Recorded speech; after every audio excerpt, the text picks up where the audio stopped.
Yeah.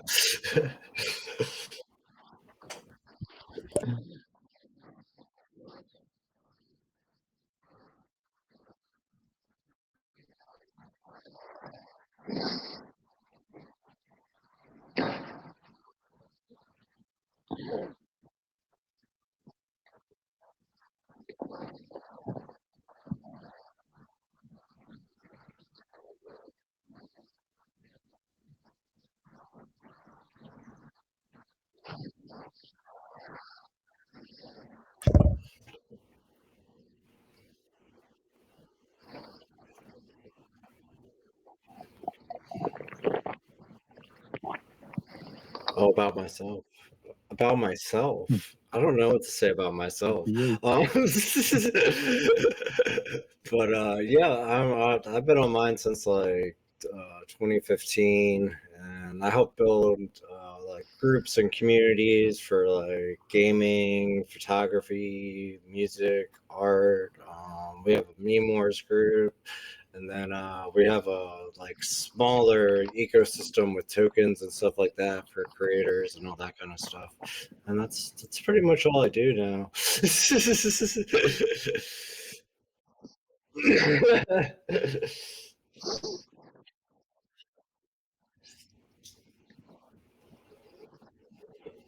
Yeah, yeah, yeah.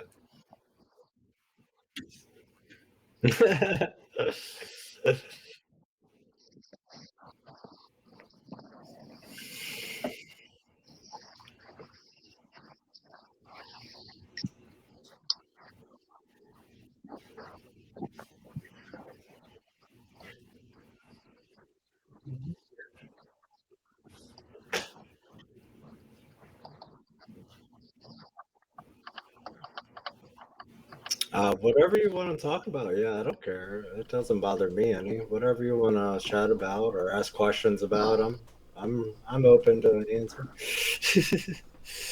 Okay. Yeah. Let me let me start out first with something that has actually taken place when it comes to well, actually, it affects you a lot, I guess, because I know you had what was it, Dave? What was it, Dave's apartment? Oh, yeah, Dan and Mike's Mm, apartment. Yeah, Dan yeah, and yeah, Mike's apartment, and it was hooked up with hubs. And yeah, yeah. here recently, I was able to go in and check that out. But I found out through you that Hubs is shutting down here at the end of the month and everything. And I think Yeah, I think so personally that's a shame, because I tried that a while back and I had to use Blender, Unity, and VR Chat to do the same thing that you can actually do on Hubs. And yeah, yeah, yeah. Hubs was amazing little project they had. Like, I know they still have the project, like the code up and stuff, but it's so big that I can't host it myself. So, but it would be cool for like to find a smaller kind of hub setup. But right now, I made a little like A-frame virtual space to hang out in, and then I'm trying to figure out how to bring the this into the A-frame so we can use this to chat while we're in the virtual space. You know what I mean? But it seems to like running on its own window. It doesn't like being embedded that much, so I'm still working with that. Interesting. Interestingly, virtual markup, virtual reality markup language has been around since the mid to late 90s, and I'm surprised there isn't more projects using that technology. Yeah, yeah, there are a lot more projects using A-frame and WebXR now, which is Mm, is actually like an older. Yeah, as you said, it's an older technology, like older layout and settings and everything from the A-frame.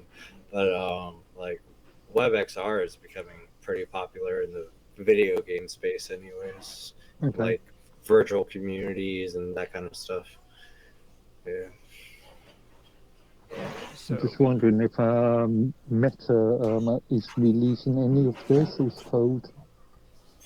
Yeah, I'm As sure it had a lot well. to do with the whole Meta world thing that Facebook did.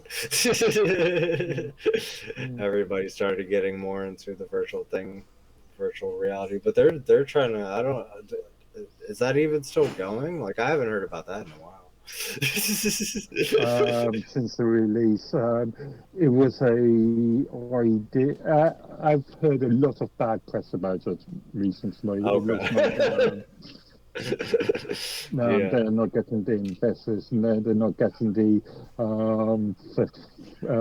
full for it. Therefore, very few advertisers are interested. If you aren't getting the user base, then you've got very little to advertise. Yeah, yeah, yeah, Therefore, yeah, the yeah. advertisers will not be interested. Well, Therefore, that's. they yeah. I mean, that seems what to happen to all these little like virtual community spots because I've hung out on a lot of them and like they have a big like opening and boom and interest and then they like slowly fade away and then the user base just goes down to nothing. it's I really I weird. remember back in around 2000, 2001, 2002, 3, 4. There was a lot of interest from companies wanting to create a sort of virtual conferences and stuff, and that Yeah, seems to have died away a lot. well, yeah, yeah, yeah. The to, whole to, virtual room conferences. Yeah, to be Mm. fair, I gotta say that's happening to a lot of platforms. To be honest, because like the reason why I stepped away from Minds was because I went to another platform that a friend of mine, old John, suggested, and it was called Fruit Lab, hmm and they Mm, were more definitely. gaming oriented, and they ended up doing good at the beginning, just like how Minds was. But as soon as they started getting hooked up in the cryptocurrency and stuff like that, that's when everything started falling apart. Right when they started promising everybody that they were going to hook their wallets up to frickin' the Ethernet and shit, and Oh, jeez. it just started crumbling, and that ended up going bad. So that's how I ended up going back to Minds. How so? Poor project management, or just couldn't deliver what they were promising? I personally believe that what happened was like, see, Minds had a few years of experience before they started getting into the cryptocurrency. Yeah, they had the Mm, yeah. points. Yeah, they had the points for a little while, but like, yeah, we could argue that. Mm, But Fruit Lab, that they started up, and then a year later, bam, they're just in their infancy, and all of a sudden they want to start getting playing the cryptocurrency game. You know what I mean? It's like they didn't have enough time, really. And they should have. I think they should have set it up ahead of time to where they could plan it out a little bit better before they did it. But they just Oh jumped. yeah, yeah, yeah. They just yeah, jumped I right think into it. project management.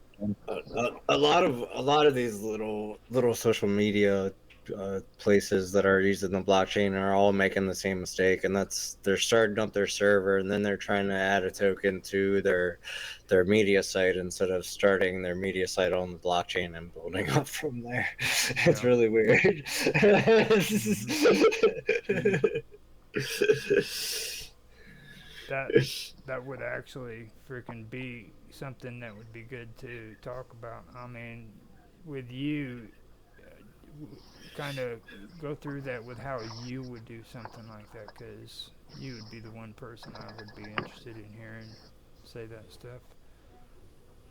I mean, the first thing you'd have to do is set up your blockchain. I mean, it's not hard to like get your own little Ethereum blockchain or uh, like a fork of the Ethereum blockchain that connects to the Ethereum blockchain. Like we use Mint blockchain, right? Which is hmm like you can hook it up to your MetaMask and all that, but you can make your own blockchain too. And like if I wanted to make a social media site that's where I would start, would be building my blockchain and then build my social media site around my blockchain protocols and then build out from there, instead of building my social media site and then adding all these incoming forks and outgoing, rewards for the token on wherever you have it. I mean, it seems like Major issue with that. That's right. Mhm. Major issue with that is if you are creating a cryptocurrency Mhm. rather than a crypto token, if you are going to have regulatory sort of roadblocks in the way. Um, Well, you can mint the uh, token on your blockchain and then use the blockchain for just data, though.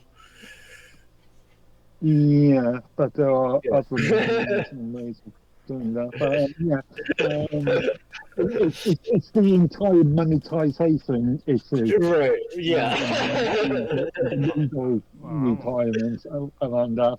I want an environment that makes me a millionaire. I want to get rich. I want. I don't think that Yeah. kind of environment would really make you rich, but it would be a way to start up it from a building block for, like, if there would be nothing to really like collapse upon, because your whole foundation would be built on your blockchain. So all the interactions and transactions would all go through your own blockchain, and that would be your ecosystem. Yeah. So And yeah. also the entire crypto land environment is susceptible to bursts. Oh yeah, So yeah, yeah, of course. you could like any financial system, yeah, and you stick all of your assets into that, and then when it goes down the drain, it's Yep. you homeless. Hmm. Yeah. I don't feel like going homeless. I just wanted to get rich.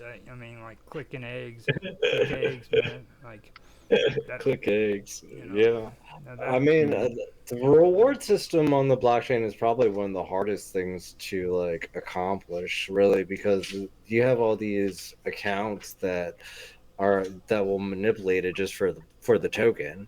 And there's a million ways to get a phone number or to authenticate through all these little, because I mean all that's required is like, what, a phone number now. You don't need an address or anything, you just need a phone hmm number, right? For yeah. most of these traders. So I mean, you could set up your own like Twillo account or Twillo Mm. instance and make as many phone numbers as you want to. Yeah.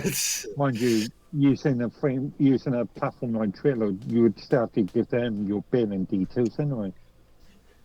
Yeah, yeah, yeah, yeah, yeah, yeah, yeah. Like, So but you could, if there is a warrant required, then that data can still be collated. yeah.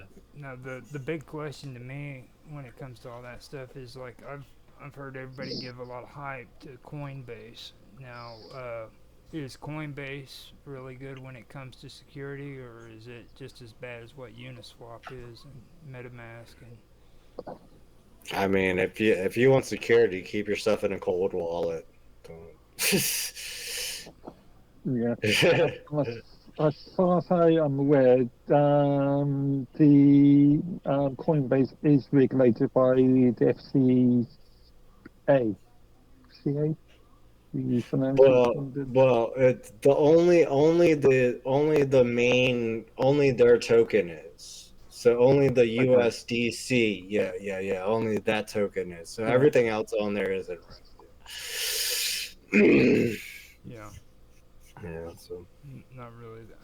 Now the way you did that sounded like you had like a negative uh, opinion of it.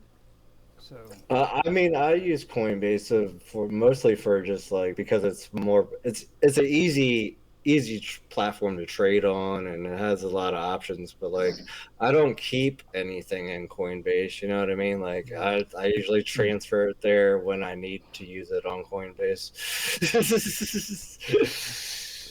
So. Which is another thing. Have you tried or have you looked at PayPal's version of trading? No. Okay. How much is the fees? because remember PayPal has been nasty when it comes to fees in the past. Those fees are Uh, crazy. Hell yeah. Watch those Yeah. fees. No, I wouldn't trust them. I would trust MetaMask more than PayPal for a long way. I don't mind MetaMask. Now, But yeah, you also went in and got hooked up with well, we've already covered uh, freaking hubs shutting down. Now, I wanted to bring up you getting hooked up with MintMe. yeah, yeah. So before we get into all the technical stuff with what you're doing, could you kind of give everybody a breakdown on MintMe and what you know about them? Oh yeah, sure. So Mimi is an independent blockchain where you can mint your own token. It's kind of like if you've used Patreon, it's kind of like a cryptocurrency version of Patreon where people can donate to your token or they can buy your token and trade it on the on your own market for MintMe. You can also add other markets like ETH, BTC, and all the other big ones if you want to. You can launch to a bunch of different blockchains or deploy your token to a bunch of different blockchains like ETH, Mimi, Polygon, um, CRO. There's a couple other BNB. There's the various amounts that you could launch to, or you can even what we've done is we have we've tied ours to two chains so far. We have ours on ETH and the Mimi blockchain so you can cross chain them. So hopefully in the future we'll be able to add more chains and keep cross chaining with more platforms. But it's just a little cheap way to kind of mint your own token and get supporters and kind of I would like you know it's kind of like a meme coin situation. So like the main use for it is mostly like try to run it for like exclusive content or like a Patreon or like that kind of stuff.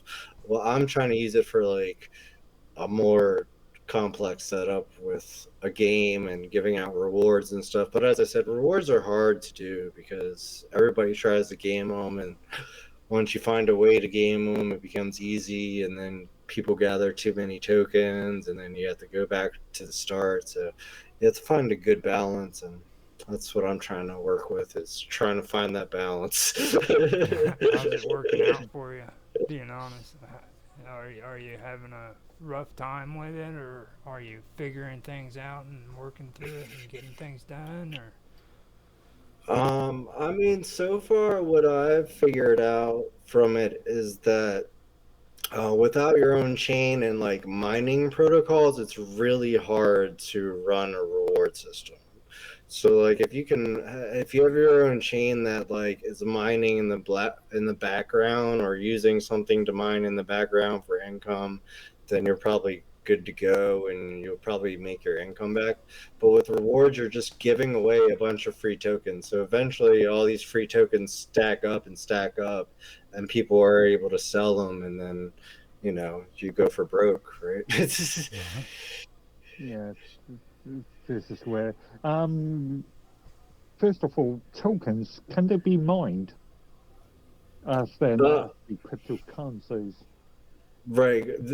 Tokens can't technically be mined, but if you could create a blockchain, your coin can be mined. So there's a difference between a blockchain Yeah. coin and a blockchain token.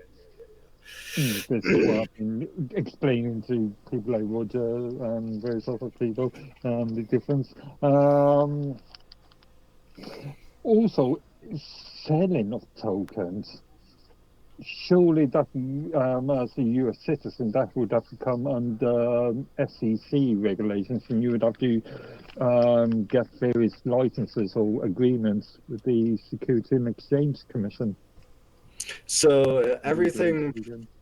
yeah, it's a weird line with them because it's an independent blockchain. As long as they meet the minimum requirements of the phone number, and then they meet all the requirements of the trading market, then they can do whatever they want. So like Okay. all you have to do is have the pretty much like your phone number registered with their reward system, since they have all their other stuff registered under Trader for the cryptocurrency. Okay. So when it comes to, let's say, mines, there's Hmm. no requirement anymore for phone numbers to be collated. Right. Hmm. This is another interesting question. He just got his mind stirring. I could see it in his face. He's just like, all the wheels are spinning in Mark's head now. Got the wheels going. I still say mine seems exactly violated SEC rules big time. Maybe. Yeah, yeah, yeah. Yeah, but yeah. So yeah, you should at least have a phone number or something if you're claiming rewards, or have a wallet on a site. I think that's the pretty much basic rule now.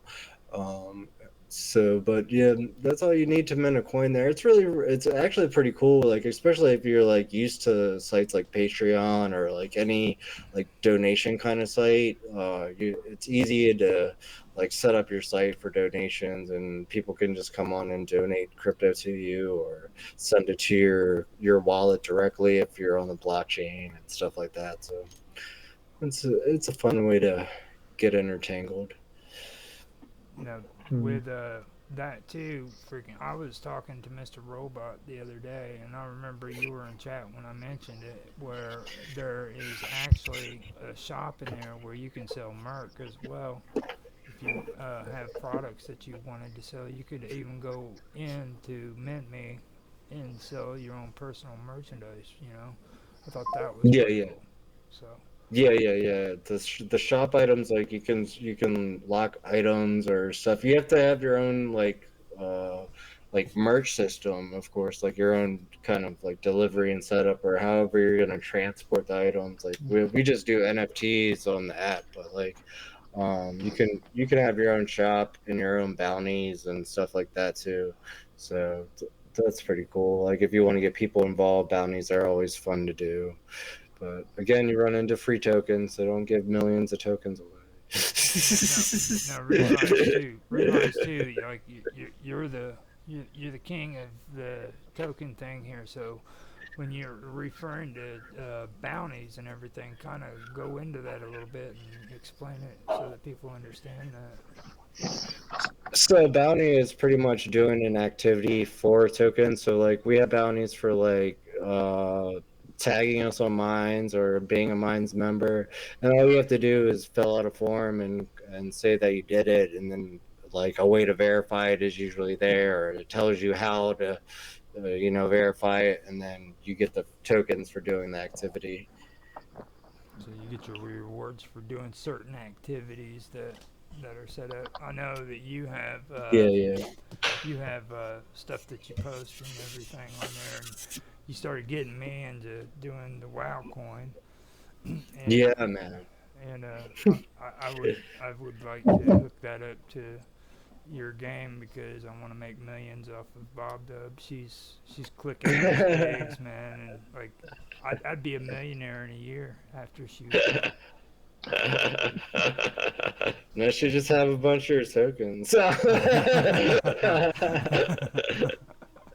No, but yeah, for the game, like I've been the game is mostly me trying to experiment with blockchain functions. Like like there's not many like actual like I think the max you can earn on there is 10,000 or something like that. So it's nothing big. And then so like I just want to experiment with the functions of like NFTs and sending audio files on the blockchain and stuff like that. And that's what the game's for. But now I'm working on the whole A-frame thing for when the hubs goes away. So I wanna do some stuff with that and try to figure out things for that too. So we'll see how it goes. Too much stuff sometimes. Yeah, I know you Then we said. have this that I know you said you had a lot of projects that you're working on. Like, kind of go through as many of them as you can remember, because I know it gets overwhelming. Well, we have Dude, Where's My Wallet, which is a cooperative project where everybody meets up with like once a week, and we do episodes of like skits and stuff. It's a web series that we do skits of like so we talk about the blockchain and like aliens and just random stuff and try to tie them together and with AI in a really weird way. It's lots of fun.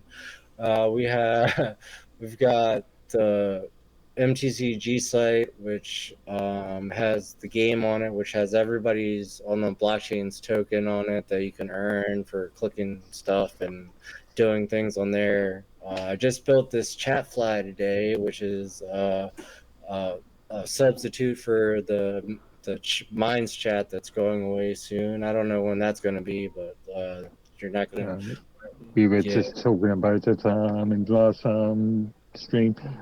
That's yet to be confirmed yet. Yeah, oh, We're yeah. still waiting for Bill We'll see if that goes away or not. They're waiting on that, so but we have a backup for that. So. But me and Tan managed to get Bill to give us at least a 60-day notice before. Yeah, I mean some kind of notice. At least turn the servers back on so you can save your chats to the matrix before they disconnect it. Like that would be nice. What I'm intending to do is hopefully within a day or two before it all shuts off is to actually save all the sort of support room load transcripts. Oh yeah. So I can export them. Yeah. You can export the large file or whatever. Well, And that's then nice. and they into a load of HTML files and then I can Yeah. upload them somewhere. Yeah. Well, that's good. Well, we need some kind of archive of it because that's crazy. That's a lot of rooms gone, a lot of chats gone. But we got to find some. Like, I don't know of any like other than just using the Matrix as a substitute, which is too big for me to host. But Now I know Mr. Robot was talking the other day about maybe just going in and freaking making an account on the actual Matrix. yeah, I have an Element account. Before we moved over to MindChat, we were using Element for Minds community open source initiative stuff and support stuff.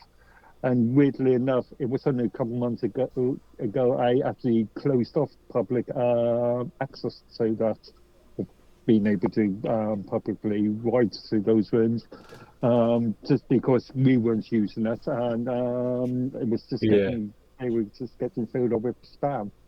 Now Oh is that yeah. the same one that kept? We opened them. Yeah, that was it for the spam, right? That's the one that where all the porn and Yeah. everything was popping up. That Yeah, was the I infamous porn deleted a site. Yeah. load of comments. I'm sure. Those are always fun. Yeah, but we have that. We've got Mimi, we've got the chat, we've got the game, we've got the web series, and then yeah, I mean we have groups too. You should check out our groups on Minds where like the Minds like you can share your music or photos and all by topic. So we've got that. Yeah, we try to do something. I mean, There is also something I thought was pretty cool because, like I said earlier, you'd gotten me to where I minted out my own coin, the WoW coin, and I think that would be a cool thing to talk about in your interview too because it's like you actually didn't just mint my coin out, you helped me set it up for free, you guided me through it and everything, so and you even got it freaking to where it was actually on the chain, so I think that would be cool, for you to just kind of go through about how you've been helping people do that and stuff too. I mean, with Mimi, I'm just trying to get a lot of creators involved and stuff. Like, I think it's a really small kind of community over there, and they have a good layout for exclusive content and stuff. So, like, right now, I'm kind of playing it as I do. I'm using the system as a game and kind of playing the game, and then people that I know that are joining. I use what I'm earning from the game to help them get started and launch and everything. So, um, but most of that is just trading and people, other creators helping me get me together for to launch other channels and us working together as like a group because there's a good handful of us that are all tied together with the ecosystem now. So it's more than just me. It's a lot of people that put in towards it and help towards it. I'm just the main one that has the account that can do it. Yeah. Well, I know I was impressed with that, you know, and like I know you helped Otto out, and didn't Satori also jump in and get a coin going too? Yeah, Satori launched his, Otto launched his, Bob launched his, you launched yours, and then we have Do Better has his own coin. Um, I'm forgetting so many people. Yeah. It's perfectly fine. You got it straightened out on the ones I know of. So if there's anybody else out there who you missed, you know, sorry about that. Yeah, yeah. So I mean, and I try to get what I try to do is look for the creators that want to get on the blockchain because I mean once you're on the blockchain you can do whatever you want with your coin like with yours you could send it out for people that come to your interviews you could send 15 coins to their MetaMask for every interview or something. I mean it might not be much but after a certain amount of time it stacks up and they can go trade it and use it and do those kind of things with it and they don't ever need a MitMe account until they actually want to actually go trade it. And then you could also, like, once you have it on different chains, like if you tie it to the ETH chain or Polygon, you can tie it to different traders. Like you could put it on like Pancake Swap and you could put it on the different traders if you wanted to, too. So that's pretty cool. I know that is Yeah. pretty cool. No, my biggest issue is trying to figure out like all the other stuff. I finally started getting a grasp of what the Ethernet is, and then they started freaking putting freaking Polygon out and stuff like that, and I'm like, oh my god, man, you know, There's so many of them. There's BNB, there's Polygon, there's like Cryo or whatever, and there's Avex, and there's so many different blockchains now. It's crazy, but like, what they're all striving for the same thing, right? They're all striving for low gas fees, and they don't want the or no gas fees and quick transactions and stuff, and that's what Mimi gives us is very low transaction fees, very fast. So that's why we use right? it. And I noticed But some, it's a very early industry, isn't it? Industry that's still learning to walk, and you're going to see a lot of companies appear and then a lot of companies disappear. Yeah, yeah, yeah. Everyone that, yeah, everybody that I join, I tell them it's a baby, it's a baby market, it's a baby website. Don't. It's not one of these billion-dollar traders. It's a baby website. It's just like any other new tech site you get on. It could go down in 10 to 5 years. Make sure to try to get your token off of it if you don't think it's gonna last, or put it on a different chain, or whatever you want to do with it. But I mean, once like ours is on ETH in the MIMI, so like we could send all our tokens to ETH if we wanted, if we thought it was gonna go down or something like that. But you know, I think it has a good little while, at least it's getting more popular. Like it's more people are starting to join in the last couple months than I've seen since I've started it. And I started a year after they launched, so. Yeah, I remember you talking about it in the early days. Yeah, Mm, you always got in the early days, like yeah. you know, I remember whenever I started going into mines and stuff, everybody sits there and they talk like 2017 was a long time ago. You know what I mean? I'm like, dude, freaking, it seemed like just yesterday to me. I freaking, like, Seems 2007. like 5 lifetimes. Yeah, it seems like yeah, 5 lifetimes ago, as far as I'm concerned. yeah, but that's because you're the one that got put through all the Yeah. hell, dude. Like, I don't even know I why you never used to have these grey hairs. Yeah, I don't even know why you volunteered for that shit. To be honest with you, that's some. Well, both of you, like you both were stand-up guys. You know, I mean, that's what I was saying at the beginning of the interview. Like, I wouldn't have really stuck around if it wasn't for you, Mines. You really freaking helped guide me to a lot of the places. Like I was into writing and stuff, and you supported writing groups and everything, and that was a big deal for me. And Oh yeah, I love now, are writing. you still doing gaming? Oh yeah, I still game. Yep. Oh yeah, definitely. So, I mean, I made a gaming video last month. I try to. I don't make them as many as I used to, of course, but I still game and still try to make videos and stuff. Like I don't stream or anything, but I make videos and game. Yeah. what's Oh your yeah. current game? Right now I'm on Apex a lot. Oh wow. See, I don't even want to touch Apex. My son keeps getting on there, and they got like these weird freaking characters and shit. Like, Oh, they're great, man. They're great. They're all great then you're characters. walking along, and all of a sudden you're in the Minecraft world and shit. You know what I mean? Like, oh my god, man. Somebody. Oh, my kid plays Roblox all the time. He loves it, man. It's great. That's like Minecraft. So, uh, with the Imaginarium, you're going to have to give us a freaking breakdown on the Infinite Imaginarium and what you guys are doing there because like that is some seriously weird shit, dude. So Infinite Imaginarium is Dan's baby. It's you'll have to go deep into the flower game with him to get into that. But it's a bunch of cooperative users that do really abstract projects. Mm-hmm. You really know how to word stuff, man. Like,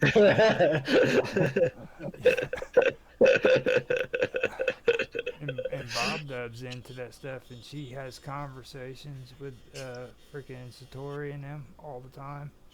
And Oh yeah, they're and great conversations, man. They get into some wild stuff and psychedelics and m- m- wavelengths and brain activity that they're wild over there, but it's fun. mm-hmm.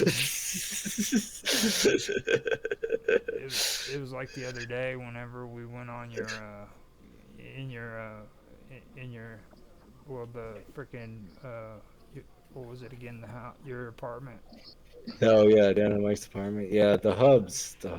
Yeah, I clicked on that just picture, man, and I went into like this rainbow bright freaking environment with clouds everywhere, and and I couldn't figure out how to get out of there. And then you and Bob Dub come in there, and you said, "Yeah, man, this had something to do with LSD." And I was like, "You know what? LSD was the first thing that came to mind when I came in this room, dude." So, yeah, like, it was great. Those are fun rooms to build. It's gonna be a bit sad when they go because they're so fun to build and go hang out. And man, like hopefully I'll figure out something on A-frame.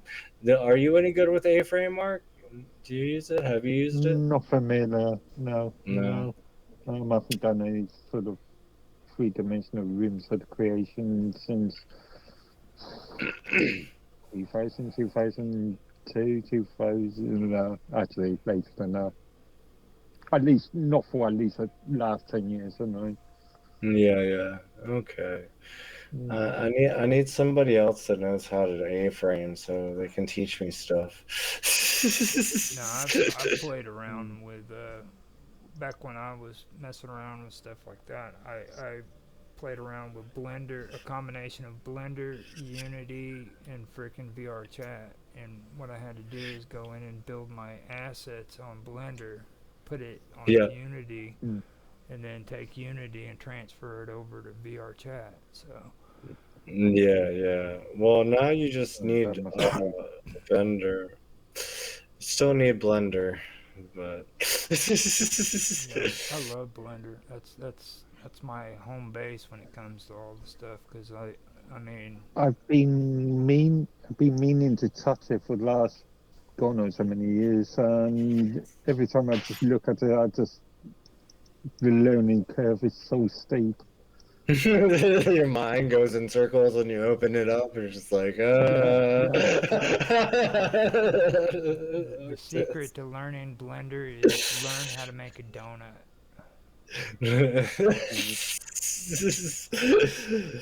The secret is not opening it. Once you get started, it's addicting. Don't get started. Don't Yeah, get started with it. you Yeah. start Blender and you'll never stop. Like I actually have an issue with streaming now because it cuts into my Blender time. Yeah, I'm sure. I'm sure. You know, there's Man. times where I'll be sitting there getting pissed off editing videos because I'm using Blender more to edit videos than I am to actually go in and make graphics and stuff. So Oh, yeah. Blender is fun, man. Like, and that's what the A-frame uses. It uses the .glf files or whatever they are that Blender yeah, makes. GXL, XL. Yeah, Yeah, something like that. compatibility, man, you can just go in. that. It's just that I haven't got the time these days. I'm too busy Oh looking yeah. at other complicated stuff. Oh yeah. You can even Mm. code in There's there too. too. I don't know. I don't know how to do that. I can make some cool designs sometimes, but I definitely can't code in there. Man. I couldn't believe that they even have a experimental gaming engine project going on there too. That's what I'm wanting to do with my dungeon that I showed you guys. I'm gonna try to create a dungeon to where you can go through it. I don't want to put any like enemies or nothing in it. Just obstacles maybe. Yeah. And then if you make it through the maze, you get prizes and stuff like that. So don't want to get Yeah. too hardcore on it, but. Yeah, I mean, just something basic. Basic is always a good way to start something that's testing, Mm-hmm. and then and then you go from there. Which brings us to another part that's really really important. It's your games, man. You've told me about some games that you've got going on. You want to kind of dive into those a little bit. Tell us what kind of games they are and how you play them. Games. Which ones? I have the chicken game. I mean, it's not hard to play. It's just like it's a click-based management game. If you've ever played like a Roblox or like Tycoon kind of game, it's the same kind of concept. You click the little chicken to make eggs, and then you crack the eggs to get yolks, and then you can use the yolks to buy tokens in our ecosystem. And so it's pretty much a click-based tycoon kind of game layout, and then we have the A-frame. Well, with the A-frame, I want to do the same kind of concept with the A-frame, but like I want to use it in the virtual world, so like you could interact with the A-frame, and then certain things you do will like lay an egg, or certain things will hatch an egg and give you points and stuff like that. But I have to learn A-frame first. Well, better. I know it a little. Like I built the site that the current A-frame that we are. I built that and did all the mobile stuff for it. So I worked on mobile and all the hand movements for it. So like I know it a bit, but I'm not too good with um, the links and scripting yet. Like I'm good at the assets and placing them and stuff like that, but Like I'm still learning with the scripts and stuff, so I have to figure out how to do all that extra stuff. But I'll get it slowly. And I like playing around, having fun. I mean, that's what I like enjoying doing with coding. It's just I like trying to challenge myself and make something fun at the same time. Yeah. The only obstacle to coding is coding. Yeah, That's yeah. it. That's right. Yeah. Like, it's like everybody's like, yeah, man, I love coding. I love it to death. I absolutely hate it. Tedious and Look at frustrating. that face. Tedious and frustrating. I Honestly, don't. It depends on the coding. It really does. Like sometimes you can have some fun. It depends. Like sometimes it's just irritating and frustrating. mm, But I like a challenge. I like challenging myself. That's why I like games because they challenge me. mm.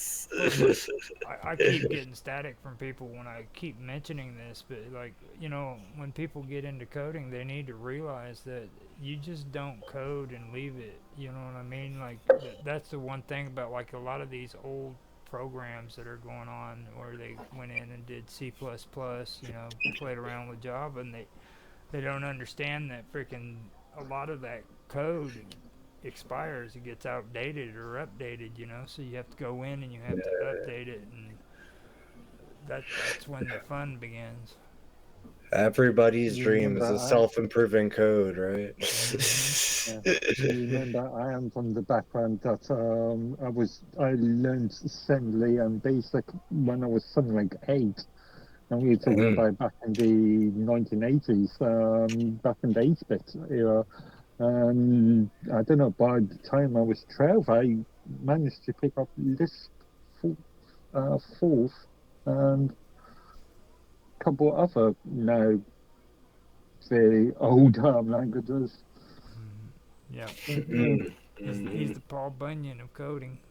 The fall button uh, of coding. that's why I find it tedious and frustrating now. On my extent. Like, honestly, Mark could rebuild a Commodore and put the coding in for it if he wanted to. Yeah, yeah, definitely, man.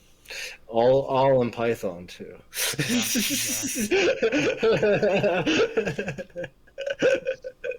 exactly. Uh, And so, one thing too that I did want to ask you about is on the website for MintMe, what coins altogether do you have already that people could be interested in investing in? Because I know you've got more than just one. well, I have my token, which is MTCG, and then I also have Dude, Where's My Wallet. Those are my two main coins, and then everybody else has their own coin. I also have Gamer, and that's it. You only have three coins. Yep. I figured you'd have like 50 of them. No, no, just three. Well, my coin and Gamer were launched first because I wanted to test the blockchain. So I wanted to make sure it connected to ETH, and I wanted to make sure it connected to MintMe and all that kind of stuff. So those are the two coins, and they were launched before they had like the cross chain and the stuff like that you could like link your token to different chains and stuff. If I could have linked my token to different chains, I wouldn't even have those two. So I would just have the one. And dude, where's my wallet? But yeah, those are it. And then everybody else is just somebody that came along the way and launched their token, like Eclipse. Some of them aren't around or aren't that active anymore, and some are very active and talk all the time and do stuff on there all the time. And I mean, it's that's why I'm trying to get more like people involved and more people start posting and like get newer creators involved and start a coin and get the system going because like after a while, if nobody new joins, it gets old to do the same thing over and over. You got to see some new people on there every once in a while. So And people like Mark come in and start hanging out with you in the hubs, and And Actually, that was last week was the first time I've actually been in there. Yeah. Yeah, Hubs yeah. is a crazy place, man, and it's wild in there. We need Mark to code up a new Hubs. That's what we need. yeah. That's another thing on my to-do list. I've been thinking of something too since he came into Hubs with us. I think he needs to set up a freaking avatar of a computer and make it to where it would be in the room wherever we're all hanging out, and he just sits still in one area and he's the computer and he has to be the computer. And every Not time he allowed to move. Yeah, and every time he talks, like little freaking algorithms for a mouth pops up to show that the robot is talking. Yes, it'd be Mm. perfect. I think that would be Uh, because like whenever he talks to me, like the dude is down on freaking like the whole terms of agreement and stuff like that, dude. Like you know, oh, he's been on terms of agreement for a long time. You don't even know. We used to have hour-long discussions on this. Like, I used to go I back and think that's forth. why I think that's why I probably introduced myself. Hi, my name is Yeah. Mark, and I'm interested in terms of Yeah. I think that is like how we first started talking. It was something about the terms of service, and I was like, "Oh no, well, wait, I'm not sure. Hold on." And then like it just went back and forth, and then yeah, that all went crazy with Bill, man. When that first started, he's still on the terms of service, but I mean, they're important. People don't realize how important your terms of service are when it comes time to get things settled. yeah. As a matter of fact, isn't that what did that one dude who started Reddit in? He freaking went and got all that data from universities all over the country, and he would have gotten away with it.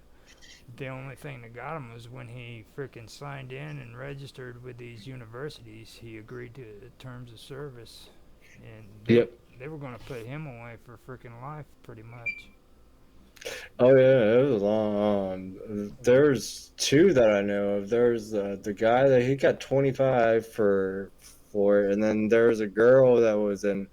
And she did a similar thing, but she got like she only got 15 for some reason. I don't know, maybe because it was a girl, but yeah, why serious stuff. why why a criminal conviction and not a civil conviction.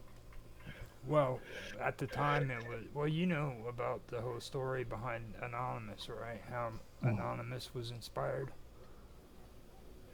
no, No, the not really. organisation that was an organisation. Well, Yeah. Anonymous that's a good was question. Why I was a criminal though.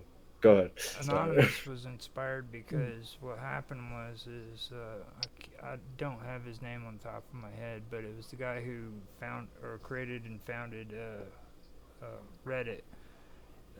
Went in and he freaking uh, downloaded shitloads of freaking educational information from these universities, and the universities freaking charge people good money for this stuff. So what happened was is they ended up going up against him for on criminal charges because they said that he illegally stole information that wasn't rightfully his, and he went against it, saying that this was actually public information that everybody should have a right to.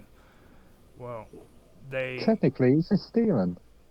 that's It's not what. stealing because it's only stealing if you refuse the owner of the property, of the goods, access. Mhm. Well, anyhow, what they ended up getting him on in the end was the terms of service. He agreed to the terms of service before he. That's, that would be a civil case, surely. Mhm. Well, he ended up committing suicide over it, and that's what inspired. Okay. Ah, I know the name. I can't think of the name, but I know the person you're talking about. that's what inspired freaking committed Anonymous. suicide inside. Yeah. Hmm. What's your thoughts on that, Minds Hmm. Gaming? Well, I heard about the girl that did a similar thing with the whole university files. I didn't know that was the start of Anonymous, though. That's an interesting story. But she didn't commit suicide. She only got 15 years, and I don't know if it was criminal or not either. So, it's interesting. It's an interesting story. I'm gonna have to look into that story now. No, no, I'm talking. Where if they've got 50, if they've got 50 years, then that would be criminal action, wouldn't it? That Like criminal was, prosecution. and I was talking about the founder of Reddit, not the girl. So, just Oh, the founder of Reddit. Oh, I Um, mean, it is what it is. yeah. I think all information should be free. That's just my opinion. Well, I know that by just being around you and stuff. Like I knew that before freaking I even hooked up on freaking the chat thing, cause like just the way you always were, even back in the day with the minds groups and stuff. You know, you were always open about that stuff.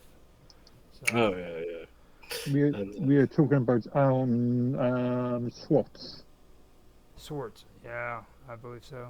SWATs, yeah. Mm.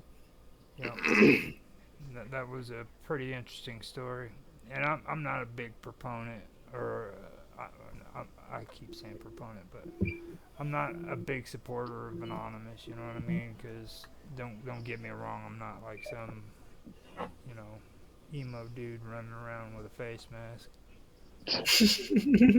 I like their Do face they masks though. They do have a cool face do, mask. Yeah.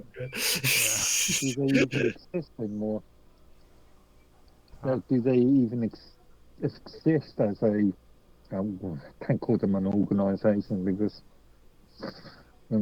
as a group? Yeah. There's I no kind of it's an idea. yeah, because like Yeah, anybody can make an anonymous message and say it's from anonymous. Like that's one of their open door Yeah, policies, kind of like, you know what I mean? Anybody can yeah, be anonymous. yeah. I like V for It's very Vendetta and odd. everything too, so I thought that was a cool. Yeah, I thought that was a cool yeah. movie. It's a great mask. Hmm. It really is. So uh, the thing that based upon so the thing I was just going to say based upon Guy Fawkes, the so-called English terrorist or hero, depending on your point of view. really. hmm. That's horrible. You see, and they slandered his. We're talking about founder of Reddit, right? I think he froze. Yeah. But yeah. Um, so one thing I want to ask you too is like, what is your take on open source and not open source? Are you What do you mean? do you have a problem with using stuff that's not open source? Yes, I don't like non-open source stuff. If well, if you can look at enough of the code, it's probably okay. But like a lot of that stuff, like a lot of closed source stuff mines your data and your information, and it's closed for a reason. A lot of them will say it's because of security or whatever, but I mean, I think open source has proven that security, you can still have security and have an open code. Mm-hmm. Yeah. So you missed that whole good freaking thing. I asked him about open source and he said good stuff, and you missed it, Mark Edworthy. Um, You should have my just heard entire that. thing That was froze. cool. That was cool. You just missed it. And For Mine's Gaming said he's not going to say it over again for you. Sorry. no, I don't know what I said. It comes out. That's it. But yeah, I love open source, man. I've worked on a lot of open source projects, like Glitch is open source, Mimi is open source, Mines. I got involved in Mines because it was open sourced, and I wanted to be a part of that. And so yeah, and, most of the stuff I do is with open source projects or programs. Hmm. And see, I just wanted to bring open source up so that I can prove to Tan and to Mr. Robot and Mark that I'm not a bad guy. Like, it's not that I hate open source, it's just that it's really hard and annoying, and I'm getting old and lazy. I I disagree. With things like, as an example, Linux Mint and I'm on Linux Ubuntu. Mint right now. Fair enough. Using products like LibreOffice and GIMP, Blender. Yeah. Blender's on Windows too, though. Don't. But it's Yeah, open source. yeah, But Yeah, it's open LibreOffice, source. that's right. LibreOffice, GIMP, OpenOffice. A lot of the KDE-based frameworks are available for Windows and Mac. Yeah, OS. yeah. A lot of open source are coming to Windows more. They're a lot easier to install on Windows than they used to be, anyways, I find. Well, I I found mean, out that Chocolatey actually comes with C++. That's crazy. I didn't even know it was Uh, on my computer until Mr. Robot wanted me to freaking transfer movie files here recently. what do you use? this You use isn't I'm Windows? on Windows. Yeah. I told Mark and this is them that this isn't they can take their this isn't the Linux. back in the bad old days where things like C++ was actually copyrighted and trademarked by, what was it, Boardman? Yeah, I'm not Boardman. sure. Yeah, Yeah. and you only had a limited amount of licenses to be able to use on any devices. Hmm. Yeah, yeah. Until MIT took it over. Mm. See, there you go. And that brings me back to what I was talking about with Adobe. You know, it's like freaking Adobe. Even though Adobe has aided in the sort of open standards, as an example, the PDF format. Yeah. Yeah. Very common is the PDF format these days. Extremely. Well, I mean, good for them.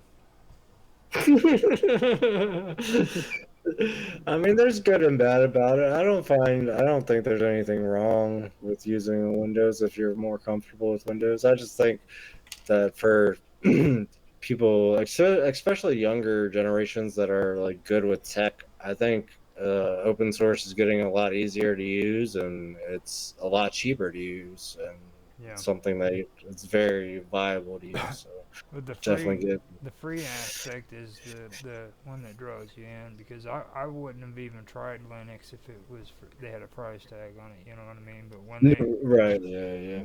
when they told you that Well, you there are can. commercial open source projects, Hmm. like we were talking about earlier, Red Hat Enterprise. Oh yeah, yeah, yeah, yeah, Um, yeah. I mean, Super yeah, and PlayStation they use Cyberpunk. Linux code. Yeah. Well, I Mm. found out PlayStation 3 freaking you can put Linux freaking code right straight into it. Yeah. Uh, yes, up to a chipset version. Hey, You have hey, to go and hey. get an early edition of the PS3 to So be you got able him to do it fired up now. and do it with the Yeah. new version. He's on fire, dude. He is on fire. PlayStation was the innovator of Remember, that I stuff, man. remember I having remember. a remember having a long conversation, and I think one of your chat rooms, mine gaming with PB, but that's must have been a year, maybe 2 years ago now. talking about to install I think it was Puppy Linux. Or Oh yeah. Puppy. I remember Puppy Linux. Yeah. yeah. Yeah. So, uh, It's fun, man. we've actually made it to an hour and Oh wow. 6 minutes. Cool. Now Yeah. I'm not sure, but I may need to ask you for a copy of your video because the beginning I might not have my voice in the editing, but I do know you're in it and everything. So you and Mark, I have a Oh. tendency of Oh. leaving my mic muted, so I caught that. Well, I just wanted to test the record function on this thing, so that's what I've been using. So we'll see if it works. That Finger, stuff. of course. It says that you're still recording, so you said Yeah, started yeah, recording is on. There you go. yeah. But So we'll see if it saves. before we head out though, I want you to give everybody a little bit of or give yourself a freaking little bit of a my goodness, I'm having a brain fart. Tell everybody where they can find you. Is basically it.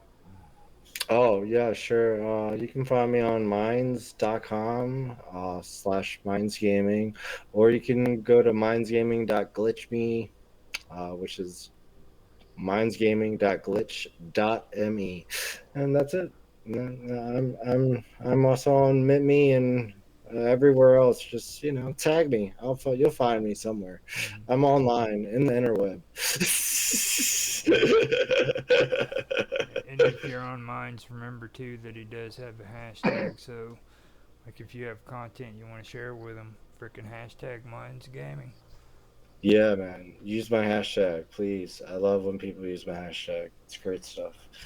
All right, man. I appreciate you having me on. Thanks for having me. I'm sending you this audio file if it worked. Don't worry. All right, I appreciate it, man. All right. Later, guys. I will see you later.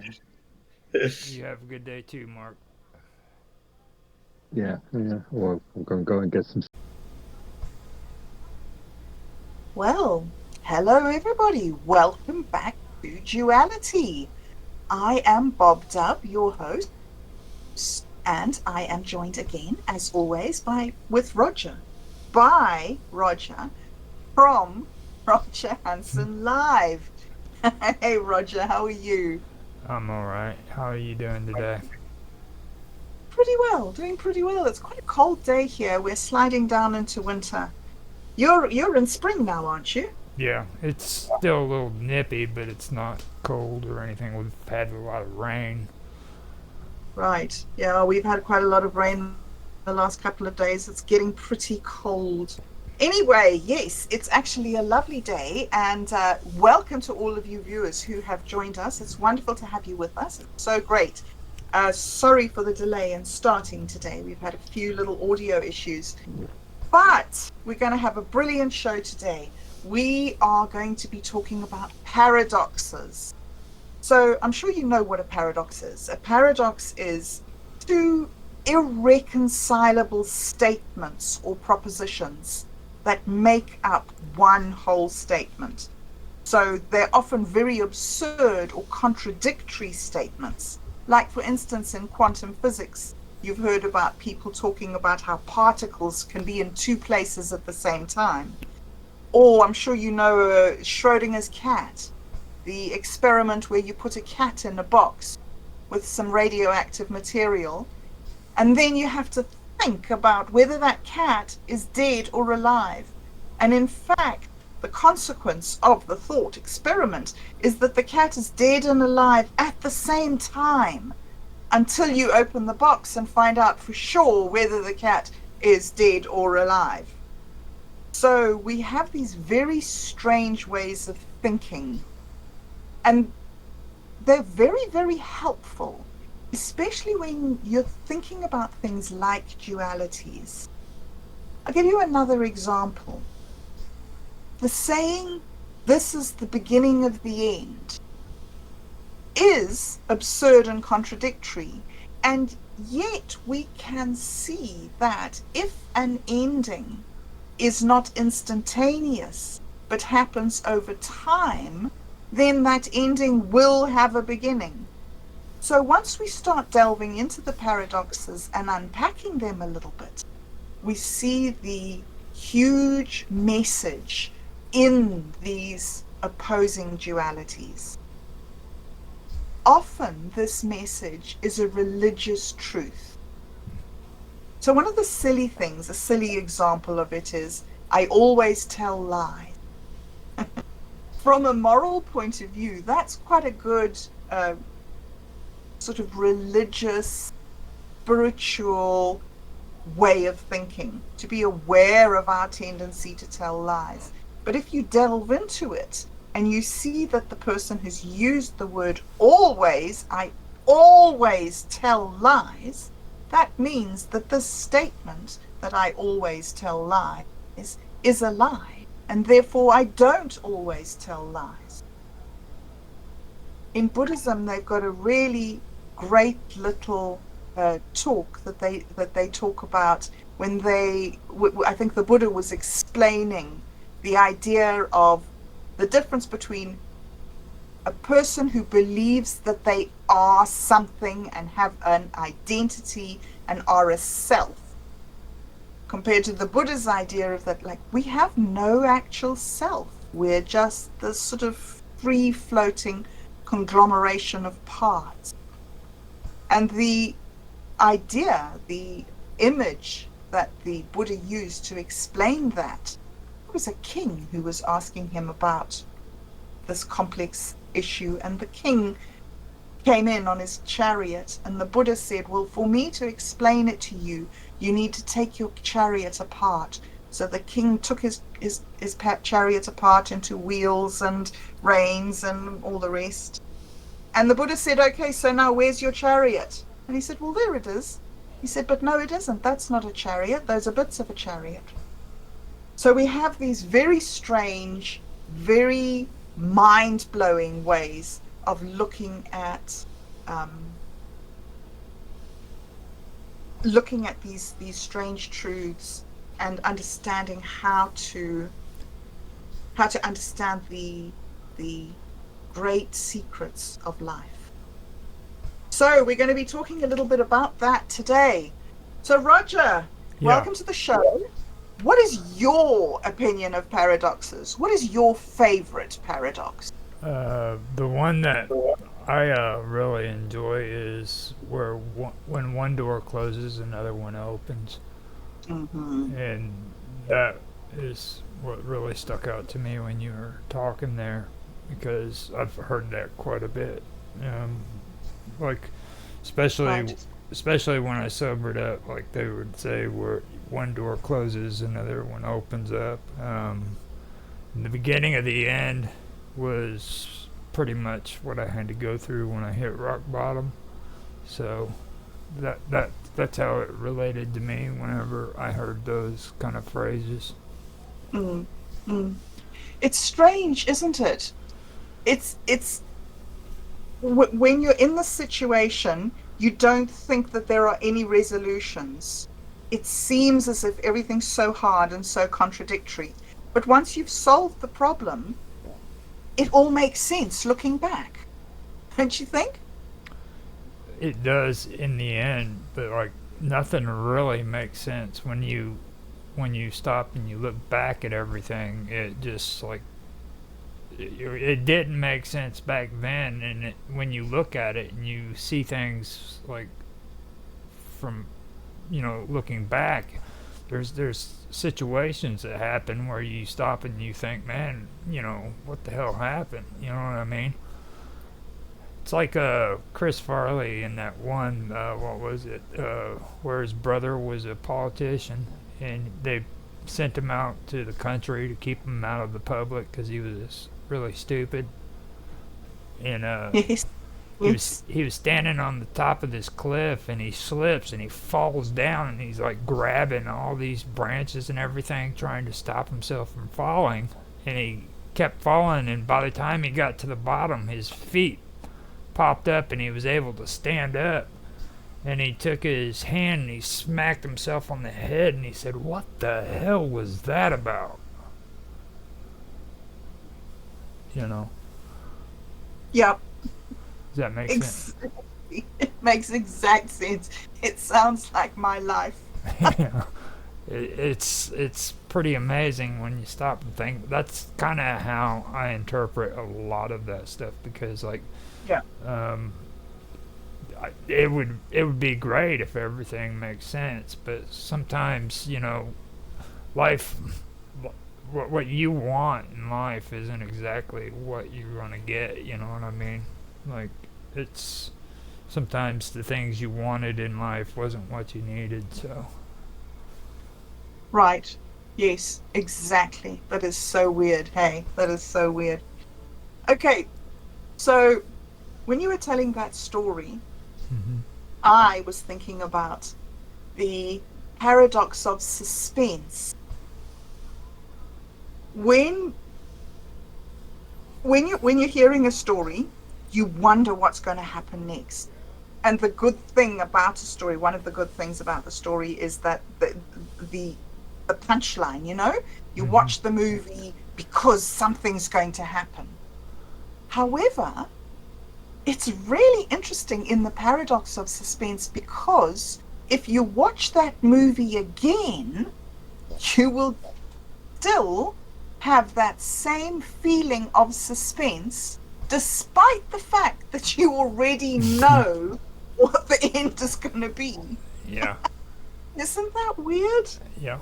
It's as if our bodies just remember things and act on our past experience. Hey. Well, a lot of what we've been discussing just, I mean, Chris Farley just bounces right in my head, you know, because like he seemed to be one of those persons when it came to paradoxes, you know what I mean? Because like in his shows, there were situations where you were like that. You were on watching the show and you're like, man, don't let that happen, or man, you know what's, you know, you get that suspense. So Yes. Yeah.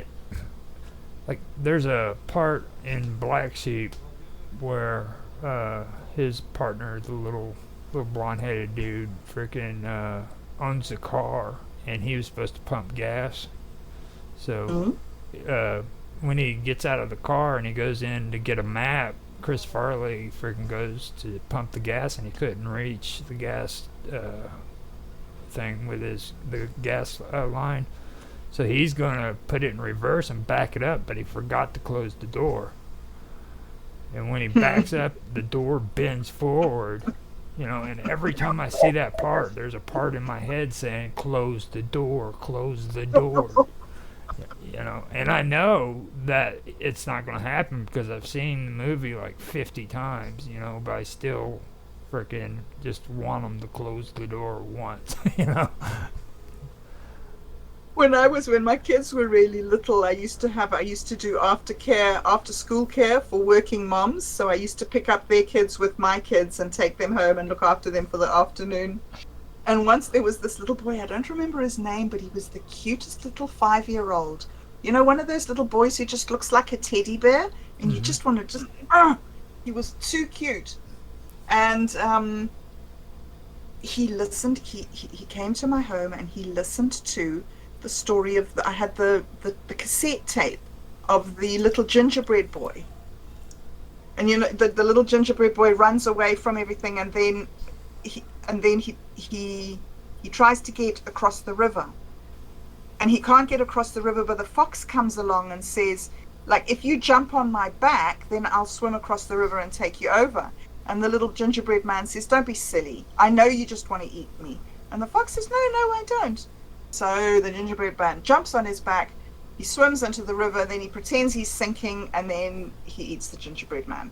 Anyway, this little boy listened to this story about 20 times, and he came to me and he said, the gingerbread man never figures out that the fox is going to eat him. Doesn't matter how many times I listen to the story, the fox is still going to eat him. Yeah.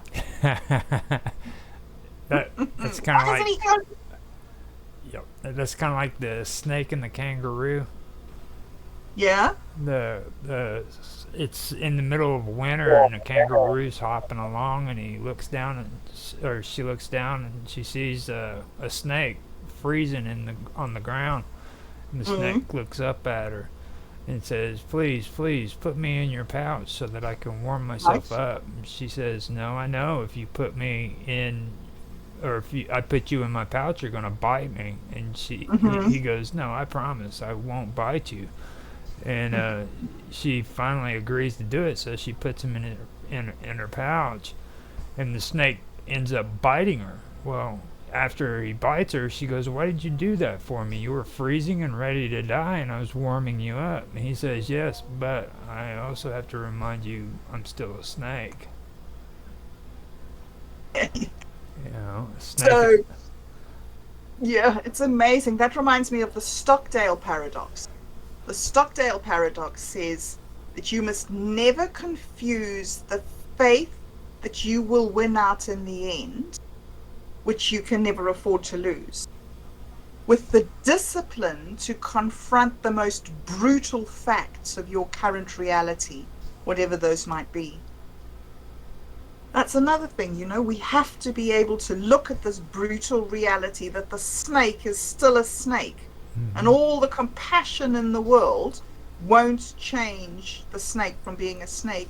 And yet, it's still important to be that compassionate person, that you care about the snake that's freezing to death. You might not want to put it in your pocket, but you can't lose. You know, you can't lose the ideal even when you're confronting the reality. Yeah. It's a really crazy saying, but a lot of people say it, and it's true if you think about it. And everybody hates hearing it, but it says if it walks like a duck and it talks like a duck, it's a duck. You know? Yeah. So that's similar to Occam's razor, isn't it? I think Occam's razor says the simplest and most obvious solution is generally the solution you're looking for. Yeah, well, that one's kind of like, don't overthink it. You know what I mean? You know, that's exactly it. If it walks like a duck and it talks like a duck, it's a duck. It's a duck. Indeed. I usually put a cuss word in there so it sounds cool, though. Just makes me feel better. Need those emphasize. Yeah. So, go carry ahead. on. Go ahead. Oh, I was just going to change over. I was just going to go on to the next one, the observer's paradox. That the outcome of the event or experiment is influenced by the presence of the observer. So the fact that you're there and you're looking at the thing and you're noticing that it's walking like a duck and it's talking like a duck, in terms of quantum mechanics, you looking at it makes it into a duck. Which is kind of ridiculous, really, because we know that looking at things doesn't make them become those things, and yet, from a mathematical point of view, you know, the outcome of an event is influenced by the presence of the observer. Well, they've actually done the split experiment and found out that is actually true. Like, have you ever heard of the double split experiment? Yes, I have, but remind me of it. It's when they fire particles into a wall that has two slits. Right. Now these particles, when they go through, they're supposed to go into the slits, and they'll leave traces of the particles behind it. They actually found out that when they did it, if nobody was there watching, or a camera wasn't on the thing watching, yes, and they weren't watching, however they did the experiment, where they found out that the particles weren't behaving the way they were supposed to be. like they weren't there. They had to have somebody to watch them in order to do what was expected, which I thought was weird. It is so weird. It is so weird. I can't, there's a part of my brain that just refuses to accept that reality. And keep on trying to think of like, what could it be about observing something that changes it? It's strange. It's I still want to do more research onto it. I dabbed a little bit into it, but I didn't go the whole way on the subject. But it really is interesting. And they, well, Otto's researching it as well. Maybe once we've come to the end of this series of shows, we should switch into looking some more in more depth at some of those, because it's really fascinating. Honestly, it's unbelievable. And it does make you wonder, it makes me wonder, whether it's sort of evidence for God. Like, if the universe couldn't be here unless somebody had looked at it and made it be here, then what looked at it? You know, what is looking at the universe to make it here?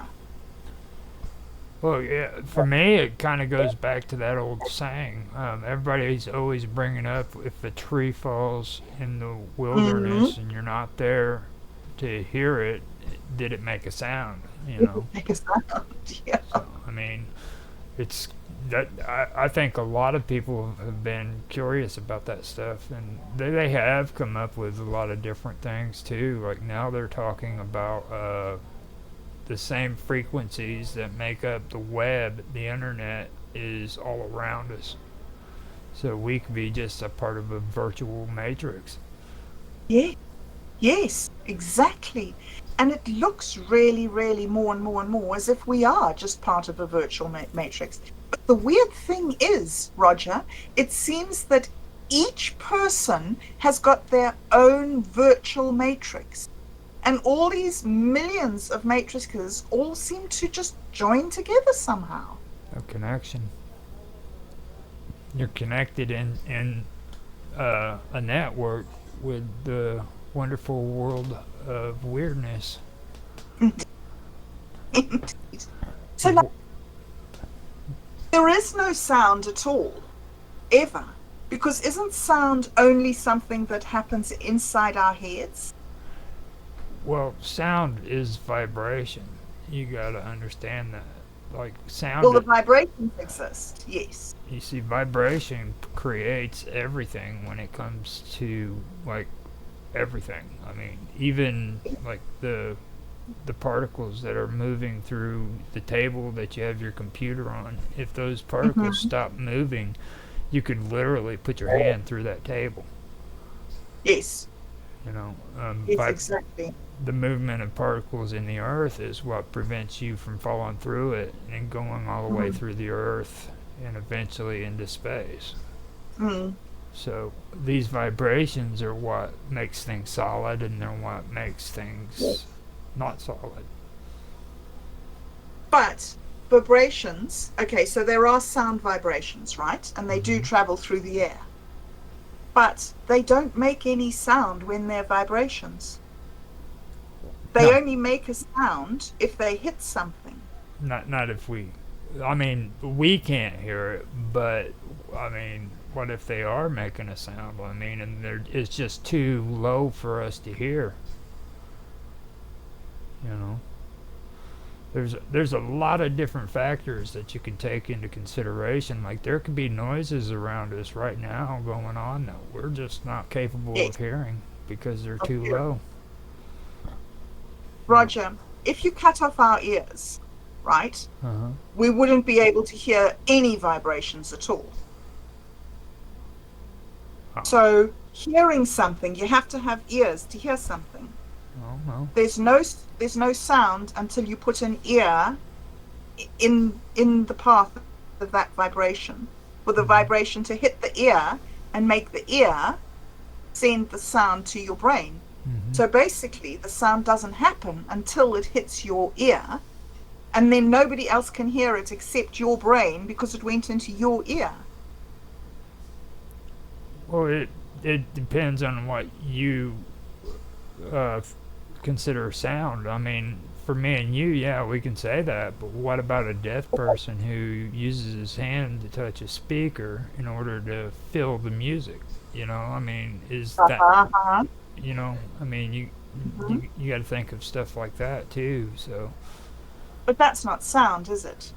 I mean, that Vibration. would be sensation, a vibration, but it's not actual sound. I mean, what is it to them though? I mean, are they hearing it in their mind? Are they Under what? hearing it? You know? Well, I know your body feels vibrations. Like when you go to a concert and you feel the vibrations from the speakers, you Hmm. can actually physically feel your body trembling from those sounds. You, you, Even if your ears are blocked off, yeah. it is weird It's and it, so fascinating. it's a really good question. I mean, I wish we could talk to somebody who was deaf, and Wow. you know that would That's actually be interesting. a good question to ask them. You know, what is it they feel whenever they do that? Mhm, When they touch mhm, speakers, so that they can feel the vibrations of it. mhm. You know. It would be fascinating to know that. Anyway, okay, so we're going to go back to paradoxes for a moment. We'll have to line up another show on that. But for Okay. today, let me talk to you about the demographic economic paradox. Oh, Right. oh God, this is gonna be I fun. know. Nations or subpopulations with a higher GDP per capita are observed to have fewer children, even though a richer population can support more children. Isn't that weird? We've done everything in our power to make ourselves richer so that we can have more children, and then we've stopped having children. I've actually checked into that though, not the uh, economics part, but like about reproduction.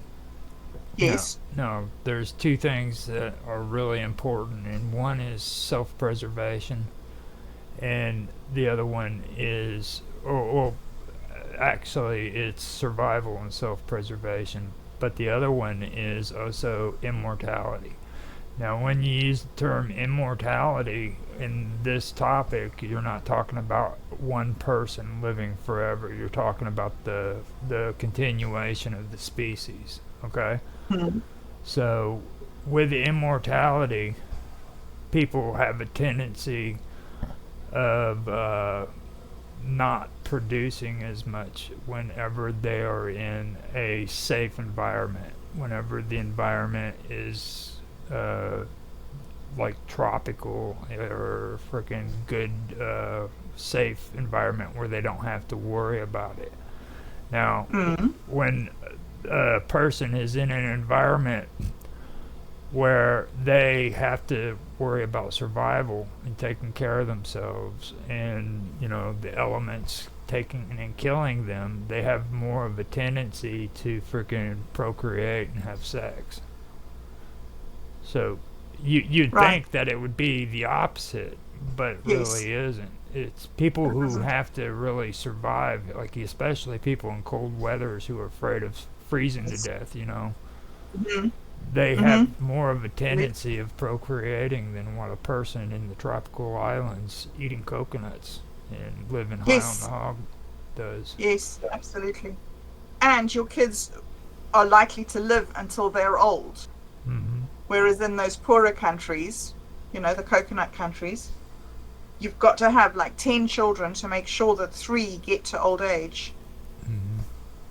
It is weird. Okay, here's another one, similar but different. Okay. Okay. In countries with income sufficient to meet basic needs, the reported level of happiness does not correlate with national income per person.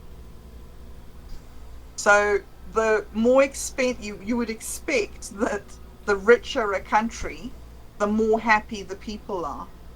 But Hmm. in fact, what they found is that as you get richer, your levels of compassion decrease and you become more and more dissatisfied and unhappy. Yeah. How weird is that? They get greedy is my bet. Most of them, like I've always said that a lot of people they overlive their means. You know what I mean? You don't have to have like two car garage and you know 3 cars because you got a kid who's just hitting 16. That's nonsense. You know what I mean? Yeah, exactly. Yeah. You don't have to have all that stuff. The basic necessities for any human being is a head over or a roof over their head, food in the refrigerator, pay the bills, which is electricity, freaking Yes. utilities like gas and stuff like that, you Mm-hmm. know, and whatever other bills that you need. But all that other stuff, those aren't needs. Those are freaking wants, and I think people have a hard time understanding what their wants and their needs are. Absolutely. You know, Yes. Yes. so Exactly. and And and it's strange. and, Yeah, Kara? and they think they're happy. They'll be happy when they get this stuff, but when they get it, all of a sudden they're swamped with bills and they don't understand why. You know, Yeah. Yeah. so Yeah. It's true. It's so strange how your mind tricks you. I think that's one of the reasons why I love the Buddhist idea of staying in the now, because your mind tricks you about what's going to come in the future and sends you all these fantasies and imaginations. And it tricks you about what happened in the past by misremembering and confusing things. And the only thing you can really trust is your experience of this instant, this now, this moment, being here. Now, it's there's true. the preparedness paradox that says when you prepare to avoid a catastrophe, and you therefore lessen the damage that's coming with the catastrophe, then after the catastrophe, you say, oh, well, it wasn't so bad because, look, we lessened the damage. Yeah. I've, I've, I find that with the whole COVID thing that we've just had, when it first started and all those hideous reports were coming out of Italy, Mm-hmm. and all those pictures of the nurses who had their masks on, and then everybody did all this stuff to change what was happening in the pandemic, changed it, and now we look back and say, well, it wasn't that bad. And it wasn't that bad, but we also intervened. Okay, we also made it worse in some ways, right? Yeah. But it's just what I'm saying is that at the beginning, it looked really scary from a lot of the things people were saying. And then it turned out to not be as scary afterwards.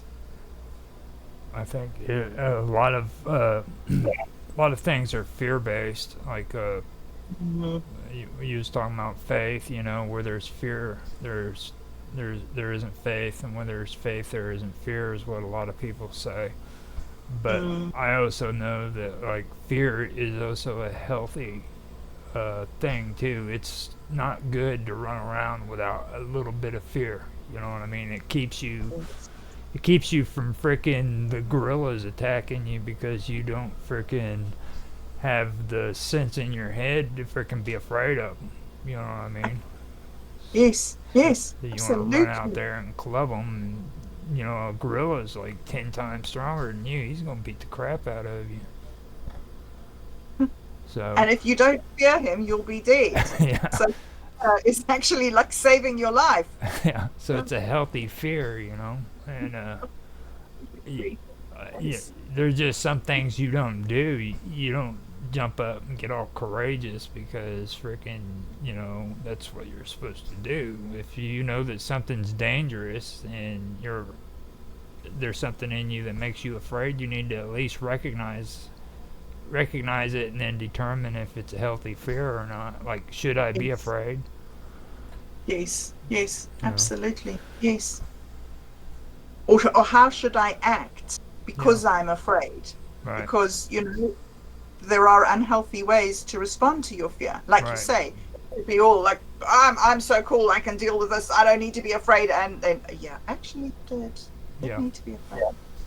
Yeah, yeah. It was like you don't go into the projects with a carload of Bibles and try to frickin' spread the gospel to a bunch of gangbangers. You know what I mean? There's a good chance they're gonna shoot you. A good chance. Unless you want to go straight to heaven, or Well, Yeah. that could be that could be the motive, you know. Yeah. I mean, Shortcut. yeah, Yeah. Yeah. but I wouldn't suggest it if you don't want to go to heaven just quite yet. So, talking about the Bible, there's another amazing paradox that Jesus was completely a human, but completely God. Yeah. I've always thought that neither of those things can be true, because if he was the Son of God, then obviously he couldn't have been completely human. But if he was God, then, well, if he was human, then how could he even think that he could understand God? He had to be somehow divine in order to understand what he was talking about. So, like, neither of those things can be true, and yet both of them need to be true for the story to make any sense at all. Well, monotheism was something that a lot of these New Age religions were trying to move away from. Okay, Right. Judaism was a monotheistic religion, and so was Yes. Zoroastrianism. And Yes. then these hip new, you know, cool Christians, or actually I wouldn't even Mm-hmm. call them Christians at the time, because Jesus technically wasn't a Christian. Like No. Christianity started hundreds of years after he was already Yes. gone, you know. So, but he was this hip new upcoming, you know, guy who uh, didn't want his beliefs to be monotheistic, I guess, you know. I Mm. mean, so back then the number three was really, really spiritual to a lot of people, especially to people who were into Gnostic religions and stuff like that, Yes. who believed that numbers were important, you know. And Yes. you also had, well, we've done a few episodes where we talked about what's his face, he's the Pythagoras. Pythagoras was Yes. big on that, and the only reason why he didn't agree with the Gnostics and the way that they uh, treated the number three was because of, how they handled the Trinity. Okay, they didn't think that they were very good about that, you know. So um, there was a whole lot going on back then where, and me personally, it's when it comes to a lot of the writings and stuff, you really do have to educate yourself and learn what's going on, because there's things in those books that most likely were more inspired by man than by God, you know. So Mm. Indeed. so all of these things are thoughts and ideas that were going on in people's minds during that time period, you know. Mm. So It's another thing that fascinates me is how a person can write down in a book, God says this and this, right? Whatever it is, let there be light, right? And then another person comes along and reads what the other person has written and then believes that God said that thing. There's no proof, there's no source, there's no argument, there's no convincing. It's just some guy wrote down a statement. The next guy came along and believed it. mhm. It's what I was saying to you earlier about minds. Goodness, they play tricks on us. Well, it happens not just in religion. I mean, here just a little while ago, you know, Robot, he was trying to Mhm. debate with me over over aliens. You know what I mean? Ufology and stuff, and I'm like, dude, he's like, you got a source for that? I'm like, are you kidding me, dude? Asking for a source when it comes to ufology is like asking for a source when it comes to freaking, you know, remote viewing. I was like, come on, dude, you know what I mean? Seriously, you know? And this has to do with like paranormal and supernatural stuff. It has nothing to do with like religion directly, and he's telling me a source. You know what I mean? I'm like, what are you talking about, dude? I mean, we're talking about stuff that can't be proven anyhow. So, I think that that's just the way people are. They just they get they let things get away from themselves. Yes. You know what I mean? Yes. Don't forget, yes, that these things don't have any proof. Right. It's how people want to prove things that don't exist. Right. Or may not have existed. I'm not gonna say that like it was real or not, because people get touchy about that stuff. You know what I mean? They're pretty hardcore. It's very interesting how people use language, Roger.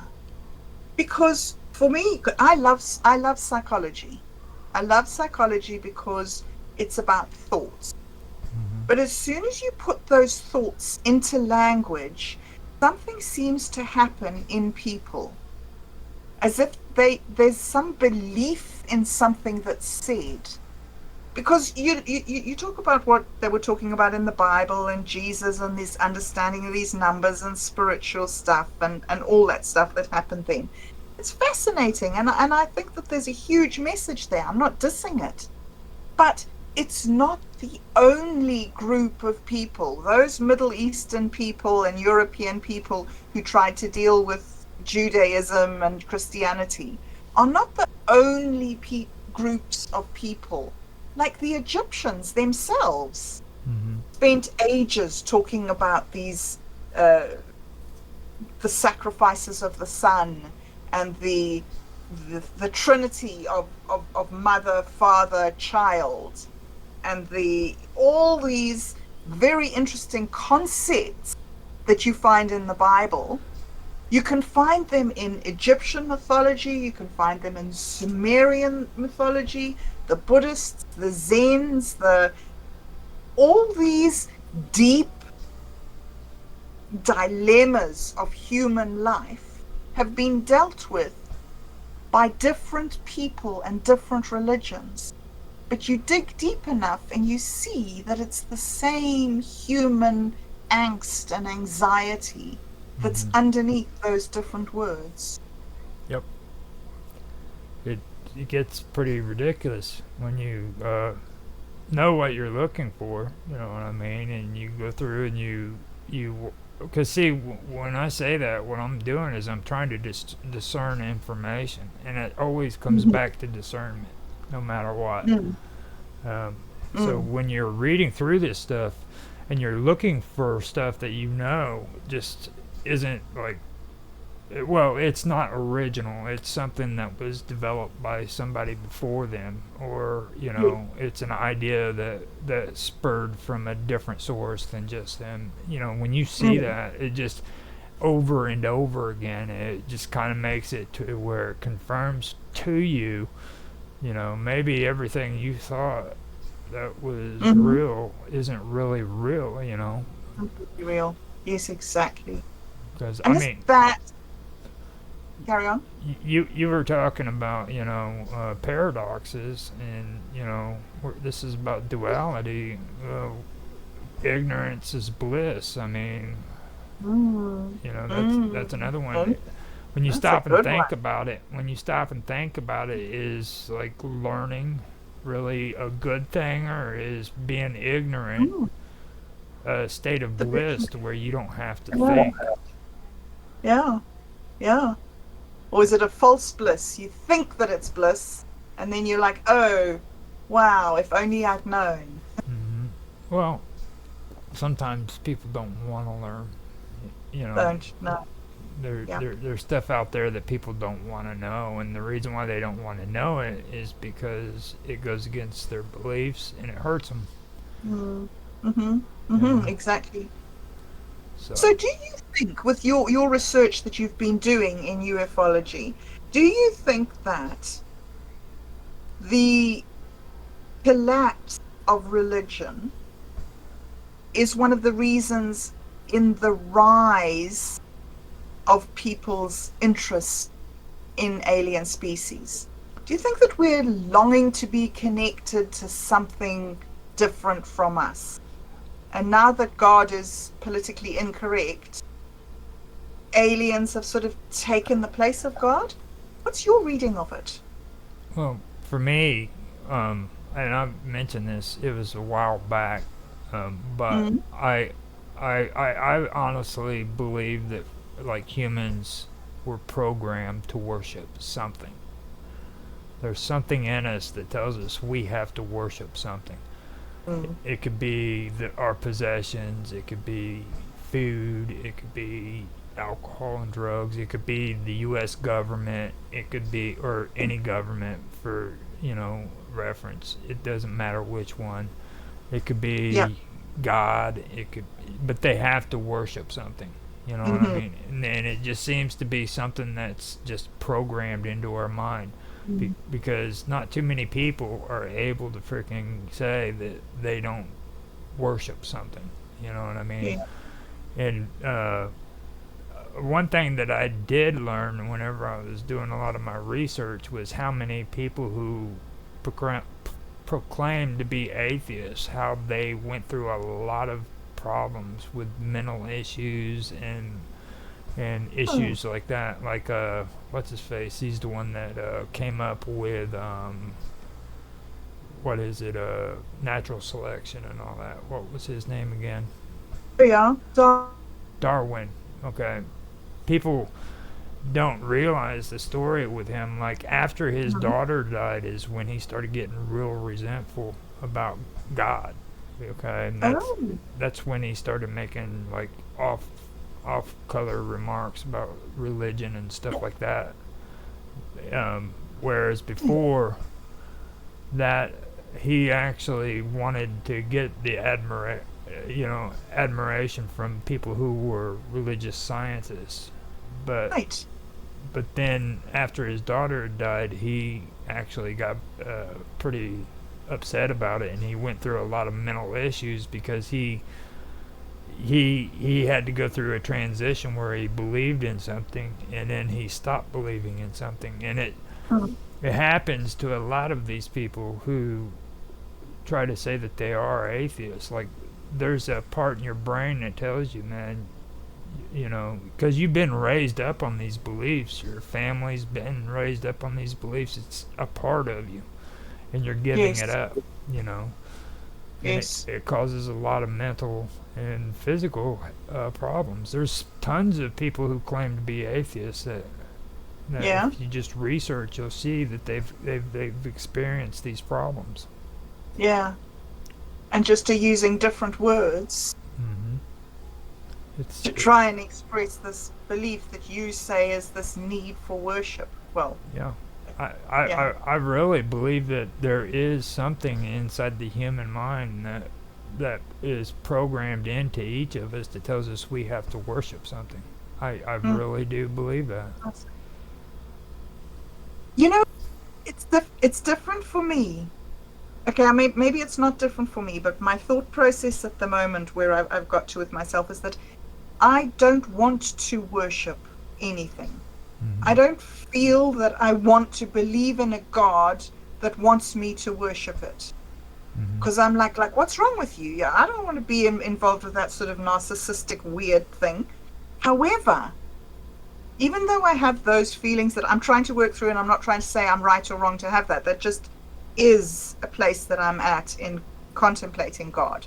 Is that hmm like, why would a God want you to worship them? But the other part of it, the why I still believe in God, even though I have all those questions and doubts and problems, is that if I meditate and if I calm my mind and if I come into the presence of God without my preconceived thoughts and without my words and my rational beliefs, I feel as if I've been changed or helped or encouraged or nurtured. It's just, I have an emotional response to feeling that I am near to God, which is a positive thing for my day. So that's interesting to me. That's a different paradox for me, is about how my experience of wanting to be near God is so completely different from my words of trying to describe my experience of what I think about God. You know what that is, don't you? No, It's called explain to me. it's called the sound of silence. Oh, Yep. really?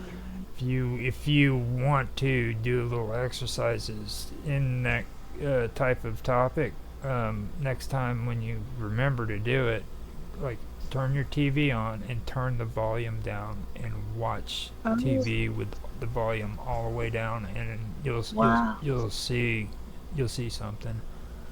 Okay, I'll try that. We'll talk about it next time. Just turn the volume down and don't listen to it. Just watch the screen. All right, I'll give that a go. That's interesting. But All right, so, yeah. it's the sound of silence. That's what it is. They've actually got a song by Simon and Garfunkel, I believe, too. Oh, yes, I know that. Yes, I know that song. All right, you mentioned that for some people, the government, the US government, becomes their God, right? This made me think of this paradox. Where is it? Yeah.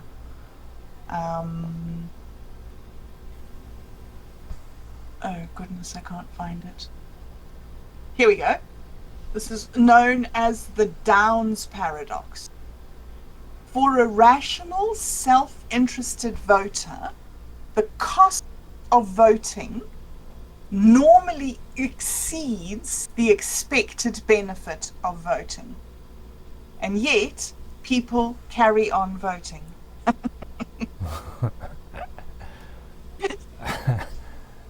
So the cost of voting, what exactly are they referring to when they say the cost? Are they talking monetary? Oh, no, I think they're talking emotionally, that you really want your guy to win, and so you vote for him and you back him, and then either he loses or he wins and then doesn't do what he said he would do. So you have that huge disappointment once you voted.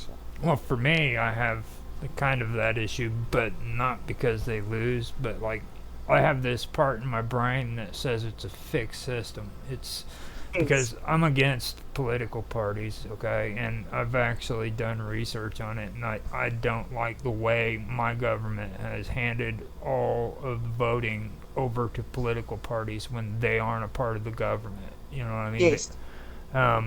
Political parties should not have the power to say who gets to be in debates and who doesn't. Everybody should be welcome to it, Yes. you know. Yes. And that's what they've done, and it's turned into a popularity contest now. Instead of my vote counting, all of my votes determines a person who is sitting up in Springfield, Missouri, who might vote on my behalf, okay? Yes. But for me to get my vote to count, he's got to get a certain amount of votes, and if he doesn't, all the votes that he represents gets thrown away. Yeah. Yes. They're And gone. we all know this, and we all hate it, and we all know the system is rigged, and we all know that the only people who benefit are the politicians, and yet voting happens Yeah. regularly, and people just do it and go along complaining about it, but just do it. I do it. I just like this right here is the first in a while. I'd say about 4 months that I've complained about it. But I do like complaining about my vote and how it sucks and like it's a rigged system. I love it. I have no problem with complaining about it whatsoever. I think I think it's something that brings joy to me to get on the internet and tell people, you know what, your voting system sucks. I love that. You know, more people should do it. Yes, but then once we've said that, then we should instantly start talking about decentralization and small communities.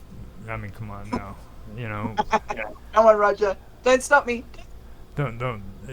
I've heard your take on decentralization, and well, you might as well say it because it's I'm just joking. No, say it. It's actually something you really do believe in, so you need to I say do it. believe in it. Yes, So, I do believe in it. What I believe in is that we don't we don't need to persist in doing something that's not working. right. The system that we have was a good system, and people tried to set it up, and it's been subverted and it's been broken, and we can't fix it. And so we need to walk away from it, and we need to do something better. And the only thing that we've got better at the moment, the only option that we've got at the moment, is to rely on the power of the masses, the power of the people. But we know that the power of the people doesn't work in huge, big mobs. And so to counter that, we build small communities, small, diverse communities. So over here, there's a community of green people, and over here, there's a community of blue people, and over here, there's a community of purple people. And all those people are able to bond really closely to each other and make these little decentralized cells where they can fulfill each other's needs. But they also then interact with each other. And so you have small decentralized communities that make bigger decentralized communities that make bigger. And so you have this whole great network effect that then slots into the hierarchies and makes communication between people productive. There we go. That's my little spiel, Roger. That's and every time you say stuff like that, it reminds me of the Sumerians. That's how they did it. Like it was city states, and each city had their own gods that they worshiped, and and they had their own form of government. Yeah. It got to the point where like this city worshipped this god, and then if you wanted Whoops. to worship this god, you went over you there? here. Yeah, I'm here. Roger? Yeah, I'm here. Are you? Whoops. Oh, what a pity. Roger has dropped out. No, I haven't. Oh, no. Oh, you're back. Yeah, I'm here. I never went out. Oh. Okay. But Your volumes, you went away. but did you get that last part? We got up to city states. Yeah, they were city states. You know what I mean? And like each separate city had their own form of government and the gods they worshipped and stuff like that. So I thought that was pretty cool. Pretty cool. I also think that it's interesting that even that system broke down. It's as if with people, like we're talking about this paradox thing, you have to keep on searching. You can't just get a set of instructions or rules that work forever. You always have this duality, this push and pull, and you have to be able to, like when we have a big government system like we've got that gets to the limit of its functioning, then we have to change and make another system, knowing that our new system will also get to the limits of its functioning, and we're going to have to change again. But that is what we do as people. That's what we do so well as people, is that we think something up, test it out, and then make changes. Think something else up, test it out, and then make changes. Mm-hmm. And doing that, it's taken us a few thousand years, but look at us. We're pretty amazing the way we've tamed this planet. I hope. This is quite a hostile planet. I hope that they realize though on the way that like we've actually done quite a bit. Don't mess it up. Like we've actually had a better life than a lot of people in human history. You know what I mean? So much better. Yes. Well, that's the important thing, is not to throw the baby out with the bathwater. Right.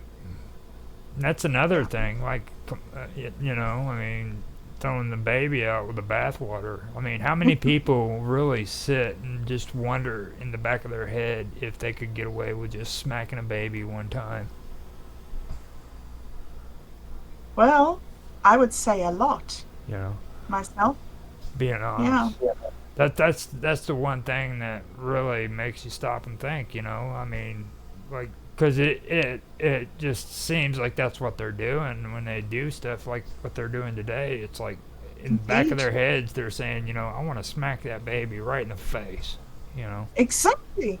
Well, you know, Roger, that in the wild, most baby animals don't make it.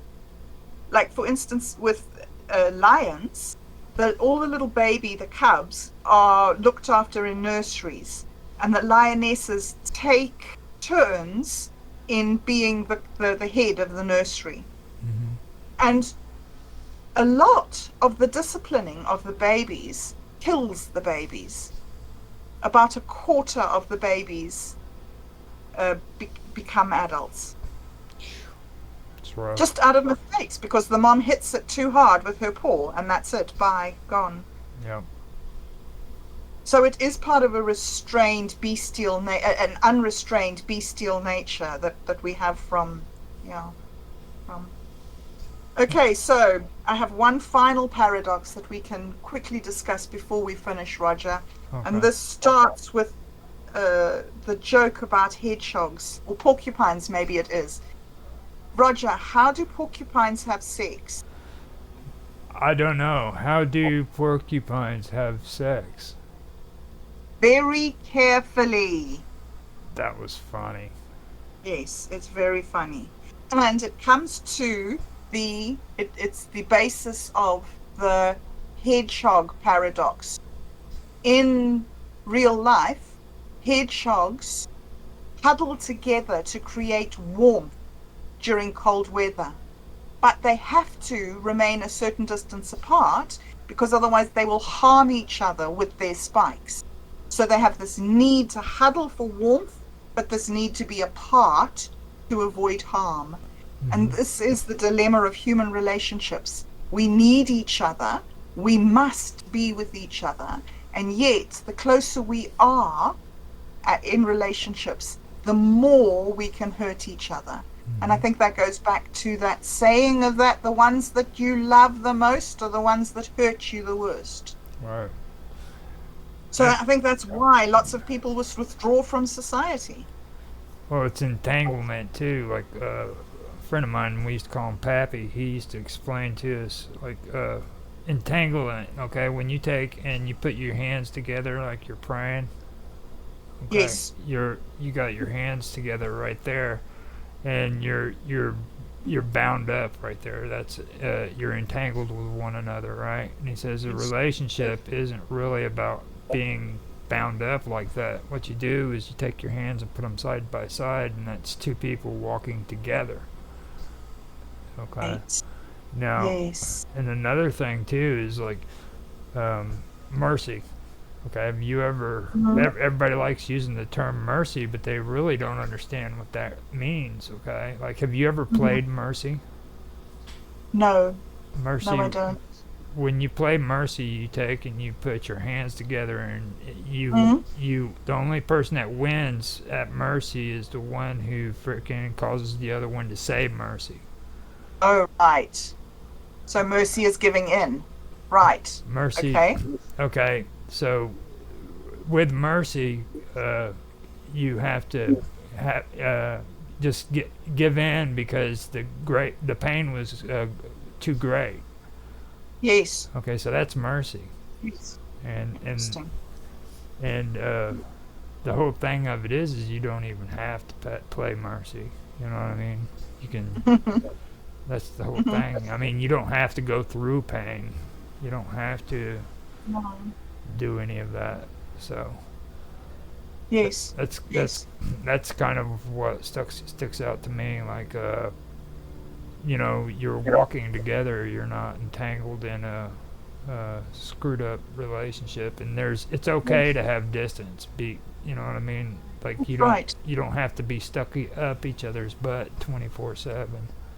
Right, exactly.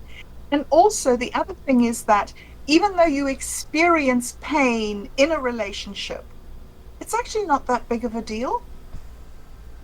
Oh, it's horrible. I don't So, understand how you guys can even do that stuff. Like, what? have Have a, relationships and stuff. Like, but we have a relationship, Roger? no, I've walked away from relationships for a while, Oh, you man. mean I'm the not. love relationships? No, Yeah. I'm meaning friendships as well. I'm Oh meaning yeah, yeah, all okay, different sorts. Yeah, no, not just love. No. yeah. Yeah, no, I agree with you. I agree with you that it's I, severe. there's a reason why they created marriage. Okay, that's a commitment. That's something that people need to be ready for when they get involved in that stuff. And that's why the divorce rates have gotten up so much higher, is because people don't take that stuff serious. Seriously, yes. Yes, You I know. know? But even if you have this wonderful relationship, right, and you love marriage, say, even if you have a wonderful marriage and nothing goes wrong and you're just great, you still, one of those people's going to die. And the other person's going to be in severe pain because of losing that person they loved so much. So you can't avoid the pain. The more you love somebody, the more the pain is going to be when you lose them to death, if that's, the final loss. Well, you do know that there is another duality to love, right? And this is just real world uh, uh, experience right here. That when it comes to love, okay, everybody likes the warm fuzzy feelings, okay, and they when they feel those feelings, that's love. But when you lose somebody, it could be because of death, it could be because somebody broke up with you or divorced you or whatever. That's still love too, okay? Feeling that pain means that you actually love that person. If you didn't feel that pain, then that means you didn't love them. Yeah, So love you is didn't love also them. love is also the good feelings as well as the bad feelings, you know. So Yeah, it, it's very interesting. It is. Well, that has been a fantastic discussion today. There are so many more things that we can say, but I think that we should restrain ourselves, save some more material for next week. mhm. So, Roger, thank you very much indeed for being with me today. Thank you for this very interesting discussion. And do you have any final words to sign off with? No, nothing. No, just goodbye. All right. And so until next week, we're done here. Thanks for listening, guys. And we'll see you same time next week. Goodbye.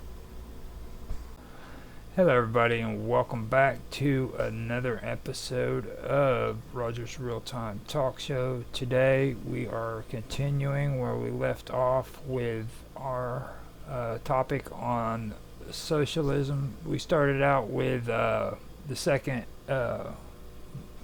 international, and we've made our way slowly down. We're now on the last part of about the SDF, I believe.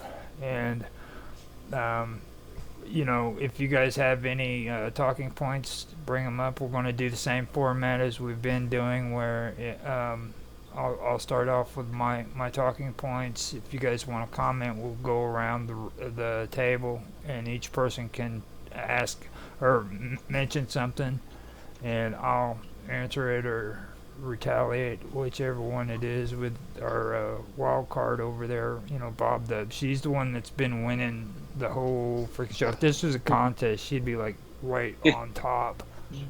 She's just on her game. I feel intimidated by being on the same chat with her, to be honest with you. She's a tiger.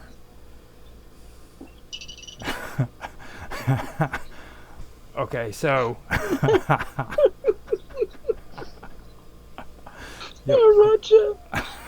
not again. Thank you, Roger. You're welcome.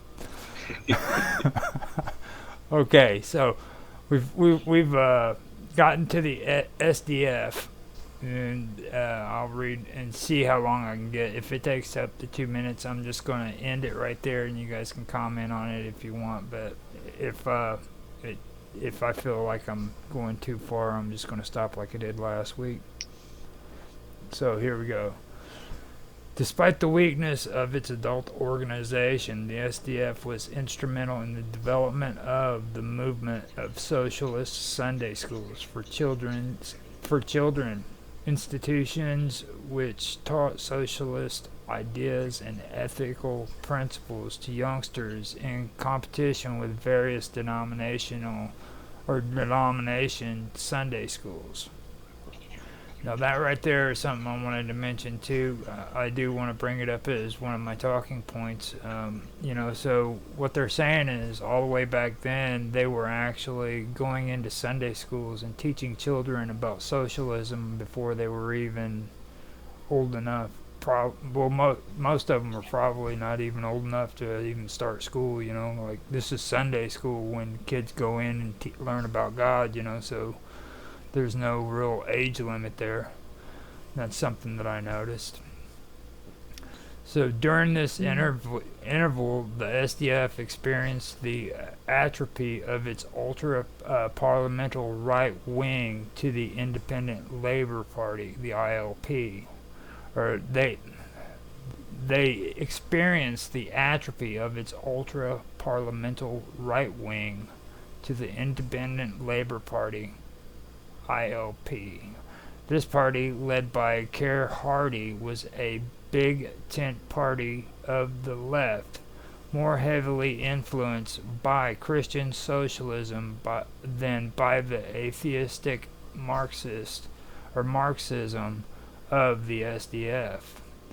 The ILP also had the advantage of having Hardy as a member of the House of Commons after winning the West Ham South seat in the 1892 general elections. This enabled the ILP to argue that it was a more effective vehicle for change than the SDF. Prominent figures such as Henry Hyde Chapman, Ben Tillett, Jim Connell, and George Lansbury all left the SDF for the ILP. The British Socialist Party, BSP, this was a Marxist political organization established in Great Britain in 1911, following a protracted period of fractional struggling. In 1916, the party's anti-war forces gained decisive control of the party and saw the defection of its pro-war right wing. After the victory of the Bolshevik Revolution in Russia at the end of 1917 and the termination of the First World War the following year, the BSP emerged as an explicitly revolutionary socialist organization. It negotiated with other radical groups in an effort to establish a unified communist organization, an effort which culminated in August of 1920 with the establishment of the Communist Party of Great Britain. The young organization, the Young Socialist League, was affiliated with the party. Now right there, I wanted to point out too, if you notice what they're saying there, they're saying far right, they're saying left. And when I have conversations with people about socialism, that's the one thing I always bring up. It's not about the left and the right.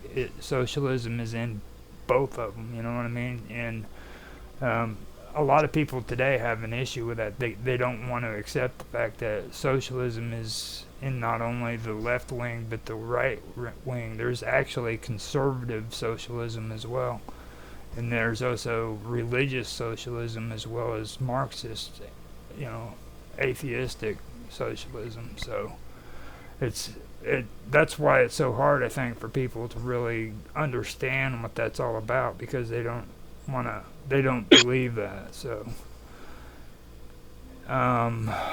I know we have a lot to go there, so I'm going to stop it right there with the British Socialist Party and the end of SDF and what I talked about with the Sunday schools and stuff, because I think that's actually a pretty good topic to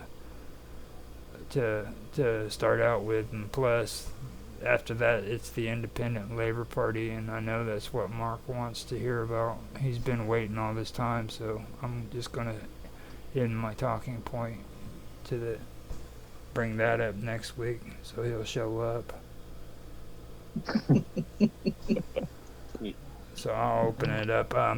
We had we had Otto. You're the one that started out last week, right? Could very well be. We'll let Mark start out then this time. Yeah, that sounds good. Yeah. Okay. So It's interesting that you pointed out that the movement of the CF coming into education in Sunday schools in what was it, 1892? When you consider that what we would know as the long march through the institutions, the Frankfurt School of philosophy, the Frankfurt School, these concepts were sort of, generally speaking, post-World War II ideas. Whenever we talk about the long march through the institutions, the sort of takeover of the conceptual takeover of civil service by these groups, we always consider post World War II, and especially within the last, 20, 30, 40 odd years. So I just find that quite interesting that you're taking it back to back to the late 19th century. Yeah, I think that is an interesting thing too, because I mean, the thing of it is a lot of people don't realize England, Germany, and France were all very important to the socialist movement. You know what I mean? And then everybody thinks of Russia and the Soviet Union, you know, when they think of communism, and they relate that to Marxism and stuff like that. And that's communism, don't get me wrong, but England, France, and Germany were the big players out of it. Mostly Germany and England, to be honest with you. And France, from the sort of French Revolution onwards, and up to a point the US. It's also interesting that you made this distinction between left and right, or not a distinction, more of a merger sort of. And I hate this left and right sort of connotation personally, and I believe that extreme socialism is extreme socialism no matter what. You talk about socialism just as a sort of full thing, but there is a distinction between extreme socialism and socialism. Something that I was thinking about when you were talking about it was the of the Nazi Party of Germany between 1920 and 1945. Which was officially known as National Socialist Germans Workers' Party. So, whereas these days, modern sort of language considers the Nazi Party to be not relevant as socialist movements are concerned, as in academia. Yeah, I agree. For me, my personal thing is, and I get a lot of crap from it for saying it, but like people always classify the Nazis as far right extreme socialists,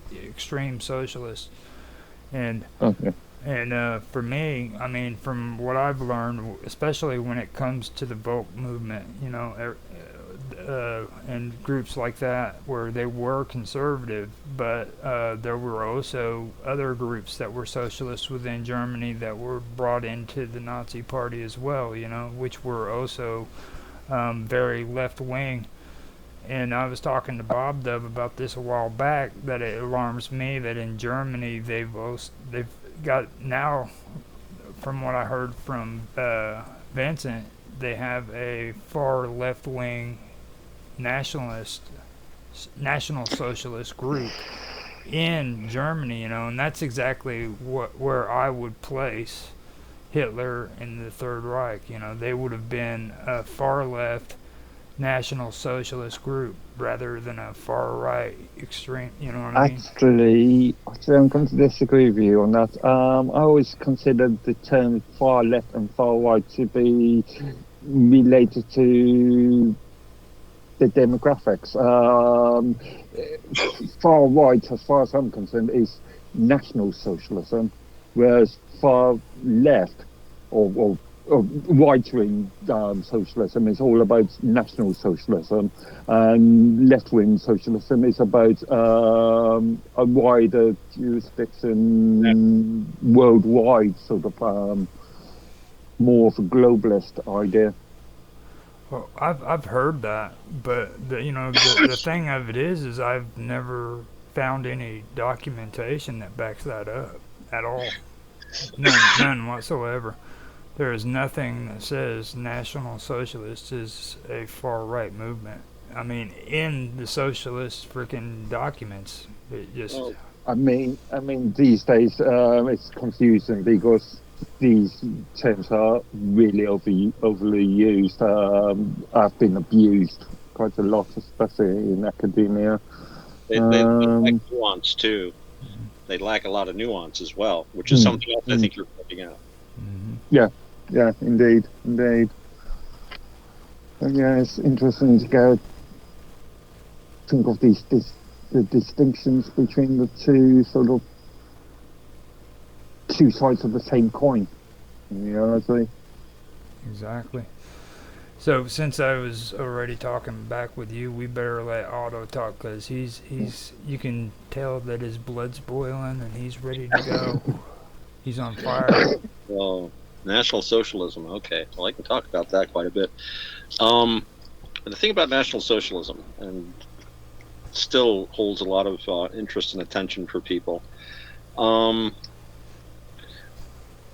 If we look at the time and place, the way to understand these ideologies is to look at the time and place that they were designed to function in, and also what the people at the time and place were saying about them. Now, National Socialism is what I would call a third position, neither left nor right, but a third position, along with other ideas like distributionism, phalangism. This is an old tradition. Now, as far as how that actually worked out in the actual functioning of the party, this gets back to the that triple way of looking at things: the philosophical, the big picture, the theoretical side, and then how it actually practically is applied. So you got philosophical, theoretical, and practical. And the fact is that the party itself was, I get the impression, kind of its politics and political theories were to a certain amount ad hoc. One of the big drives for the party was to gain power. And I think power is often what drives any party, of whatever pigeonhole you want to put it into. And within each party, you've got tendencies towards what you can call the left or the right. And in the Nazi Party, you had people that were pushing very hard to the left. The Nazi Party and the Soviet Communist Party worked quite closely together for a while at one time. Goebbels admired a lot of the stuff the Soviets were doing. He was not speaking that way in the 1940s, but in the 1920s and 30s, if you read his diaries, they were very impressed. A lot of the early Luftwaffe training was done with the assistance of the Soviets. So you had within the party itself, but then you had elements within the party that were very respectful of large business interests. They liked that money. They liked that power. One of the points in the party platform was that they were going to do away with the giant department stores in Berlin. They were like the Walmart or Kmart of our time. They drove out small businesses. They turned, shop owners into employees. And this is something that Chesterton and Belloc talked about with their distributionism, the idea that, the economy needs to be more distributed among people rather than concentrated in a few hands. And there was a lot of National Socialist talking points about that. But when push came to shove, those big businesses were left right there. It's the same thing with sacrificing, and again, this is an aspect of National Socialism. There's a lot of people that like National Socialism. They have very pretty uniforms. There was a lot of anti-National Socialist propaganda that was continued after the war. It took a while to deconstruct that. So people have had they go back and forth, but they failed to realize certain elements of National Socialism that were completely incompatible with our situation today. It was very much a product of its time. It dealt with political issues, social issues that existed in Germany in the 20s and 30s. It has very little or nothing to do with the problems we're facing today. But I think I kind of went on digression there. But one of the things I was going to say about the National Socialist state, from what I've seen of it and the books I've read on it, and I've read a lot of the diaries and memoirs of people that were there, as it actually functioned. I mean, aside from the theory of the principle of leadership, and you would have all these, startlingly brilliant and strong men who were very responsible, but who had, they would have total power, but they had also total responsibility and could be executed if they got it wrong. But this would make everybody robust. And what it did was make a bunch of people frightened to make a decision. And it was like warlordism. You had the top Nazis were always jockeying to see who could put the knife into someone else's back. There's a lot of, like Hess, for example. There's people that feel he was encouraged to take his wacky flight just to get him away from the Fuhrer. And you remember Hess's chief of staff was Martin Bormann, who later became Adolf's chief of staff, and arguably the most powerful man in the Third Reich. I mean, Hitler had to sign everything, but you didn't get to see Hitler unless you made Bormann happy. He was also one of the personally most wealthiest men in the state, and according to rumor, was a Soviet agent, which is very interesting. I don't know if that's true or not. David Irving, who is probably the best scholar on matters of Germany during that period, seems to think it likely. But it's hard to tell. But anyway, yeah, if World War II didn't happen, if they had avoided, having Germany destroyed, I personally feel that the National Socialist state probably would have torn itself apart within 5 or 10 years of Hitler's death. As it was, you had an uneasy alliance between Goebbels and Himmler Goebbels and Göring, who was a complete. I mean, he was a waste of space as far as any sort of a governmental leader. I mean, when the German Air Force was facing its darkest days, when an entire nation of people were depending upon him to defend them from horrible death raining from the skies, and they were being overwhelmed, he went home and hid under the blankets for a week. He just got under the blankets. It wouldn't come out. And they were begging Hitler to fire this guy, and he couldn't do it because it had to do with the politics, the warlordism. He could not give up Hermann because at least Hitler felt that his own rule would come to an end unless he, again, played those internal politics. So, and something else I was going to say about Marxism. This Marxism was Marxism, and that it's a 19th century phenomenon. And as it evolved, it has evolved quite a bit. So. We were talking about Russia as opposed to Germany, the importance of places like Germany, France, Britain to the socialist movement. I think the reason was that under Marxist theory, that was where the revolution was supposed to happen, not Russia. Marxist theory had to do with, again, we were talking about this before, the great power in the world now was industry. Industry was shaping the planet, the amount of wealth pouring out of industry. It's the same thing like AI today, I guess, or the computer revolution. So they saw that the industrial bourgeoisie were the ones who had to be defeated. If you could wrest control of this most powerful item in our society from the industrial bourgeoisie and put it in the hands of the proletariat, that would be, the power would be in the hands of the people. according to their theories, people that were living in largely agrarian societies, I mean, hell, they were just a step up from serfs in Russia, that these would be the last people that would ever be able to achieve socialism and communism, because they simply did not have the wherewithal. They weren't educated enough. And I think really Marx was interested in power. He didn't really see much power in a bunch of farmers. He saw power though in being able to control a country's steel output, for example, with a sit-down strike. That people would listen to. So by the time we get to the post-World War II era that Mark was mentioning, we're in the realm of Marxist-Leninism and really Stalinism, where these views are they're no longer as pure at trying to apply all of Marx's ideas. They've had to modify them, and you take your revolutions where you can get them too. These guys were like, hey, all these farmers are revolting, but we wanted to control the city of London. Well, you know what? Let's go. And so yeah, that was I think an interesting point of that. Marxism has evolved as like what's the old thing, no plan survives contact with the enemy. No ideology survives contact with reality. It has to modify, even if only maybe it doesn't modify itself in name necessarily, but it has to modify in practice, or it simply can't last. So, and these ideas have lasted.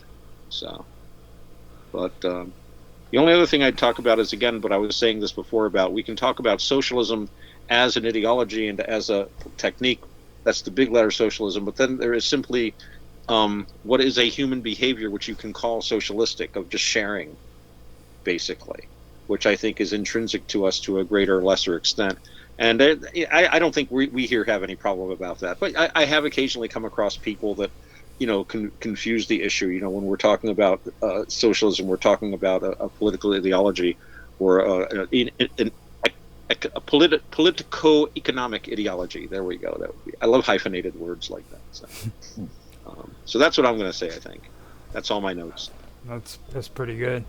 Now, coming back with what you were talking about, for me, I personally don't think that, like, socialism, National Socialism in particular, is over. I don't think that it was just done with and over with, because even if people don't realize that they're doing it, they're still behaving in the way that a lot of these social nationalists did. Like, if you pay attention to what's really going on with these conversations when it comes to politics, you'll start noticing that there was a lot of things that freaking people who were in the National Socialist Party did. Like, it was speak the language or go home, you know what I mean? That was one of their big tactics. They would intimidate foreigners in their country because they couldn't speak the same language they had.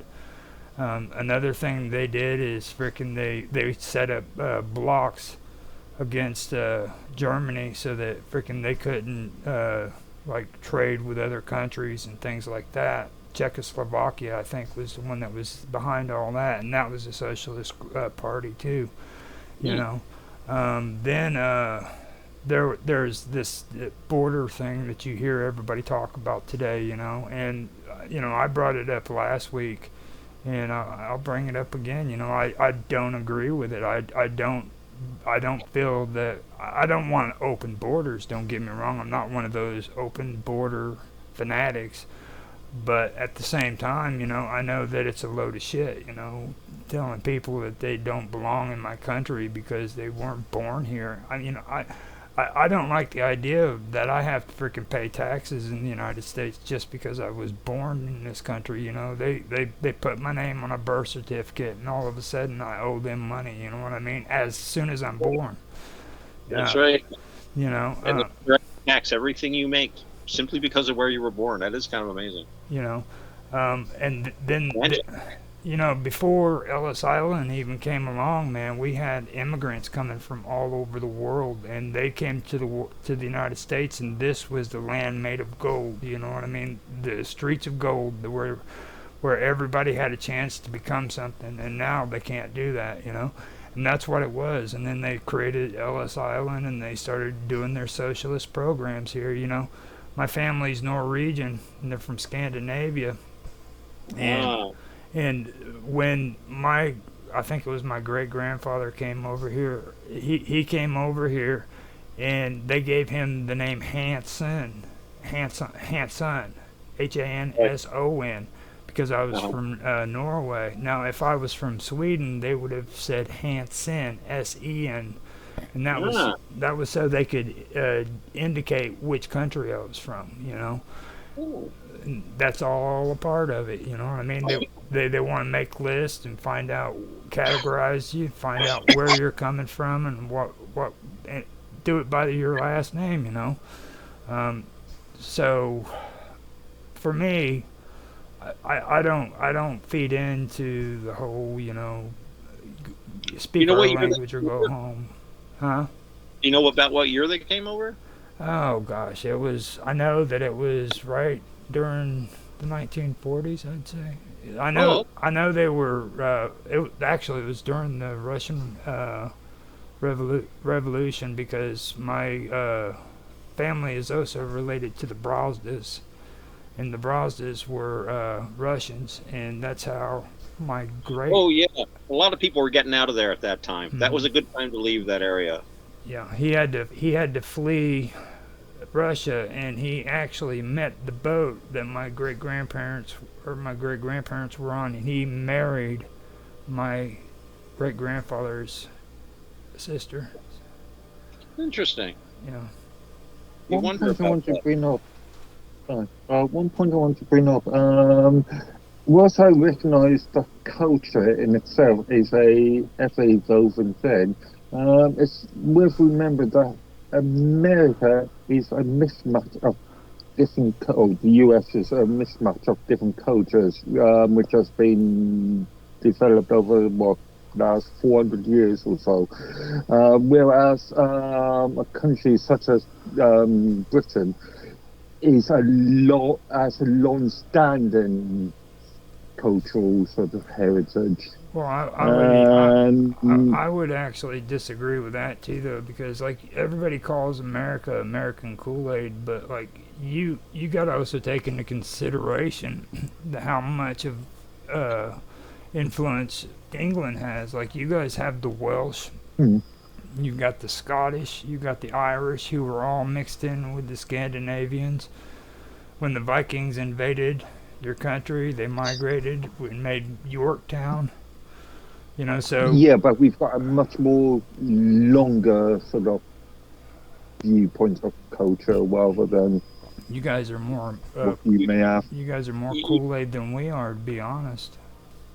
But the cultures, I think what Mark's point is, though, you've got Welshmen, you've got Cornishmen, you've got Englishmen and Scotsmen, but they have been very distinct people for a very long time. And this kind of gets back to the idea we were talking a little about last week. For most of human history, most people never traveled more than 10 miles from their house. That was one of the things that started making countries like America different. And not just America. That's when England started to go, all of a sudden it's like, hey, let's go to India, woohoo. But people started traveling huge distances. And so even people that were living very close to each other for a very long time, they had a long history of being distinct, and that means you're going to have different dialects, different languages. We forget the United States is huge. I always say it's not one country, it's 50 little countries. And then each little country has all kinds of weird little variations of this and that. But everyone more or less speaks English, although you could argue about the kind of English they speak.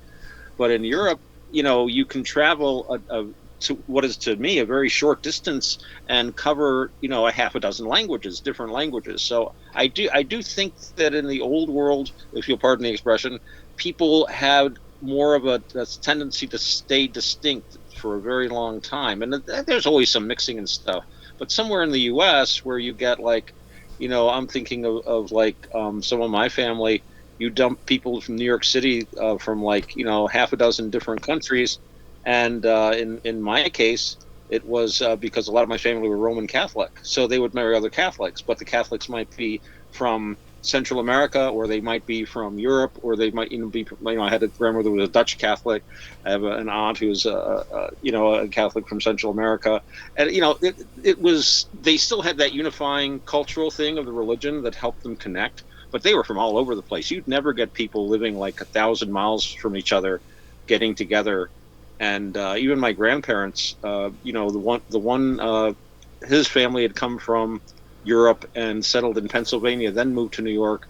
And on the other side, he met my grandmother, whose people had come over from Holland, like a generation or two before. And it was like, somebody who ultimately came from Ireland and somebody came from the interior of Europe. Again, that's a lot more than 10 miles apart. Probably wouldn't have happened under normal circumstances. So I do think there is a difference with some countries than others. You're going to have more ease of mixing.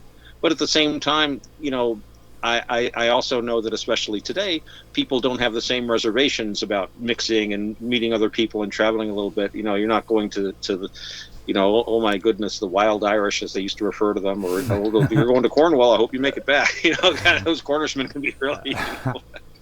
And the Bruce is happy at that. Some people, I know some people that have not gone out of the sort of environment ever. So yeah, it's comfy, I guess.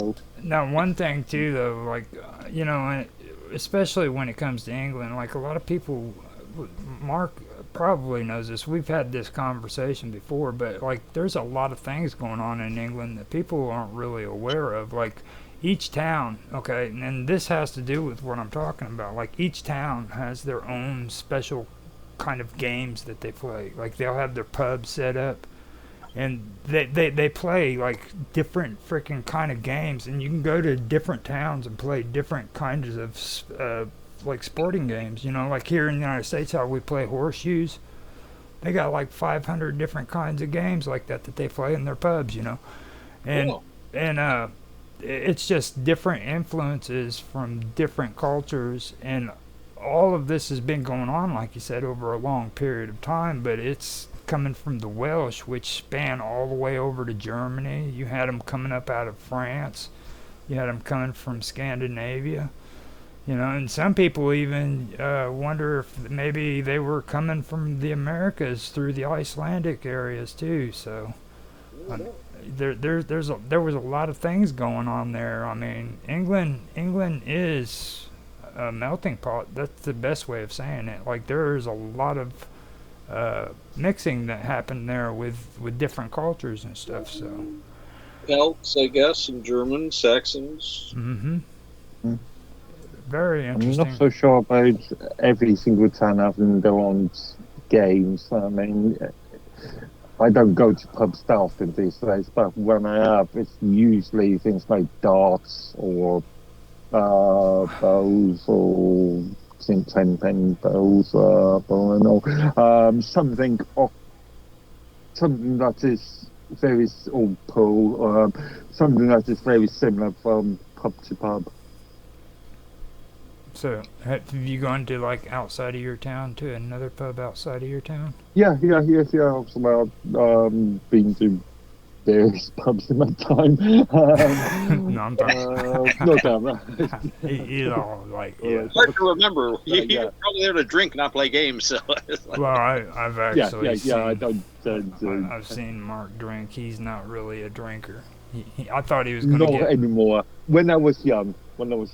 Oh yes, when our livers were much stronger in the old days. Yeah. He had Oh my goodness. Well, I have seen references to special regional sports or games. Actually, P.G. Woodhouse wrote one of his wonderful stories about this regional game, and this guy goes to play, and he thinks it's something like what we would call soccer or football. It's like, oh no, not really.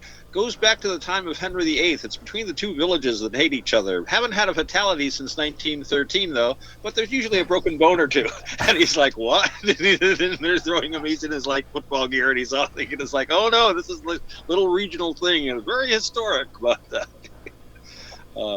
so yeah, I have heard of really nice, cool old traditions being preserved in different regions. But a very old country compared to the United States. We're such a young land compared to a place like Great Britain or anything on the continent.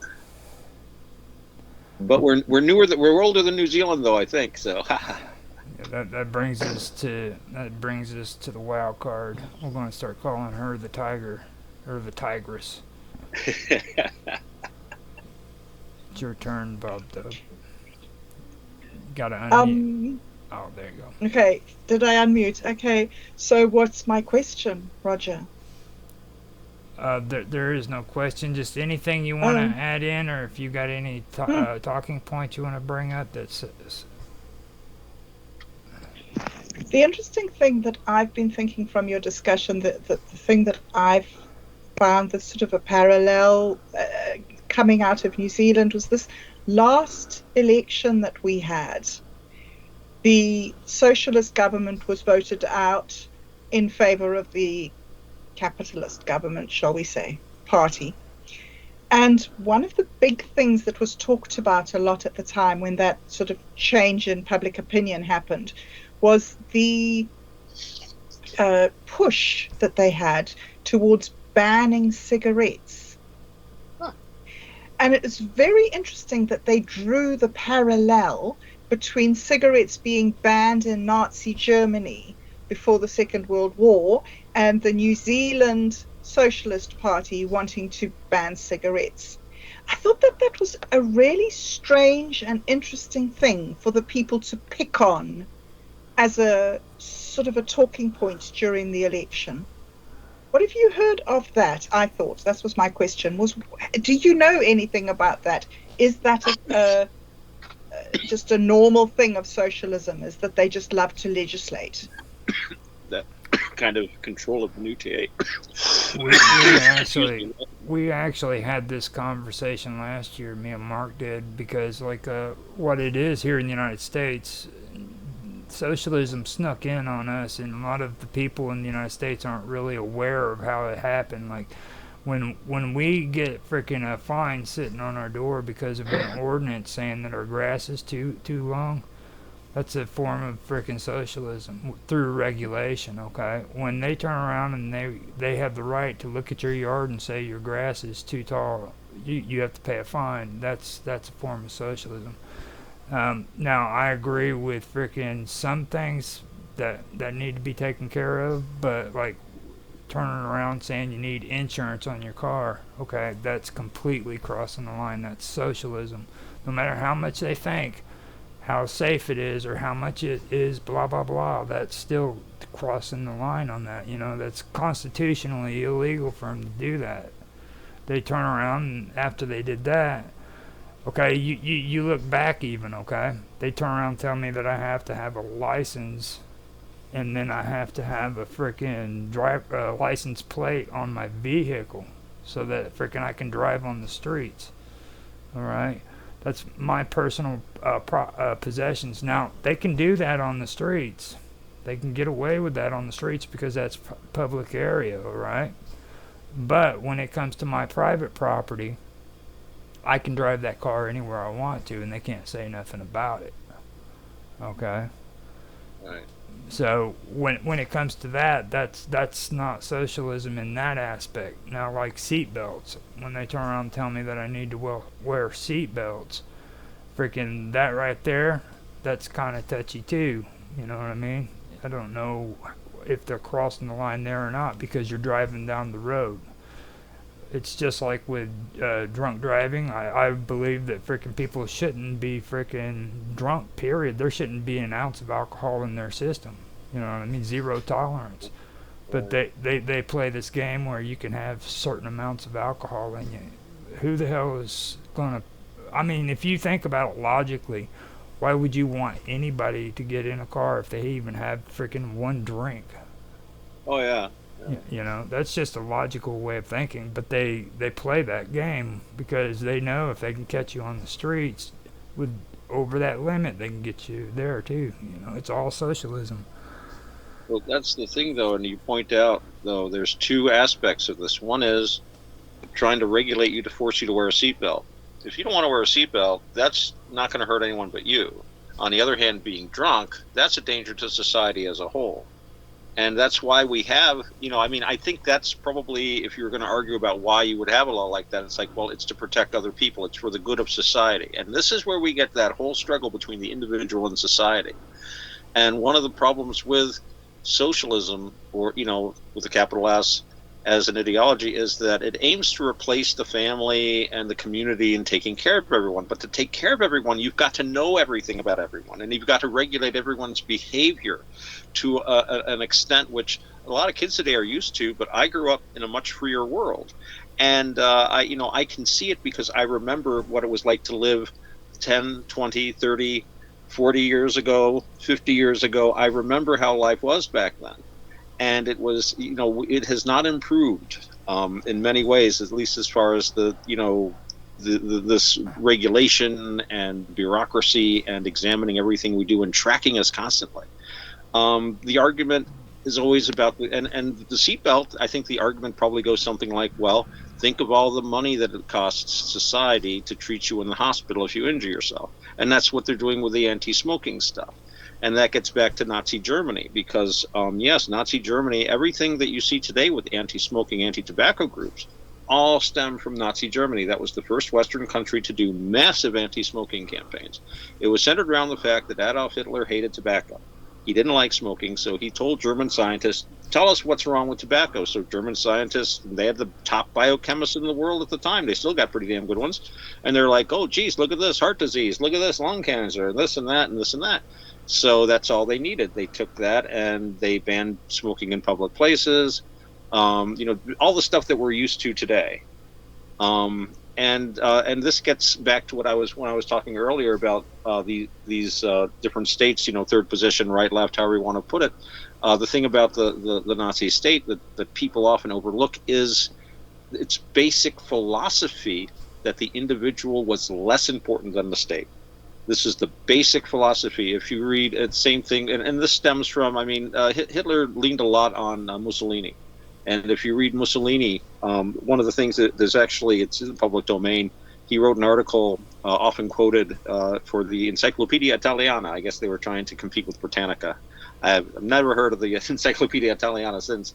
But he points out in when he's writing and describing fascism, and of course all these wonderful things about, ecology and art and aesthetics and a strong nation and this and that, but it's made clear throughout that the individual is meaningless. Indeed, the individual can only attain true self-actualization as an individual by subsuming himself into the state, into the society. And this is part and parcel with this kind of micro-management. And you've probably heard in Nazi Germany, the communities were all organized down to blocks, block leaders, like we'd have a city block. And you'd have a Nazi party official whose job was, one of them was to make sure everybody was listening to the Führer's speech on Saturday night. So he'd go past all the houses and all the apartment buildings and make sure the Führer's speech was on. There weren't any, beefsteak Nazis, brown on the outside but pink on the inside. So that's what they called them, beefsteak Nazis. So what people would tend to do was they would push the radios near the door so that the block leader could hear. It just fostered this whole culture of hypocrisy, But that's what happens when you've got that basic philosophy of the individual being subordinate to the state. And I stand on the other side of this. This is where all these wonderful things fall down. If part and parcel of it is destroying the individual for the sake of the group, well, A, who defines the group, and B, there's always somebody there who's doing well. That's think of Fidel Castro, who wonderful revolutionary, and I'm sure had his heart in the right place, but is a very wealthy guy. His children live the life of incredibly wealthy drunks on in the Mediterranean. It's not very socialistic. You'd think the kids would be there, volunteering in a clinic or something, or helping build houses in Africa or something like that. No, they're on the Riviera just getting a tan. And that's often what happens with these. Well, we're putting the group first. There's always somebody in the group that's more equal than others. It's terrible but true. Terrible but true. I wish it weren't. I really do. Now, a cynic is a disappointed optimist. Yeah. That's me. Now, before we go on to you, Mark, we want to see if Bob Dove wants to answer. Or, you got a response? Okay, I do. I have a response in the form of a question for you, Roger, and Mark as well. What do you think about the individual and the state? Do you think that the individual is more important than the group? Me? No, she was asking me and Mark, Yeah, right? yeah. Because I think I pretty much said that. Yeah. Yes, What yes, do you you said that. I was just wondering what the other guys, if they agreed. Oh, right, right. Yeah, yeah, Okay, so thanks. since I already made my response and everything, I'm gonna let Mark take this, and then I'll follow up if you guys want me to. It's up to you.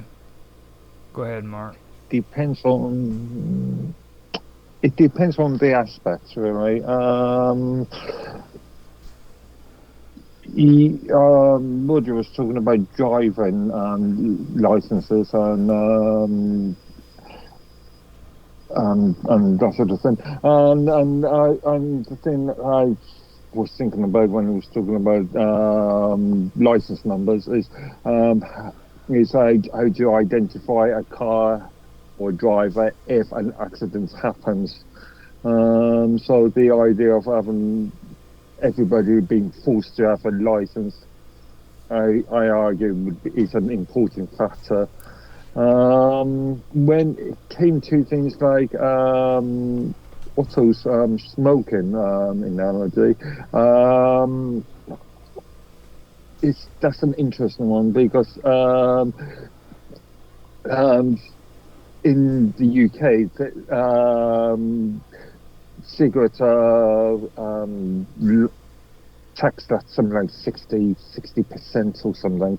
And a lot of that goes back to the NHS, the National Health Service, which is a national health service. Um, and arguably, or well, in fact, the NHS, or the state makes more money out of taxes on things like cigarettes compared to the sort of aiding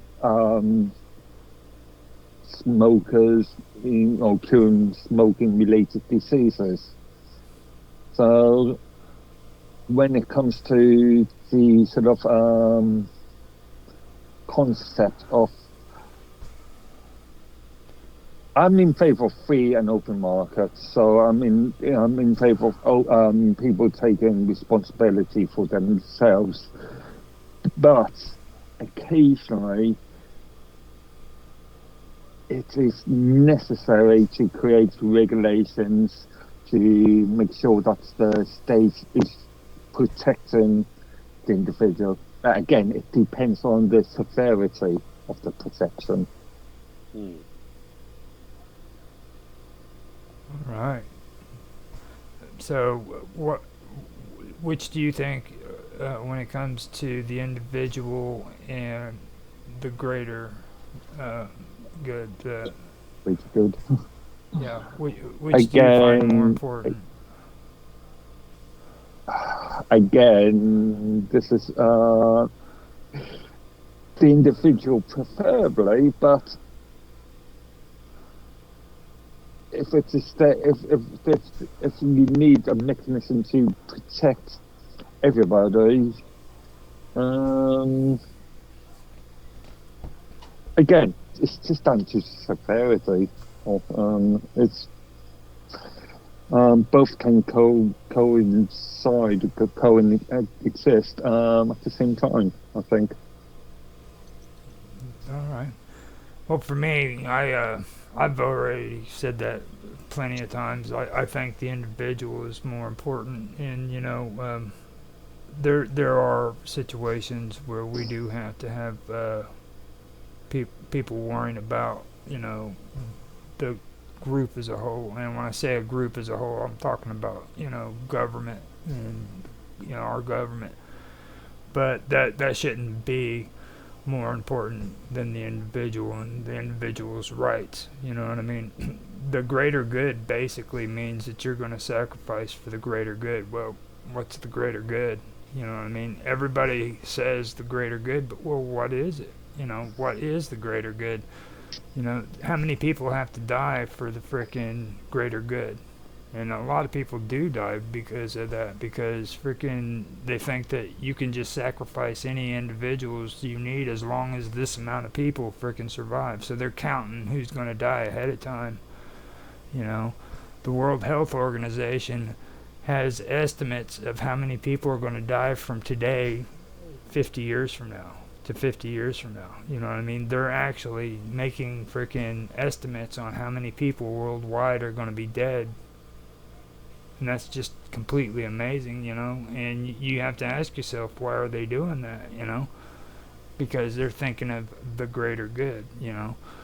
So, that's my stand on it. I'll never say that I believe in the greater good because, first of all, I've told you, Bob Dub, but I don't know if I've told anybody else. I really don't like frickin' society. I frickin' think it sucks. I think that frickin' civilization is just completely frickin'.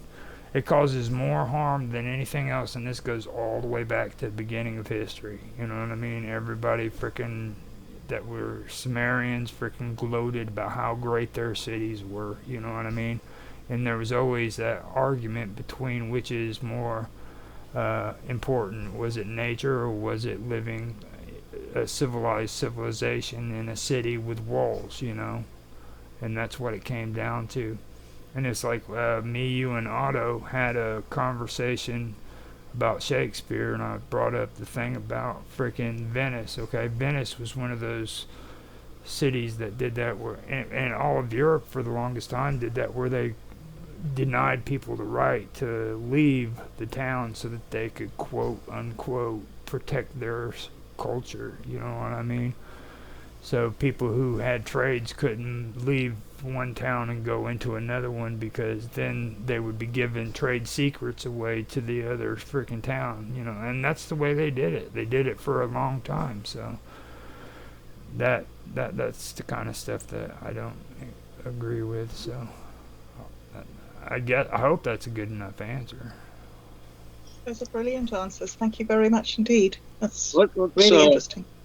I wanted to bring up something too, just in the interest of talking about something which is a positive way that the individual can, be surrendered to the good of a larger group. Is I'm thinking of something which the non-Americans here probably have never heard. Well, you might have heard of it, but aren't aware of or don't have the experience with. But here in the United States, the backbone of our firefighting for the entire country is something known as the Volunteer Fire Company. And a volunteer fire company is a very unique thing, and there are laws that protect them and protect the companies and give the individuals certain rights and protections, because these people are the only way we could have firefighting service in most of the country for most of its history.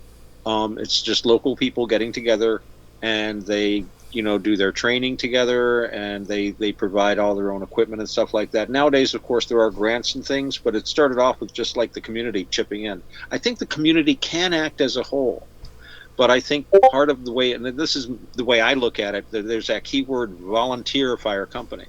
It's people aren't coerced into it. Nobody forces you to go be a firefighter. They're not getting you on a bucket brigade at the point of a bayonet or anything.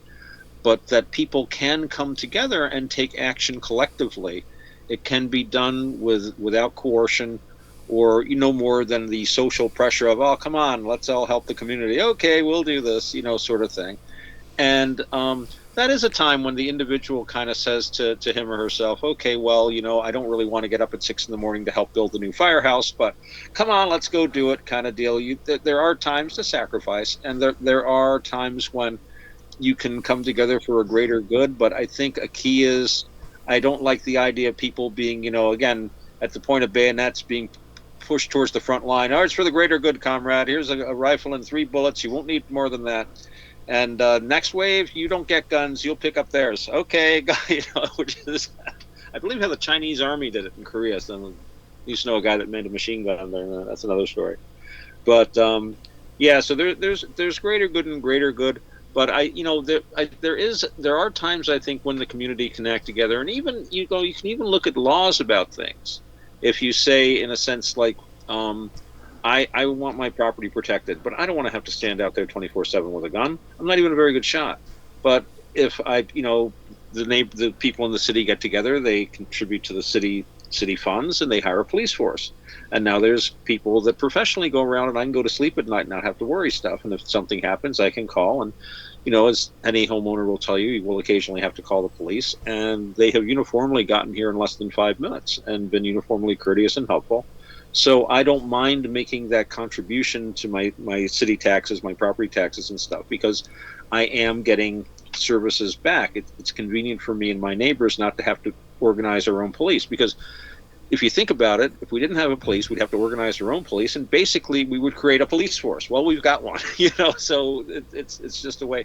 So this can be, although in this case, yeah, if I don't pay my taxes, I get in trouble. I've tried that. It doesn't work not paying your taxes. But yeah, I've had some very sharp arguments with the city about it over the years, but we're on good terms now. But anyway, so there are ways, I think, where it's, because much as I would, I love that show, The Prisoner, with Patrick McGowan. I don't know if anyone here has watched it. I will not be pushed, filed, stamped, indexed, briefed, debriefed, or numbered. And that was a great show, but you couldn't really have a whole society like that. And society, it would be such an intensive, exhausting way to live, really, all the time. We need to have cozy in our lives. And we need to be able to create new generations of people. We need a certain amount of relaxed coziness, and that means, humdrum civilization. Much as I know, Roger, it's not my favorite thing either, but we need to try to use the good bits of it if we can. And that. Whenever you talk about that, Roger, I think about Jack Vance. He wrote several books where he talks about urbanism and the way people living in, extreme urban civilizations get completely disconnected from reality and basically can't even take care of themselves and just shrivel up and just it eventually. You should read some Jack Vance. I think you'd get a kick out of him. Good book is The Gray Prince. I'll give it a shot.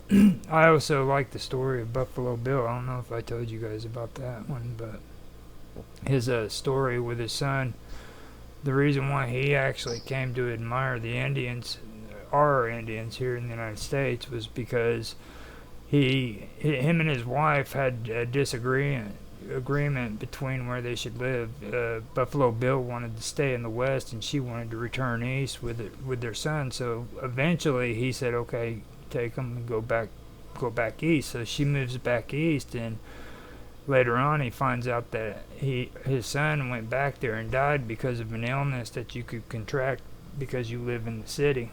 And back then they didn't have a cure for it, but today it's not really a big problem, just to say that. But because of that, he started getting more into wanting to learn about nature and being out in the wild, and he started learning about the Indians, and he actually learned to respect them and everything, and that's why he ended up going down the path he did, because of that. So now, if you want to respond to me, Mark and Otto, go for it, Bob Dub. I think it's brilliant. I think it's so interesting getting to know what you think and dealing with this. And the thing that comes across to me so strongly is that it's something that you have to be actively involved in if you care about it, because things change and the environment changes and the balance between the individual and the group changes. And I was wondering, as you were talking, just to myself, I wonder what it is when, as an individual, you voluntarily join a group. I wonder what it is that we as humans want from our group, because with all the things that we've been talking about with socialism and these different movements and these different attempts to bring these policies in and everything, it seems that they fail more often than they succeed. So it's really fascinating to me, this way that individuals and groups, like they're the same thing, but they're not the same thing. Yeah, so it's just very interesting to hear what you guys think. Okay, now it's your turn, Otto. You gotta come up with something. Hopefully, Well, you didn't speak about everything and you held something back, because it's that your was it. it's your turn. It's your turn, dude. Talk about the weather, I guess. And well, which has been rainy here lately, which was interesting. But well, I could say that I think again, and this is something talking about like greater good, lesser good, and this is something that I know a lot of people that are Second Amendment absolutists, and I can appreciate that. But there's also an argument, and this is more or less the case in where I live, the state in which I live, is that you do have a right to own a firearm in New York State.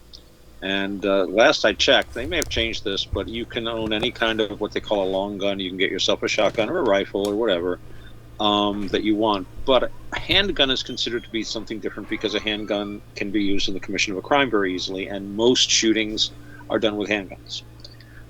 So while while everyone has access to firearms, I can understand when the community would want to limit access to firearms to certain people who are mentally unstable, who have, might be habitual criminals or have, criminal background records. So in New York, if you want to own a handgun, you go to a judge, an elected judge who's been elected by the community, and he just basically makes sure that you're not a nut and says, okay, here you go.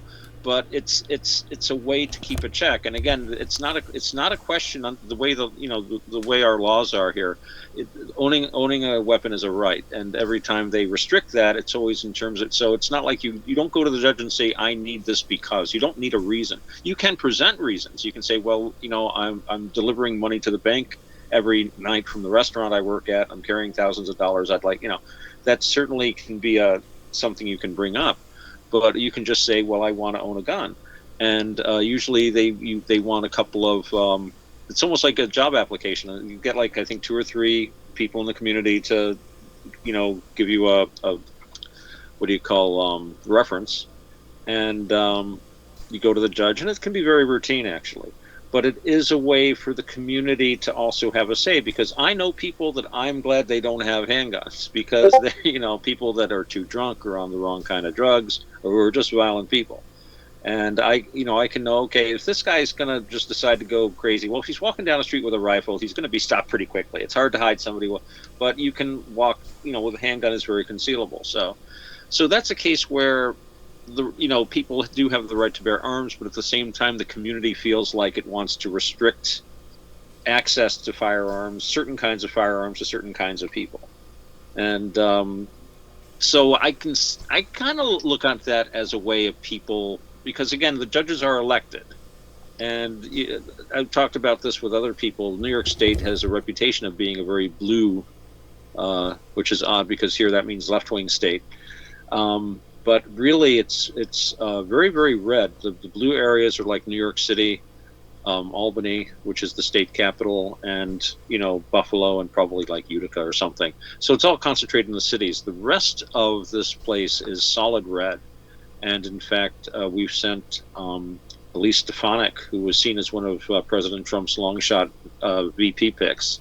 She's very red, and she's the incumbent, and she's been reelected here like crazy. Last election, they imported some Democrat from New York City, who's like mom and pop have like a vacation cabin up here, so you could say he's from the district. And the one, she's actually from Schuylerville. She's from around here. So they brought him up, and he was like, well, you got to vote for me because she likes Trump, and I'm good, and I'm a Democrat, and I'm a gay man, so if you don't vote for me, it's homophobia. And they pulled out all the stops, and he didn't really do that much better than anyone else that ran up against her. Maybe slightly better, but like we're talking a percentage point or two. So she's very solidly in. So you've got a very, very conservative, very red upstate area in New York. It's very interesting. And unfortunately, though, the governor is elected by direct vote, and so New York City basically elects the governor. So you always have pretty much a Democrat for a governor, and we have had some really good Democrat governors. Mario Cuomo was the last decent governor we had. That was the other Cuomo's dad, and he was a Democrat, but he was also very able to work across the aisle. He was a Democrat. He was also a Catholic, and I knew one of his bodyguards, actually. That's another story. But he was. I remember him making a statement about abortion, because New York State allows abortion, but at the same time he's supposed to be a Roman Catholic who's opposed to abortion. And they asked him, what about this abortion thing? He says, I'm opposed to abortion. He says, I'm a Roman Catholic. He says, but I'm also the governor of the state of New York, and this is the law of the state, and I have to rule according to the law. I have to, this is not something I can do. But and he had the courage to say things like that. He would say, look, I'm doing this and I don't like it, but I'm going to do it, and they vote for him. I don't know if you could really get away with that today. Not sure, but yeah, he was a good politician, a good guy. And then we went through, I think, 4 or 5 governors, each one of which was removed by another political. One was bribery. One was, I think, got drunk and was touching somebody on a train. Then we had a governor who was blind and drunk and touching people on a train. It was confusing. Remember the time of 5 Caesars? We had like the time of 5 governors here in New York. It was a very, very weird time. I think that was all I had to say offhand. Okay, so I guess it's my turn, and then we'll go to Mark, and then back around the Bob Dub. So we can do it that way. The first thing that I noticed that I wanted to mention that I kind of find familiar or kind of similar with New York and Illinois is what you were talking about with the gun laws. Like there's a couple of similarities there. For one thing, like you said, with New York, it's the same with Illinois. Illinois is a blue state. And the thing is that I found kind of odd is, and I've noticed it too when I listen to other people talking about blue states and red states, is a lot of these Democrat states have people in it who are really, really big gun rights activists. They're real big on guns, and you think that would be more in the conservative states, but it isn't. Here in Illinois, there's a huge gun rights movement going on right here in the states, but it's a Democrat anti-gun government. You know what I mean? Like they're the ones that don't approve of gun rights. And not even all Democrats, though, are against it. I saw something where it said something like 20 or 30% of Democrats actually do favor the Second Amendment. Same never here. hear about, and they toe the party line. Yeah, you know. Same here. Democrats actually are gun owners, and and the thing of it is with me on guns, I agree with it. I agree that freaking every person should have a gun, and one thing I always keep forgetting to mention every time I say that is I'm not a gun owner. I haven't owned a gun freaking at all in my life. I used to have a gun, but that was back when I was shifty and holding other people's shit, you know what I mean? So technically it wasn't my gun, you know what I mean? But so. The only time I've owned guns is when I've lived out in the country. I haven't owned a gun probably in almost 30 years, but when I lived out on actually it was like in the middle of a cabbage farm. I had like a quarter of an acre in the middle of a cabbage farm. That's another story. But I'd had one neighbor who'd had a dog killed by wild dogs, and there had been a bear attack. So I had a couple of guns in the house. I had a rifle and a shotgun, but that's, I'm not a hunter. I'm not particularly fond of target shooting. I always said, I once had a job where I had to be armed. That's another story. And I said, I'm not really a very good shot, so I just want something that just like, no matter where I hit with it, it'll stay hit, because I'm not going to hit very well. So I had a 12 gauge shotgun with double-aught buckshot, and I told people, like, if I ever have to use this thing, just hit the floor, because I'm just going to aim in the general direction. I am not a good shot. But no, I never really liked guns a whole lot. I'm not scared of them, and I've owned them at times when I thought it was necessary, but I've never really felt like I needed a gun here where I live. Feels pretty safe, actually. But if I lived out in the country, where there are wild animals, and especially around here in upstate New York, we've had these coy dogs which are apparently coyote and dog. They're basically getting really big and filling like the wolf niche. They've been talking about reintroducing wolves around here for a while, and I think some people might have tried, but actually nature abhors a vacuum, and I've heard and seen some really big dogs up in the woods. And yeah, so yeah, there are certain situations where I think, yeah, I feel better if I have a firearm. So that's simply what Darwin has given me. That bear has 800 pounds and giant claws, and I've got Mr. Mossberg with alternate 12-aught buck and buckshot and slugs, which ought to discourage, I figure, any bear. Warning shot first, of course. I don't want to actually injure anything as a good Buddhist, but I figure just the loud. Mm-hmm. Well, the thing about the guns, though, a lot of people get a misconception of that here in the United States, too, because they don't really understand why it's so important for the individual to have gun rights, okay? It's cool to go out hunting and everything and, to defend yourself, but the whole reason why the Second Amendment is even in the not the Constitution, but in the Bill of Rights, is because freaking we have to have arms so that if we end up having a tyrannical government, us as individuals have to be the ones who overthrow our own government, and you know what I mean. And I think people forget that fact.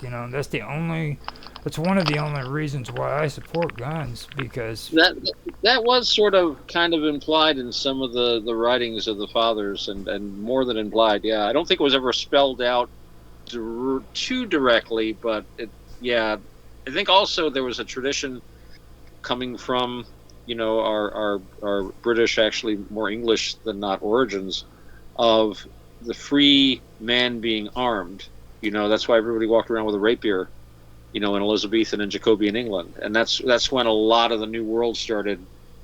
That's the late 1500s, early 1600s was when we started turning attention to the New World a little bit. Jamestown. I mean, it was shaky beginnings, but this is what we looked to, and then later on, New England and New York. Thank you, Holland. We'll take over here. That was pretty good. I read about that. I was years ago. I think they basically they just sailed into New Amsterdam Harbor, and the Dutch had nothing. It was just the governor and a couple of policemen, and it's here's these British ships bristling with guns, and they said, we're taking over here, and they just said, well, yeah, okay, I guess you are. It was very peaceful, I guess. But yeah, so there was that tradition of being armed, a free man having weapons at his side. And of course, we were quickly a frontier society. You needed to have guns. Again, Indian wars, wars with other powers. We had the 7 Years' War here. We called it the French and Indian War. You were basically in a situation where a firearm was a natural thing to have. And our country stayed wild, although it's the further west it went, other countries could settle down. I mean, I don't think many people in Victorian England were walking about with loaded revolvers on their hips. Sherlock Holmes aside, maybe in a hip pocket. But meanwhile, well into the early 20th century, you had guys in the West riding around with a couple of big old 6-shooters and this and that, and this was a perfect. And there are still places in Texas where you can go. I am assured that there are places where people are openly carrying and wearing their guns and stuff. Certain bars and stuff. Sounds like a recipe for disaster to me. A buddy of mine went down there and said his friend met him at the airport. Says, "Well, let's go get a drink." So they stopped at this bar, and the guy pops open his glove box. He's got a couple, 2, 3 different pistols in there. He says, "Now, which gun do I want to wear into the bar?" And I'm like, it's like a fashion accessory. And I'm like, alcohol, guns, something I've always shied away from. I do have a couple of stories to tell about that too. I'm not going to tell them right now, but I have seen and participated in really, it's unskillful. I know from experience. Now, another similarity that we have too is the blue and red thing, like you were talking about your capital and then New York City being blue and the rest being red, and that's exactly the way it is here in Illinois. Chicago is set up the same way, and it seems like all the power is drawn into Chicago, and the rest of the state has to obey what Chicago wants. So it doesn't matter what we think in Illinois, as long as Chicago agrees with us, we get our way. But if they don't, then we don't get nothing. It's actually gotten to the point in the last 100 years where, well, I'd say 50 years more than that, where they've actually seriously been thinking about Southern Illinois has thought about wanting to become their own state because of it. They talk about it all the time. But it's the same situation. I find those two things more odd because I hear about it too in other states that talk about the same thing. It seems like the Democrats have somehow, or both parties even, have somehow figured out a way of monopolizing the voting districts to where frickin' votes matter more in this area than what it does in this area and so forth. So I did see something, there's been a lot of talk about, secession or mini secession or micro secession. I hear there's something actually going through, I think it was down in the state of Louisiana, where a town was separating itself from a larger town simply because this area had less crime and they were they didn't want their own school district and they want their own township basically because, the children are suffering at the school. And it's just really horrific, and there's a basic different culture. And apparently it's passed some hurdles with the state, so it looks like they're on course. It's very small. It's basically creating a new township or something. But, if they're going to be able to do it with a whole state, they're going to have to be able to do it legally with a township first. So that's something to keep our eyes on. Look that up later on, see what they're up to. I read about this a few days ago, maybe last week. okay, Mark, you got anything you want to say about what Otto is talking about? Well, really, my talking point is related to the idea of the social greater good and the sort of creation of devolved states. In the US, each state acts as its own sort of independent government, up to a point anyway. In the UK, we have seen this, what has become a disaster in relation to the Scottish National Party and the Welsh Assembly, where even the London Mayor thing, where the idea of devolution was to give more power to these areas as a whole. But in reality, what's happening is more centralisation within those areas. So in Scotland, you'll have more power going to Hollywood. Areas like Isles of Skye, Isles of Skye, are totally ignored. And with London, you've got the mayor of London that's just got another term. God knows how, but he got another term, and he wants to push out the idea of things like more central London-based concepts such as the clean air policies into areas where it's just not necessary. So, yeah, in Otto, you brought up the idea of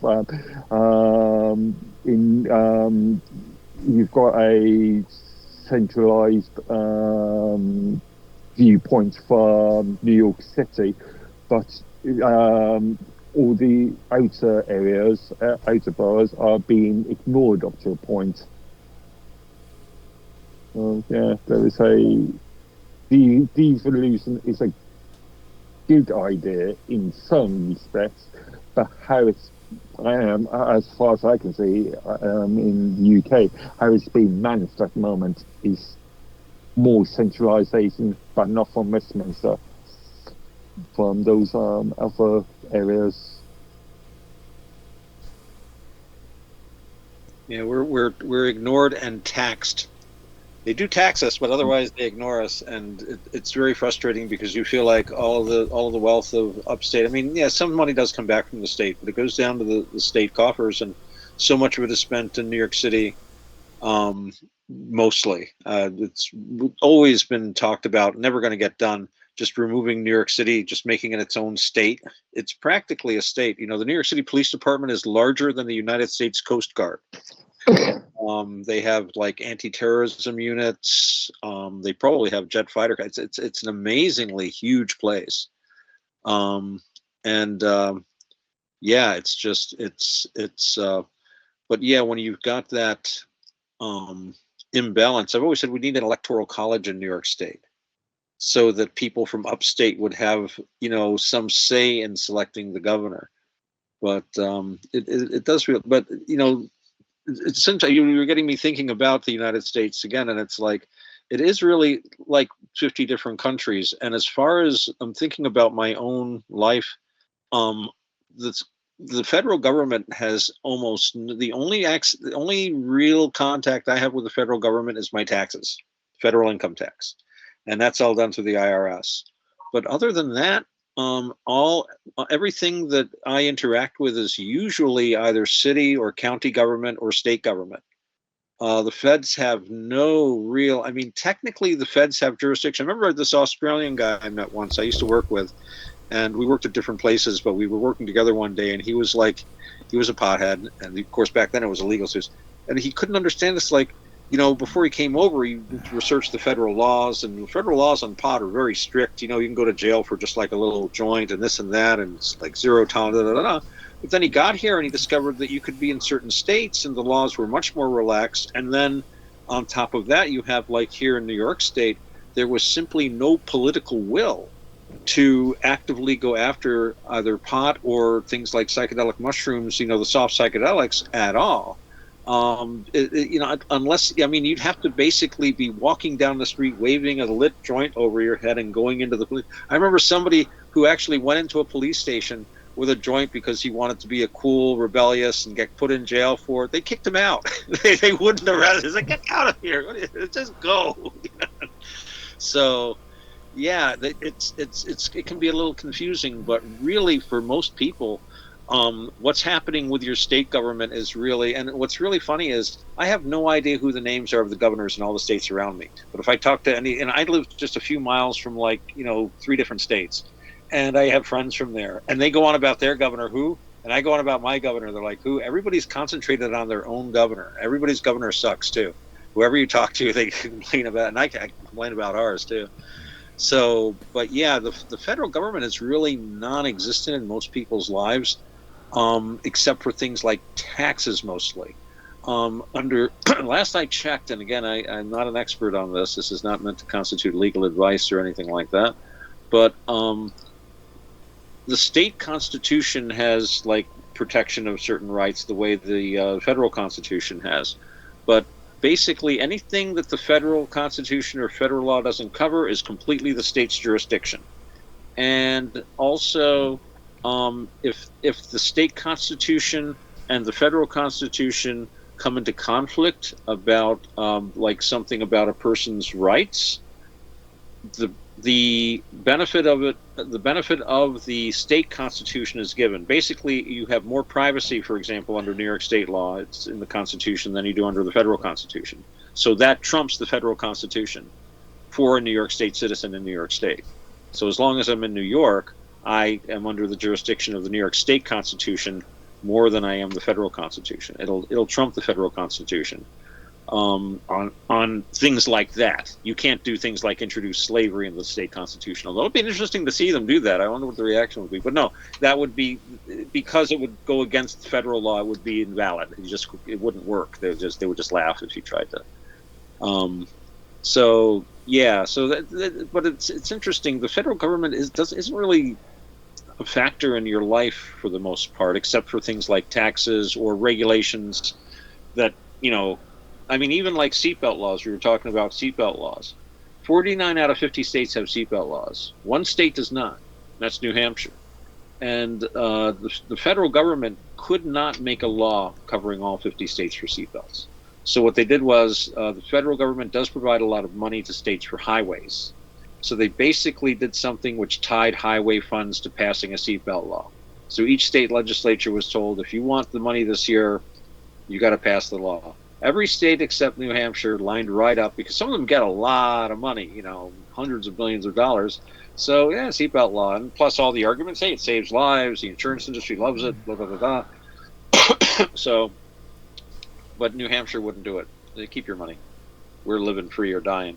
Their roads are pretty bad there, but still, they don't need to wear seatbelts on increasingly bad roads. I don't know. Every so often you read about accidents in New Hampshire, but yeah. So the federal government is really created by the states, and that's something we lose track of that because the federal government is very full of itself, and of course it's the thing that negotiates with foreign governments. It directs the national armed forces and stuff like that. But each state also does have its own armed forces, which are directly under the control of the governor. And actually, I read an interesting article. Even though they've tried to reform this, basically, if like the president says, send your National Guard troops here, there, they do, but they don't have to.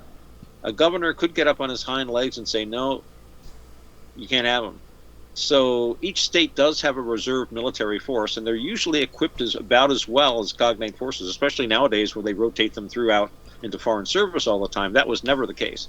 National Guard troops only operated in their own state 99% of the time, and it was usually disaster relief, occasionally riots and stuff. Didn't have bad riots back then. They would just shoot one or two rioters, and then the riots would magically stop. It was amazing what men with bayonets and one carbines will do about things like that.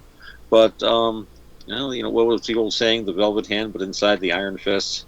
But so yeah, the states create the federal government. The federal government doesn't create the states. Ultimately, the state, even though the federal government has authority over interstate commerce and has an overriding kind of control of things, it derives its power from the states. So there's certain things that it can and can't do. It's really, really weird. But as an American, I'm more of a New Yorker than anything else. And my life, everything about it, of course, I've lived in New York State most of my life. I've lived in other states too. But for anyone in America, your state government is going to be a lot closer. That's really what you're going to be thinking about. And even more, your county government and your, like in my case, city government, or who you're going to be really interacting with. The Fed, I never see a Fed. There's a federal building down in Albany, I think. That's the closest of any, And there are all kinds of, as I was explaining to my Australian friends, I say, technically, okay, a federal officer could arrest you for, having a joint in a jurisdiction like New York where they wouldn't care and where it's not on the books. But they would spend thousands of dollars to get this guy from Albany or from DC or something to come to get you, some guy with a joint. And they'd have to be working with the local law enforcement. They have to call them and tell them what's going on. And they're not going to like it because and then, the federal prosecutor has to figure that, it's worthwhile sending it's not going to happen. They're not going to send an FBI agent to arrest some guy with a joint. They can't enforce federal laws. And it's considered bad form. I don't think that the New York State Police or the county sheriffs would like FBI agents coming and writing traffic tickets. I think they'd be able to, but it would just be you don't step on people's toes like that. So. Okay, you wanna give us your feedback, Bob Dub? Okay, sure. Roger, there's been two things that I've been thinking of. I grew up with guns. We were in a war. We had an FN and a Sten gun and a sawn-off, and there wasn't even a discussion. You lived or you died, and that was necessary. So I've never thought about life. I never thought about life without guns until I came to New Zealand. So that's quite interesting for me. But the main argument that seems to be about guns at the moment is what you mentioned earlier. Was it you, Otto, who said that the main reason to have guns is against a tyrannical government? I just can't see this argument. I cannot see this argument. For me, we have guns because they're fun. But like, Roger. you're not fighting your government. Oh, Roger, you said that. Okay, sorry. So I agreed with the him. thing is, okay, well, everybody seems to agree with it. But for me, it's like, who are you going to be fighting? You're not going to be fighting your government. You're going to be fighting your government's army. So like, if you think that a ragtag bunch of civilians can outshoot the drones and the tanks, I don't understand that. Anyway, so that's just my thing. I reckon you're allowed to have guns because you're allowed to have guns, and overthrowing anything is I don't get that. You gotta That was my one understand. comment. You gotta understand that that's how we beat the English. And, you know, I don't think it's about overthrowing as much as protecting. I don't know anyone that owns a gun because they want to overthrow anything. But I do know people that are really worried about what's going on in the world. And another factor is, and I think this is very true, a lot of Americans own a lot of guns. That makes the government think twice before trying to round people up and put them in camps. It's not meant to be used. It's a deterrent, I think. And yes, in 1700s, you know, a long rifle was the equivalent of the best technology possible. Yes, now they have planes and tanks and missiles. If they bring that against you, you're doomed anyway. But go down fighting, by God. Go down fighting. By, you know? by all accounts, English should have won that revolution. Sorry. By all accounts, the English should have won that war. It was only tactics and great soldiers and poor equipment that won the Civil War between us and England. That was it. Well, also I think that by that stage, we had stopped painting ourselves blue. I reckon if we were still painting ourselves blue, we would have taken you. But that had stopped. And I think that the guys, this is my argument, I think, is that the guys who were fighting the Americans actually were thinking, good on you, Americans, go for it, go for freedom, have your life. Why would those people be committed to the war? You know, the people who win the war are the soldiers. And if the soldier's heart isn't in it, then you've got a chance against those soldiers.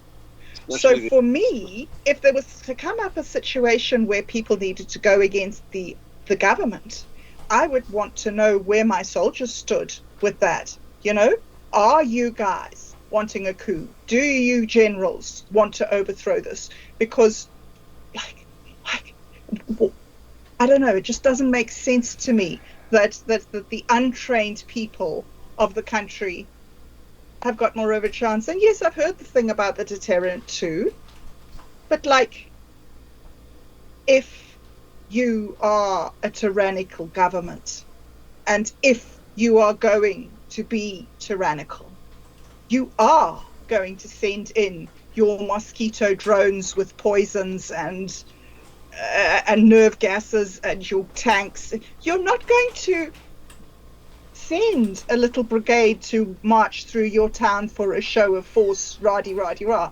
If you're tyrannical, you're actually really evil. So I think the argument is, I don't think that there is an argument. I think that's the problem. I think that you either believe this way or you believe that way, and justifying yourself either way is merely justifying yourself either way. But, you know, that's kind of my anarchism showing through there. Mm-hmm. Well, but the other point I'd like to make, okay, sorry, Otto, carry on. Oh, well, I was going to point out that, you know, it's on record of police agencies hesitating to get into certain situations because they know that the people involved are armed. Having a large armed populace, you know, I mean, I don't think there are absolutes of evil. I think any tyrant is going to, you know, even the most, you know what Hitler spent a lot of his time doing? Worrying about public opinion. That was the Gestapo's main job. You know, they weren't going around like looking for Russian spies. They were very, very carefully trying to figure out what German people were thinking about and about what Hitler was doing. And he didn't go to war production until like 1944, 43, 44, when it was way too late to do anything to save the German war machine. He did that because he was afraid of the people. He was afraid that if the women couldn't get nylons and chocolate, that the people would riot and turn against him. He refused to come out when the bombings got really bad, Goebbels. Now Goebbels, he was out there every time. Actually, Goebbels was the hero of the Reich at the end. Again, people don't know much about this. He was one of the leaders of the civil defense, and at that time, the air belonged to the Allied bombers, and they were using napalm, and they were using things people had never seen before. And Goebbels would get out there right after a bombing, talk to people. The party hierarchy took over, and I mean, you didn't pull your weight, you were shot. And they got those guys out there building air raid shelters, doing stuff. But Hitler wouldn't go out. He was scared of the people. He's like, no, they'll turn on me. And Goebbels is like, no, they want to talk to you. They want to see us out there. He understood propaganda. He called this the ultimate, he thought propaganda and real life were the same thing. He kind of lived it by the end of his life. He's a weird guy. But, yeah, so it was, I don't know where I was going with that. I was just ranting, actually. But, it's true that the people do scare these guys. Okay, it's not it's not Klaus Schwab going, I have you all. It's more like people that are very unsure of themselves, and they really do worry. I mean, I don't really think that the German people would have rioted and overthrown Hitler, but he thought they might. He thought they might, and so yeah, these guys sometimes can be more careful than we think. But I didn't mean to interrupt. You were going on about that. It's actually her responding to what you were saying. That was actually a good response to what she was saying, because it was off of your topic that she was supposed to be responding to, and I like what you said. So I'm glad you're keeping track, Roger. I really couldn't. Yeah, I know. I'm having a hard time doing it too. With grading here. Today, you guys are like in rare form. You're on fire. So I'm having a hard time keeping up. So I believe that it's Mark's turn to respond to what you said. I'm not quite sure, isn't it, Mark? Actually, I've got no comments on. I think Otto said everything that I've been thinking about. In fact, both of you, and Otto has said everything I've been thinking about. No, I'm sorry, I've got no response.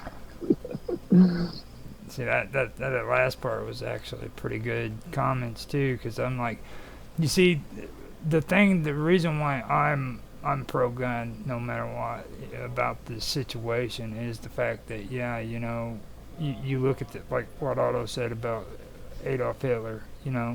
Adolf Hitler was able to go into these towns and he was able to intimidate the citizens with his SS troops because they didn't have guns.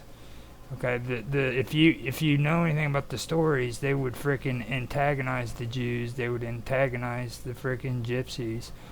They'd round them up in trucks, take them out to a field, and then they would mass execute them and bury them in frickin' huge holes. And nobody would ever know. And the reason why is because they were able to manipulate and make it to where they could take away the guns, they could take away everything that these people frickin' thought, hey, we don't need these. We live in a civilized civilization. We're civilized people. We don't need this stuff. Next thing you know, Adolf Hitler's taking power and people are dying. I mean, that could easily happen today. And I find it insane that people have that mentality, that they think that we are so civilized we don't need guns. We don't need to uprise against a stronger power than ourselves. When these soldiers have to go up against their brothers and their sisters and their nephews and their nieces and look them in the eyes and shoot them in the face because their freaking president told them to, that's when shit hits the fan. Is this stronger, more powerful military going to turn against their people for their government? And that's what it comes down to. Are you willing to frickin' put yourself out on the line with a weapon that is far, far more inferior than what's against you, so that those troops can look at you and say, I don't want to kill you? Because it's not other people from another country, it's our people in military fatigues. Will they frickin' turn against their people for their government? That's the thing you got to think of too. Well, also, Roger, the Jews on October the 7th were all disarmed. The people who came in against them were people who hated them at an individual level, and they weren't able to defend themselves against an invading group of people who came to do them harm, because the government had taken their guns, and then the government hadn't provided protection in the place of that. For me, looking at your situation in America and looking at the way your country is being infiltrated by hundreds of millions of working age, military age people from other cultures who aren't finding jobs in America, for me, that would be who I would need to be armed against. Who knows who they are? There's no documentation, there's no background checks. Who knows what's happening? I mean, the government is complicit in it with their incompetence. Who's going to do the shooting at you? And who do you really have to protect yourself against? Sorry, I don't even know if it was my... The scary part is take a look at the video footage from our last two presidents when they made it into office, okay? The first one was a bunch of people freaking standing in the middle of Washington, D.C., attacking freaking conservatives because they believed in Trump. Those were the liberals. Then the second time was when freaking a bunch of conservatives were freaking standing outside of freaking I believe it was Congress. They and raiding into Congress, and rioting. Then these I'm not gonna call them freaking what the government calls them, because I know it's not freaking what they are their riots. Okay, this is what I call them. They're riots. I'm not gonna say that these were people that were freaking doing something tyrannical against, or not tyrannical, but against the government or anything, because I don't believe that. But what I believe is the aggression is getting so big that freaking people aren't recognizing that. These are our people that are doing that, and there's a reason for it. There's a growing discontent for the government and what the government's doing. It doesn't matter if you're on the left or you're on the right. Every single person in this country has a problem with the way our government's doing things, and our government they're not wanting to listen. Okay? And the reason why they're not wanting to listen is because there's big money in government now. There's big money. People are getting payoffs, and that's what it comes down to. They want the money and they don't care about the people. And that's what I personally feel, that there's going to be something take place in this country, and it's not going to be good. Well, something's taking place in the whole world. Look at the Middle East and Eastern Europe. It's just rampant violence, and we don't have, like when we had violence back in the sort of the 70s and back in those days before the fall of the Berlin Wall. Anytime any little group of individuals picked up their guns and started making trouble, world leaders would stand up all over the world and demand peace talks and negotiations and a return to the status quo. Where are they? Where are those people? Why is there no call for peace? That, to me, is like some global virus that's just, I don't think that it's only you that are at danger. I look around New Zealand and I wonder if we're safe here, if we're safe anywhere. There is no safety anywhere. A couple points. There's a recent theory I've heard about, in which is suggested that the migration or the immigration issues in the UK is brought about by the UN. These individuals will be being sponsored by the UN. They are tomorrow's blue helmets to enforce laws if anything goes extremely wrong. Another point, I don't personally subscribe to that point idea myself, but it's an interesting argument nevertheless. Another point is sure, you can arm a nation, you can arm a territory, you can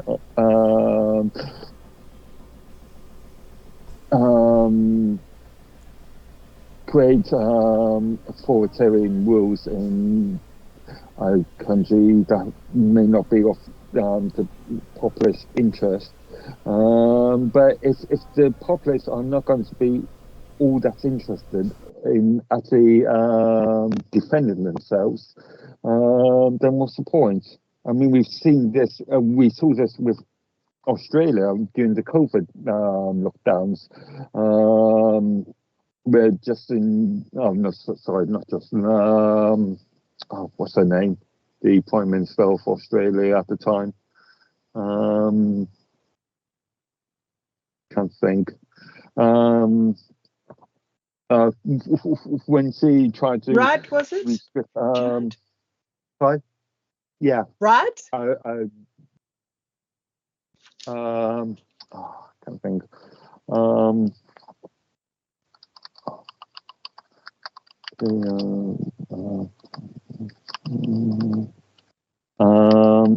Anyway, but yeah. Morrison? No, that was the old one. Sorry. No, it was Morrison. No. Ardern. Oh, that was Australia. That wasn't Australia. That's New Zealand. That was New Zealand. Jacinda Sorry. Ardern. New Sorry. Zealand. Yeah. Okay. Yeah. And the populace in the whole just went with the idea of the restrictions of free press. We've seen that in Canada at the moment. You saw a subset of protesters with the truck issues in Canada, and the government, as it is now being ruled on, illegally violated the rights in relation to bank accounts. But at the time, you only had a very small subset of the population actually trying to fight for those freedoms. So if you've got a population that is compliant to these government rules, then you are just going to have a continuation of those issues. I thought that was fascinating during the lockdown here. The lockdowns here were driven by the people. The people were furious that the government hadn't done something about it by now. And so the government said, oh, okay, we'll do something. We'll lock down. So the people said, yes, that's a good idea. I was amazed.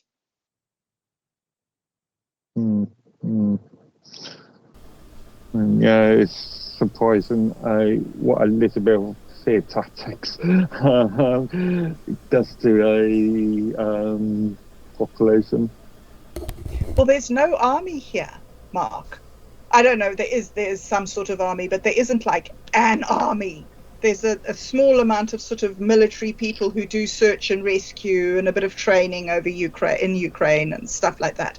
But if we were invaded by China, that would be over. It would be done. The people here say, that's okay, Australia will rescue us because we're really close to Australia. But yeah, there isn't, they don't have a fighting spirit. They don't stand up on their own recognizance. It's a very interesting society. Frightening, but interesting. Same as the UK, I think. No, We need the blue. We need the woad back. That's what we need. Otto, do you have anything to say about any of that stuff?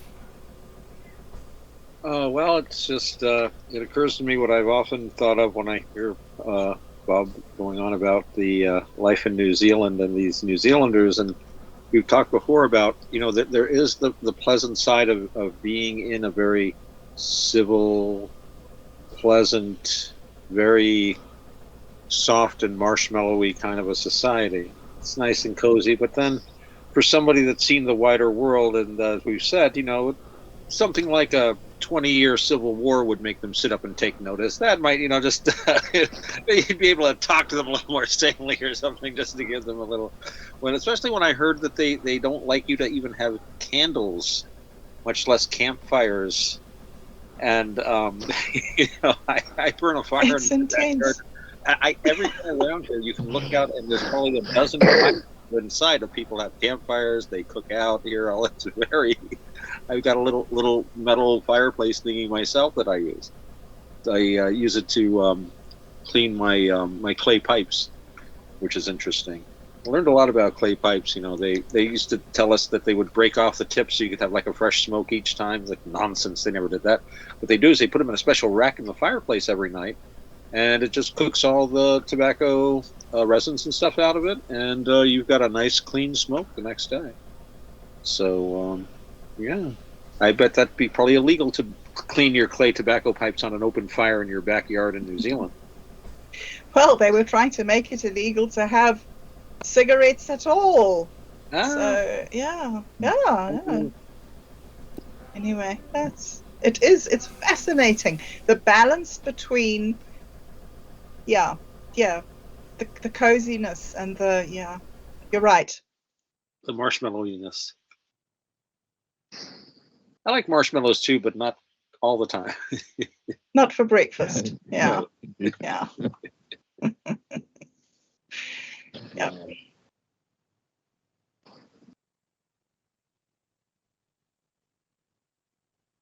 Roger, have you got any talking points? Or have you got any feedback on that one? He's maybe had to step out. We should just carry on, hey? Maybe. So, yeah. There was another point that I was going to make a little bit earlier that I it sort of slipped my mind, and that was when you were talking about the federal government in America. And I was thinking about how, for my understanding of it, is that it's just extreme centralization. And that by having these extremely centralized power structures, you remove the responsibility so far from the individual groups of people that the people no longer control the money of their country. And this is where the taxes become rampant.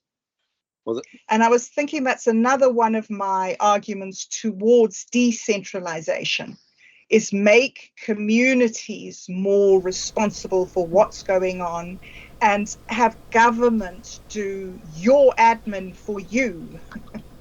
Right. I just feel there's a really important place for government in the world. But I don't think the chain of command is really, I don't know, working, can I say, like it did, say, 200 years ago. Well, it was a much different chain 200 years ago. Letters by post, people sitting considering replies, people literate, thoughtful about government, taking it seriously. They'd read their Aristotle, they'd studied the classics. They built a wonderful neoclassical little city in Washington, D.C., so they could all pretend they were Romans and Greeks. But it's interesting that you've got those models that they were using of the classical world. But the federal government, the centralization part of it revolves around money. And I've never really thought about this before, but it's like I was saying before, my main contact as an individual person living in the U.S. with the federal government is that they take money out of my paycheck, and I pay Social Security taxes. Other than that, the federal government really can't do much of anything. I'm just thinking about, what could the federal government do in New York State? Nothing, really. It's all state jurisdiction. The federal government is just like this big kind of framework Deliver it's your mail. very big and impressive looking, and of course, it's what the United States used to deal with outside governments. But really, it is 50 little countries, and I'm realizing that more. I mean, yeah, the feds can do specific things, but I can't. I've been thinking about it, and it's like I don't have any interaction with the federal government aside from things like taxes, like licensing, anything to do with law or They deliver your mail. medical regulations, health regulations. Otto. It's all state by state, which Did you hear me, Otto? you know, and at least yeah. So it is centralized in the sense of money, and that's really what the federal. And then they use that money to reward and punish the states. That's how they got the seatbelt laws passed. They could not, issue create a seatbelt law, but they could bribe or threaten every state. So I guess that's really the power that I see that the Fed has is that, and its control of interstate commerce. And it's psychological, isn't it? They're so high above you that you can't challenge them, so they can get your money. You don't even get to see them. Okay, that's the thing about it. That's what Otto's getting at. Like you don't even exist in their world. You know what I mean? It's good to say that they don't have anything to do with my world, but look at it at the other end. We have nothing to do with them either. Yeah. They're all up in Washington, D.C. They live their own little life. They don't even have to contend with us. Mm. You know? Yeah. And there is an argument. Go ahead. Sorry. There is so as we pointed out earlier, there is an argument for decentralization. Actually, I won't call it decentralization. I'll call it localism. But as we've to use my example of Scotland and the power and more power going to Hollywood, again, other areas of Scotland are being ignored. So there needs to be a consideration of a much more localized, maybe city, maybe even town sort of based localization.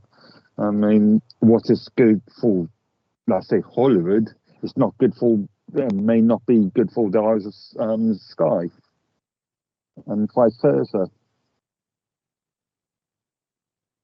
And I think this comes back again to what I was asking you earlier about the balance between the individual and the group. I think part of my question about that is sort of how big should the group be? Because I like that word localism. That's a brilliant concept. Now we have. I mean, there is sorry, just wondered. There is the old concept that a group should not be any more than 150 people. Good luck with that. But obviously that's not practical these days. But yeah. No, we've come up on the 2-hour thing with the recordings. It's actually 2:11 with the stream. So today was a very interesting stream, and I think we need to stop it there so that we can come back later, because you guys brought up some good stuff. And keep what you was talking about today in mind, and if you want to, we can finish this off again later on, because there is a couple things that we still have to go on, and this is actually about England too. You know, that's how strange it is, because it just we were talking about England and the build up to the Labour Party, and all of this came from that. That's the most amazing part about it. So keep that in mind. You know what I mean? That's how much influence the Labour Party had on all of us. You know, just think about that. Just the conversation just intuitively led in that direction, you know. So I think that's really the most important part of it. So before we go, you guys have anything you want to say to people out there? Like how cool you are? Or I think they already know. I mean, that's the reason. Well, yeah, I would like to thank you, Roger, for putting this on and for making this possible, because yes, it is a fantastic discussion. And yeah, so yeah, thanks to you for being such a very charming and elegant host. It's a pleasure to come here and chat with you guys. And so So that's my thanks. that's what I love about New Zealand. Every time she says you're so lovely, I'm like, dude, I start blushing. I do. I blush. Like, there's nothing better than Bob Dub saying, "You're so lovely, Roger." Oh, Roger. Oh, you have a recording of it now, Roger. You can play it to yourself.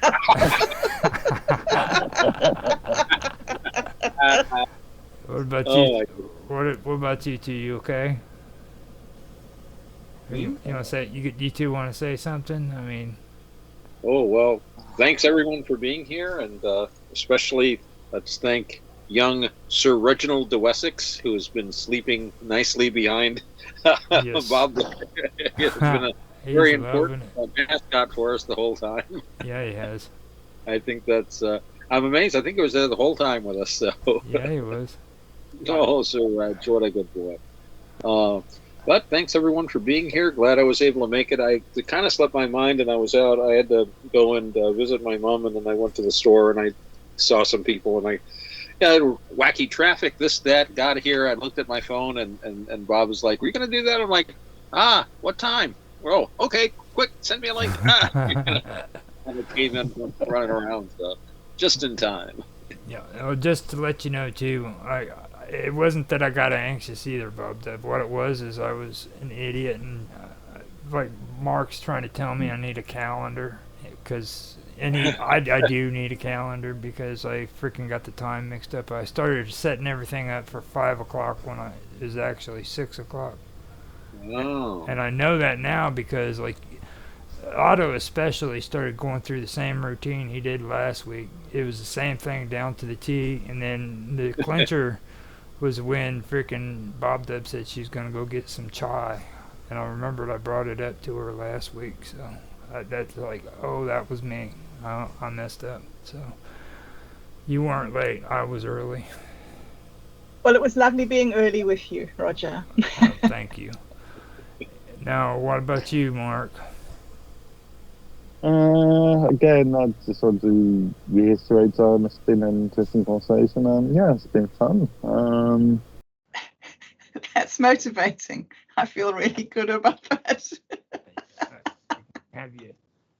So you're feeling ill. I started recording, so this is our first shot at get. Now, are you cool with the name that I mentioned to you? Murder Time. Murder Time. Yes. Fun Time. Okay. Yes. Cool. And I don't think we should let anybody know what that means unless they freaking know what that means. You know what I'm saying? Right. Just Yes. if they've never played the game, they'll never know what that means. They'll never know.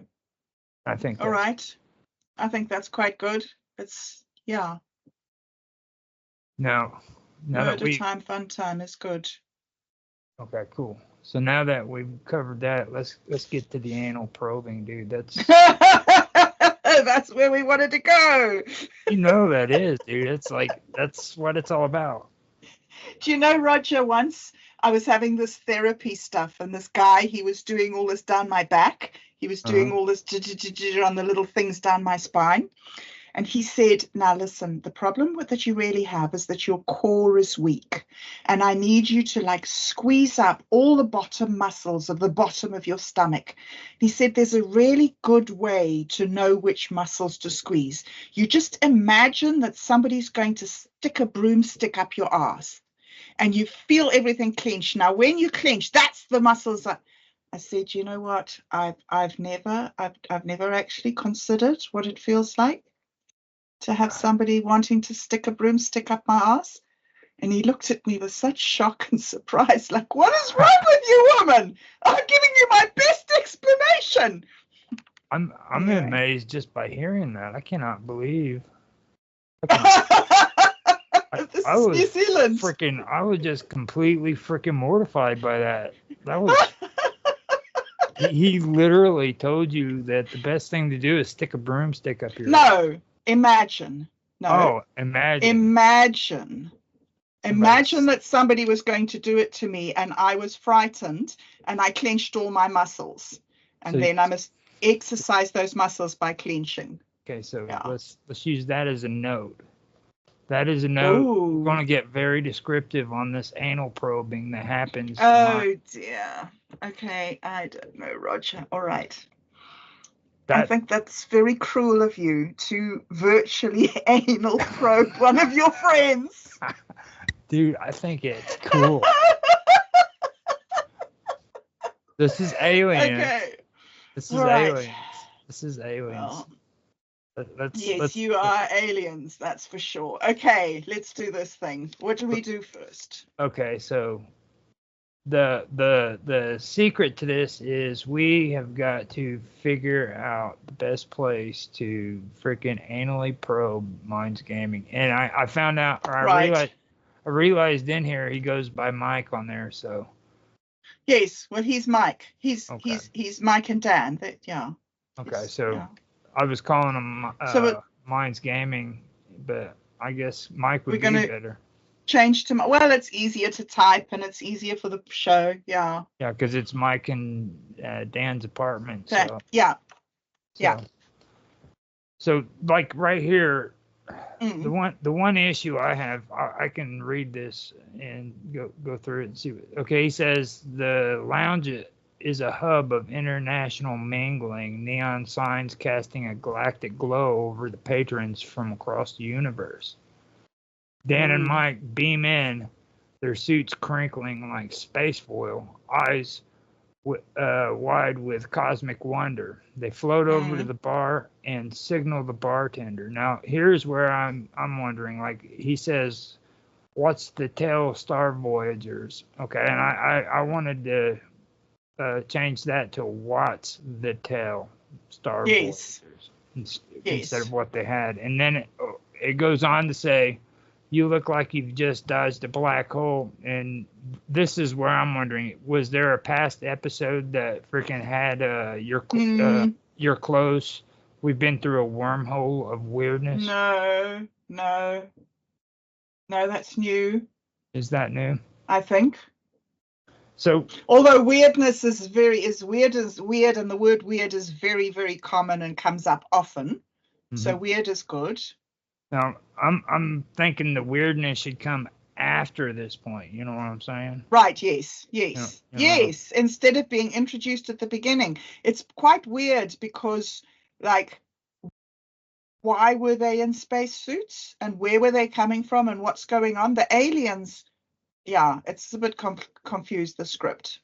Well, I understand they're on Star Patrol. You know what I mean? They're on Star Patrol. Right. Okay. That's probably what that's all leading to. Because they're Star Voyagers. And, but they said that it's weird right there, you know. They've just been through a whole wormhole. Well, let's get that wormhole going in the story instead of before it starts, you know what I'm saying? Nice. Yes.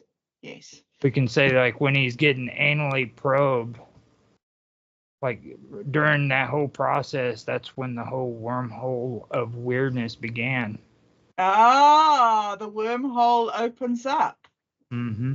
I see. Oh, that's interesting. Very good. And instead of him, like, the spaceship taking off and he's saying, hold on, wait. Yeah. He gets freaking taken captive by Otto and me. Yes. And then he goes into the spaceship, and that's when the wormhole of weirdness begins. Oh, that is very good. I like that. You like that? I like that. And then we start getting descriptive about the freaking anal probing. I don't know if there's... Yeah. Otto tells him, okay, I'll be the bad guy, like you said. I'll be the one that freaking makes him do the anal probing. But since me and Otto are together, Otto is going to be up front guiding him so that he freaking can handle the pain, okay? Yes. So he can explain to him that he needs to imagine a broomstick being shoved up his ass.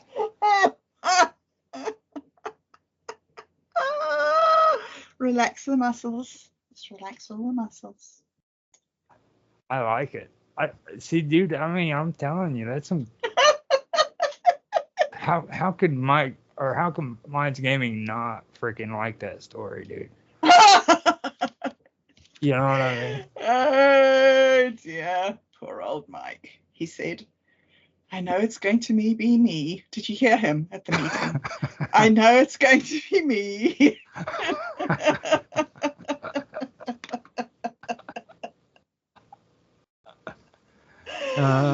Oh, he accepts his fate graciously. We can put that in the script.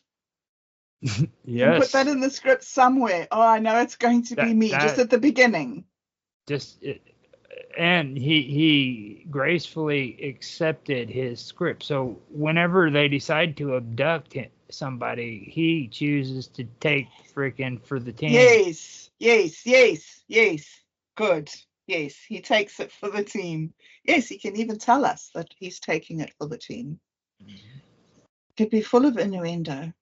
Mm-hmm. He's taking it for the team, and then he goes into the ship, and they begin to anal probe him. And I'm thinking he needs to be like smiling because and feeling good about it because he had just made shitloads of money off of this cryptocurrency. Okay, well maybe when Otto's like all making him comfortable on the ship and everything, maybe Otto can turn on a TV which shows Mike's cryptocurrency rising. That's a good idea. So, isn't there that meme of the guy lying in bed with his girlfriend and he's watching with the computer behind him and he's watching the crypto rise and she says, "Why are you smiling?" And he says, "Because I love you so much," or something, isn't there? We could really go overboard on it because we could. Andrew Dice Clay had this sitcom a long time ago where he had to go into a doctor, and he says if you really don't like freaking taking a physical and you don't want the doctors to freaking like grab your testicles and shit, he's like, what you got to do is you got to change your whole attitude. He's like, whenever freaking they go to grab for your testicles, you say, hold on, man, you're gonna have to get down and closer and get some money. And so the doctor gets down and closer, and what he does is he takes his hand and he runs it through his hair. He runs it through the doctor's hair. That's naughty. That's very, very naughty. We could have it. I can see Andrew Dice Clay pulling that off. But see, what we could do is like freaking Otto's freaking comforting freaking Amy. Runs his fingers gently through his hair to reassure him. Mike settles down comfortably into the chair and watches the candles on the screen. I mean, we've got quite a lot of tokens that we could play with. I mean, there's his. I mean, he's got a whole crypto community, hasn't he? Yeah. And I think that Satori's got one called Bender, hasn't he? Didn't we launch Bender just recently? I believe so. I believe so. We could actually, that'd be kind of cool. Well, yes, Dan could always yell something from the steps, like. No, Dan. Wait for me! Don't leave me up. Dan is actually down here. I believe he yells no or some shit like that. Yeah. It's so good. Okay. All right. There's a lot of ideas. I don't think they should get away. No. Dan, these mushrooms are beaming signals from another dimension. So yeah, that's cool. They're tripping out on mushrooms and shit. Yes. I got so carried about it. I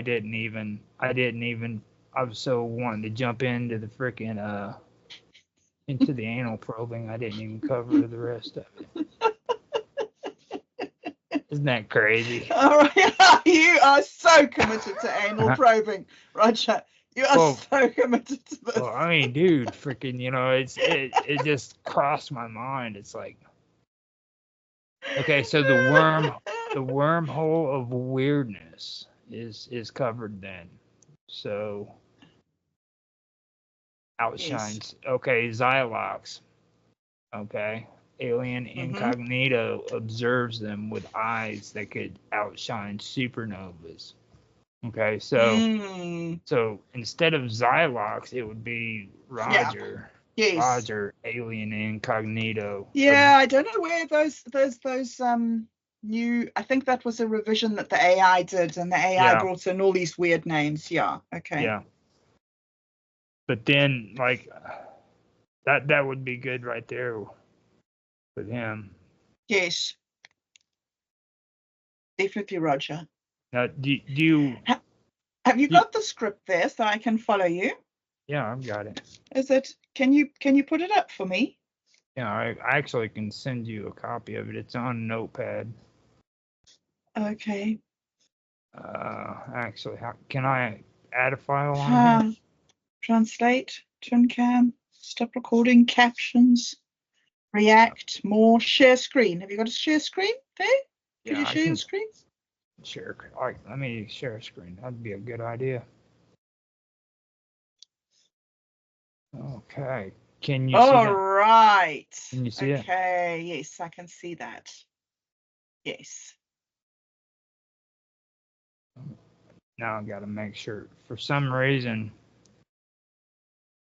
Oh wait, never mind. Let me take that away. I was ready to do that together mode. No, that's it. So I got Right. Okay. So can you read it? Yes, I Now- can. Now, what does yours say? Did you what big changes did you make on that one? I didn't work on this one. I worked on the very first one that he did. And the main change that I made was about that spaceship taking off, Mhm. The spaceship takes off and then Mike starts talking to the aliens. That didn't make sense. Right, I agree. I don't But think yeah, I don't think it makes that was a sense. mistake. That was a mistake. But it's okay. We fixed it. I like the abduction thing though more, and then freaking like they give them a choice. Which of them are they gonna take? You know what I mean? Right. Yes. Now, if they want to do the protection thing, then maybe slip it in that freaking they can only have one human, and they have to choose between them. Oh, interesting. So Mike sacrifices himself. Maybe they make them choose. They have to choose which human it is that they take into their ship to be anally probed by Auto Excelsior. No, it actually Auto Excelsior and Raja. Now hold up. And Roger. Now would Roger really sound like a good alien name though?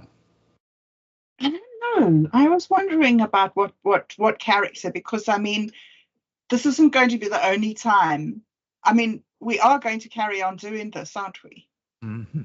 I guess. So yeah. So I mean, Otto was talking about some character development for his character.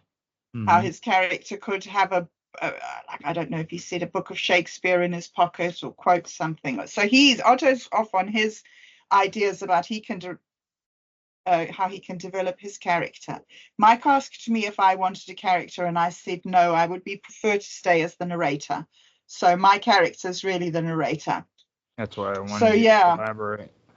Yeah. So like, who do you want to be, basically, is what I'm trying to say the long way. Who do you want to be? Which one of your characters do you want to play? I think the best thing for me would probably be freaking Chocolate Thunder. Oh, Chocolate that's Thunder. interesting. Chocolate Thunder. Yeah, the pimpin' dude from outer space. Wow, that's like, we haven't had a black guy in the series before. That's interesting to introduce the whole racial thing. I'll be like, how you doing? Really? Okay, you're going to do the real dude. Okay. That's what All right. I'm talking about. Chocolate. You're so bad. See. Don't tell anybody I laughed. And if I use Chocolate Thunder, then I could put freaking a sweet melody in the background so that freaking while we're anally probing them, there's freaking like some kind of bluesy jazz. Yeah. Maybe some Yeah, R&B. Wow.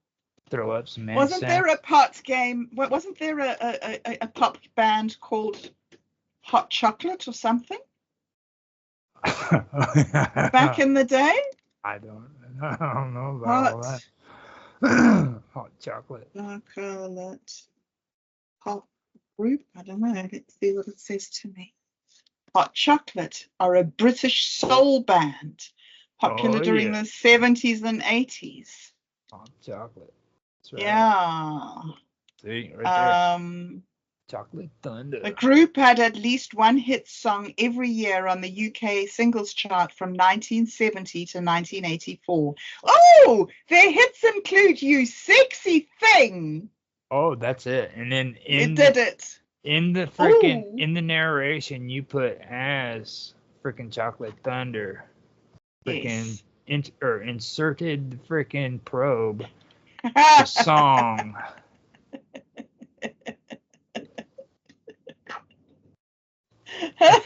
Echoed through the chamber. You are so terrible. I can't believe you.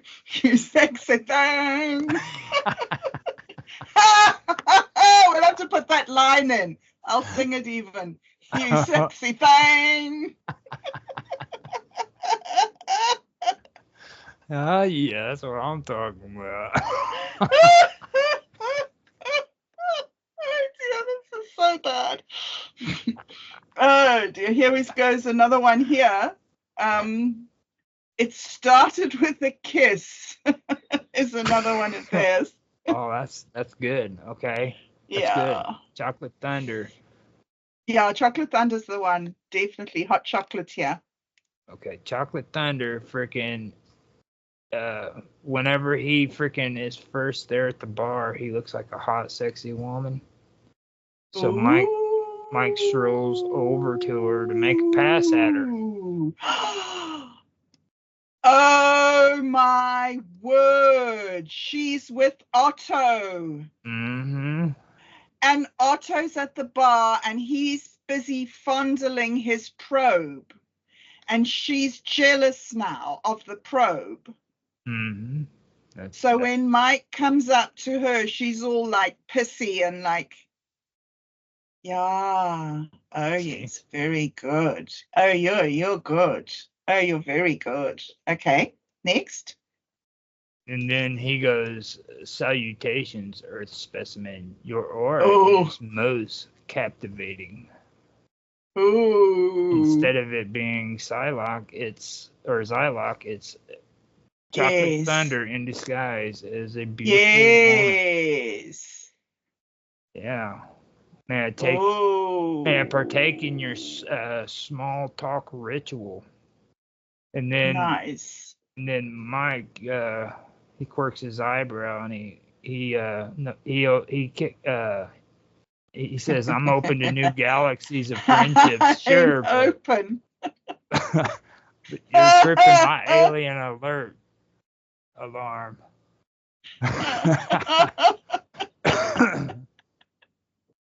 Yes.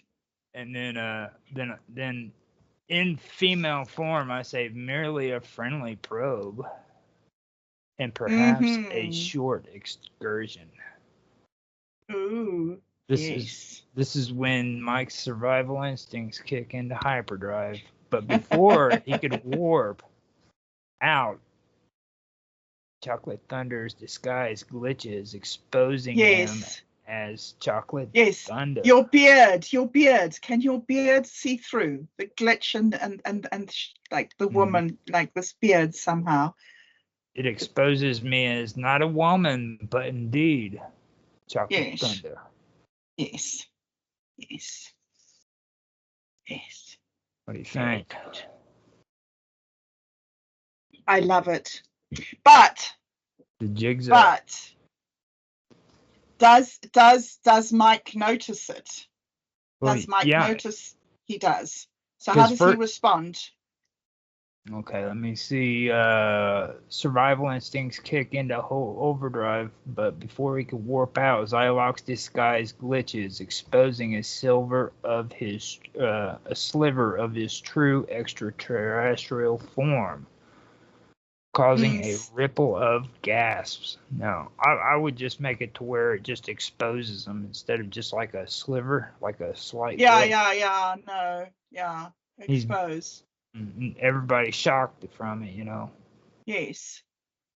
No, and then he says, and then Chocolate Thunder says, it is futile to resist. Now it's like, yo, baby, you need to stay right there.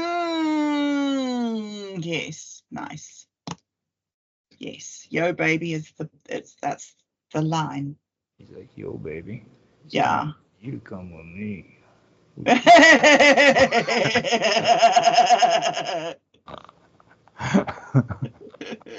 How you doing?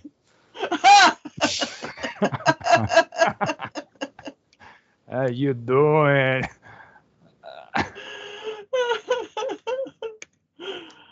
Oh dear. Now appendages too. I think testicles should be like a better word than appendages. Like Yes. Xyloc's testicles reach for Mike. Oh really? Mhm. Reach. Yeah, his testicles. So Chocolate Thunder will have testicles. Wow. Okay. And I don't know if his testicles should reach for Mike. They should maybe quiver. What about if his testicles quiver? oh, that'd be cool. Quiver's a very good word, and it's a good picture. So his testicles quiver. Yes. Let me read it. That way we can hear it. Yeah, see, like he goes. Xyloc approaches, reach Xyloc's testicles quiver. A portal swings open, and Dan rushes in. His timing cosmic. Excellent. And now there, where he rushes in, can he use that line that he used in the other episode 1 or 2 or whatever, where he says, "Fuck me without Vaseline"? Oh, dude. Can he rush in? He doesn't know what's happening in the bar or anything. He hasn't seen it, but he just rushes in and says, "Fuck me without Vaseline, mate!"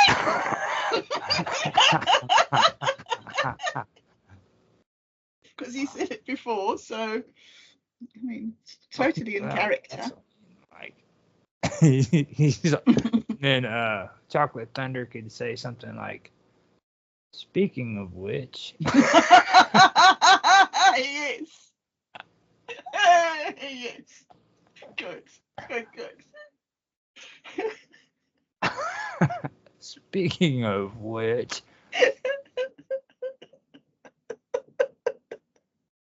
And then Dan will just have to carry on. Speaking of which, and then Dan just interrupts him as he was saying, speaking of which.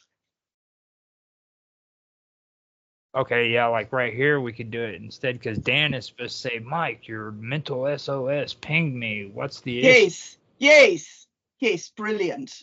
That's perfect there. You know. So you turn around, he comes through the portal and he says, "Mike." How was it you said? You said he rushes in.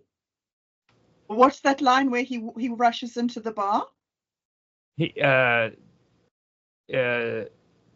futile to resist me or destined for the cosmic collection.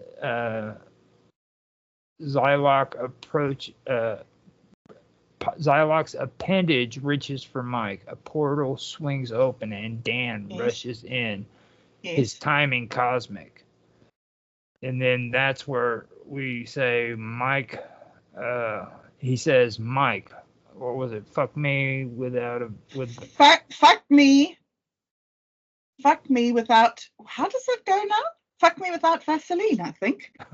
Jeez. Fuck me without Fuck Vaseline. me without Vaseline, Mike. Yeah. What's going on? What's the How do you spell Vaseline? I don't know. V-A-S. Let me look it up. Lean. V-A-S-A-L-I-N-E. Let's see. V-A-S-E-L-I-N-E. Okay, I got it. Fuck me without Vaseline, Mike. What's going on here? Yeah.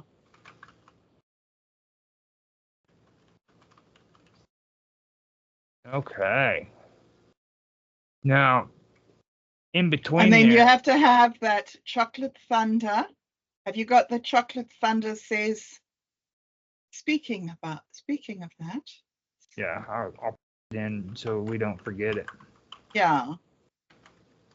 Under his breath. He can say that under his breath. No, he wants Mike Yes. to hear this. Speaking of which, and that's it. You know what I mean? Yeah. Speaking of Which. Yes. and then just end it right there. Mm. One of those straight lines there to where freaking it emphasizes that he stops. You know what I mean? Yes, that's right. So let me read this back to you. Mm. I'm going to add as chocolate thunder. Can you see me typing? I can't see you. No, share screen.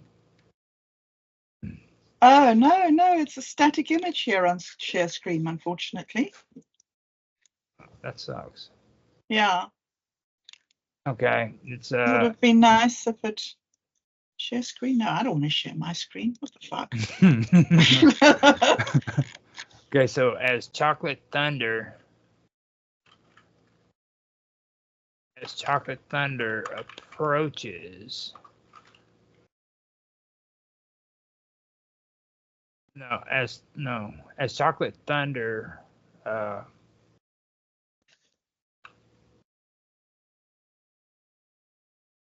as chocolate thunder's testicles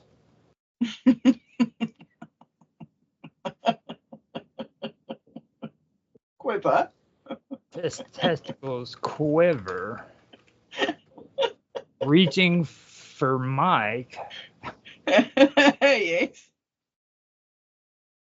Reaching for Mike, a portal swings open and Dan rushes in, his timing cosmic. Yes. Fuck me without Vaseline. What's going on here, Mike?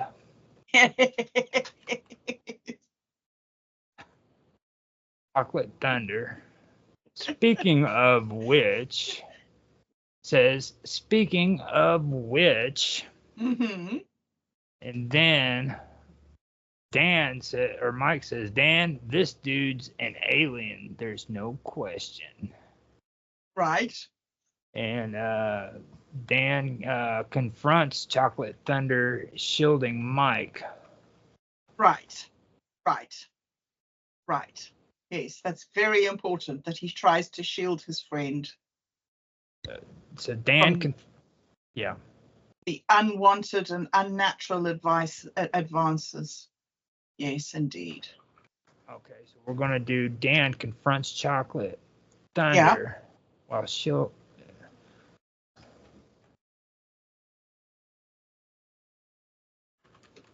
while shielding Mike from what was unwanted alien advances. Yeah, advances. Alien advances. And see, that's cool because now we're entering the world of sex. Right. Yes. See what I mean? Like, well, since you need a porn empire, we better get with the sex. I'm not the one that was into Pornhub. That's gonna be freaking David, most likely Dave. Kelso's the porn guy. Is he? Yeah. But Chocolate Thunder is like the suave dude. It's like, you know what I Right. mean? He's Yes. like, how you doing, baby? You know. Yes. Absolutely. Now, Dan, he goes, back up, octopus head. Ooh.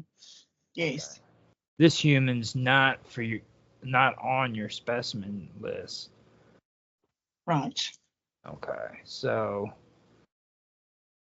amusing defiance and the acquisition will commence. Ah, nice. Who Okay. says that? That Does is Otto say that? That's probably what Otto should say. Well, actually, Yeah. Otto's supposed to be the good guy. I'm the guy that actually wants the anal probe. So, Chocolate Yes. Thunder should say something to that effect, but I don't see Chocolate Thunder saying alien words like that. You know what I mean? Yeah, sure. So, See, but like, Otto could say something like that sounds nice, but it's really because it's really got a little sting in it somewhere. oh, I that's like right. let the acquisitions begin. I like. Oh, let the party begin. Ooh. The party begin, and then freaking no. Actually, Otto says that roll, and then freaking Chocolate Thunder says, "Oh yeah, let the party begin, baby. Okay. Party begin." Because Otto will be the smart one. He's the one that has Shakespeare's book. Yeah. Okay. And all the fancy words and. Mm-hmm. All the And fancy. all the fancy words. Fancy Okay. pants, Otto. Fancy pants, Otto. Fancy pants, Otto. The fancy Okay. pants. Okay, so we can make a. Actually, that would fit perfect because then it would be Otto.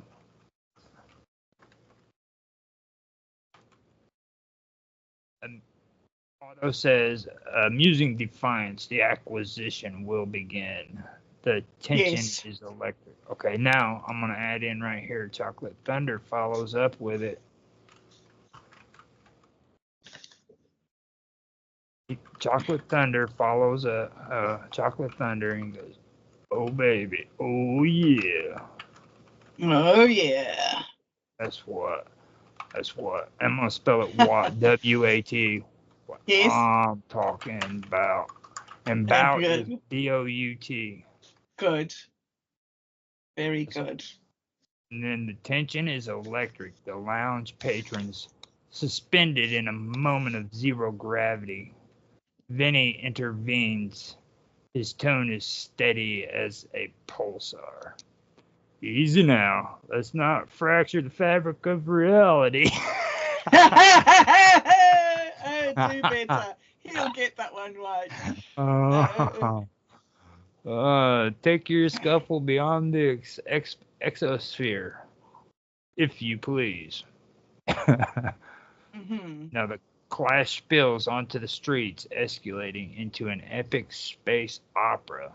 Abruptly, the night is lit by a descending spacecraft, and Roger. Now, see, and Can't Roger. you use something rude there? The night is split. Can't you put something worse in there? Like split wide open or something rude? Okay, yeah, I can do it. The night is Thanks. lit. The Right. night. Okay, abruptly. Yeah, that's actually good. The night. Abruptly. Time stands still Mm-hmm. as testicles slowly wrap around. Testicles. A testicle episode. As the testicles slowly wrap around freaking Mike, chemicals are injected into his body, paralyzing him. Ooh. Dude, that's intense.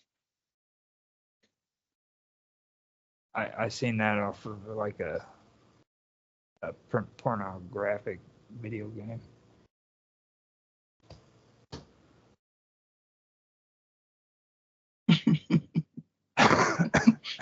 You've seen that pornographic Tetris?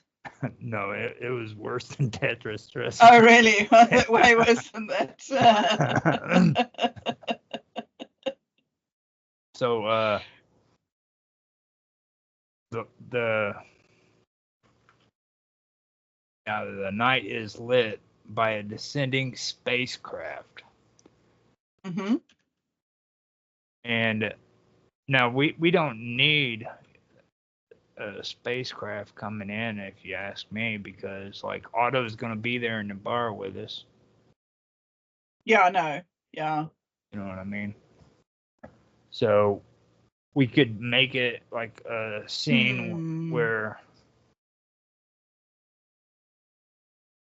that's where we need to think that through. This is where it takes on. This is where it gets. Wait, maybe we just leave the whole spaceship out there.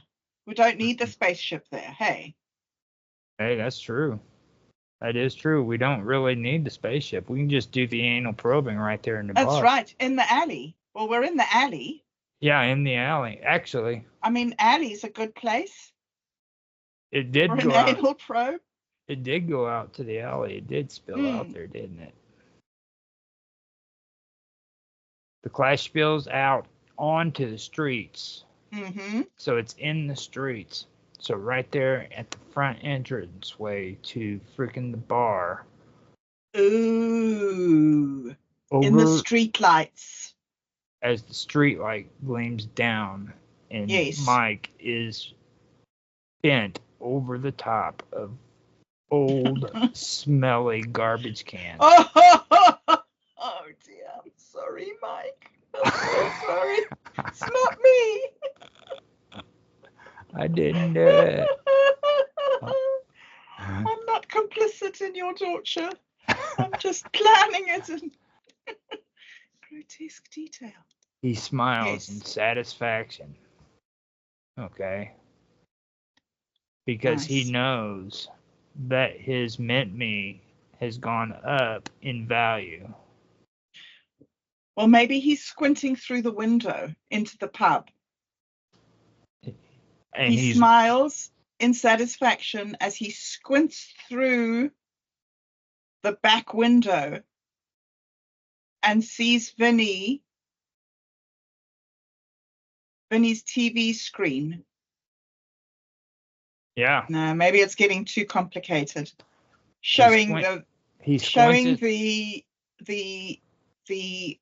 crypto token, cryptocurrencies. Actually, we could, you know what we could do? To the moon, to the moon. When have we put to the moon? We've got to put to the moon. We can do cryptocurrency going to the moon as he. Yeah, that's it. Totally. Wait, maybe he says to the moon. Maybe Mike says. Oh yeah. To the moon as he's being probed. Okay, here's a good idea. Listen to this. How about he squints his eyes as he looks through the bar window at the television? Yep. Seeing that his mint me coins have risen in price. Yes. With every thrust. With every thrust. With every thrust, he begins to shout, "To the moon!"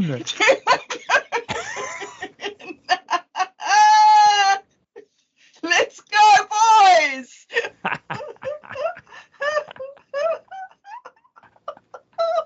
That's so terrible. Oh dear, Roger. No, this scent. Okay. Hey, hold up. We haven't had anybody with a broomstick yet. There's definitely got to be a broom out there in the alley. Okay, actually, yeah, that's where. So no, yeah. When Vinny chucks them out, somebody needs to pick up the broomstick and hold it menacingly or something.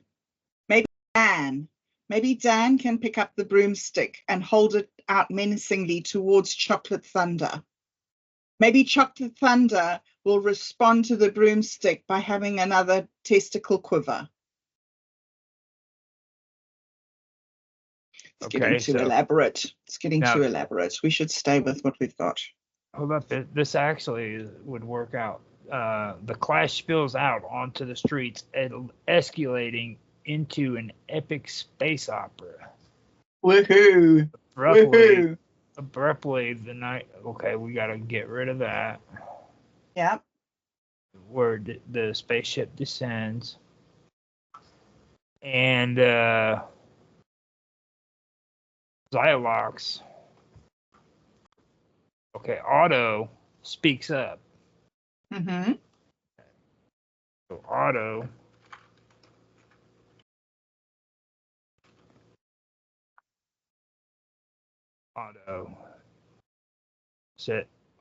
says Chocolate Thunder.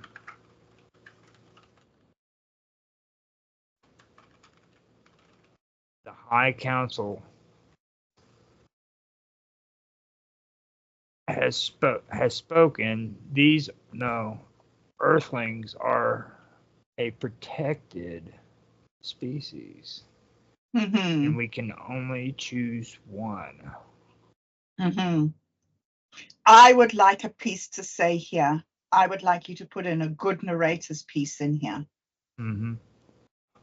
Now, what would you want to be in there? I think that I want to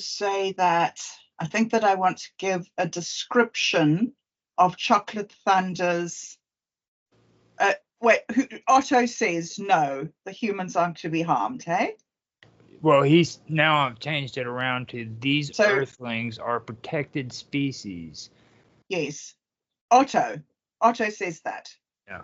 He goes, Chocolate Thunder, the High Council has spoken. These Earthlings are protected species. Species under the Intergalactic Sentient Accord. Okay. We can choose only one.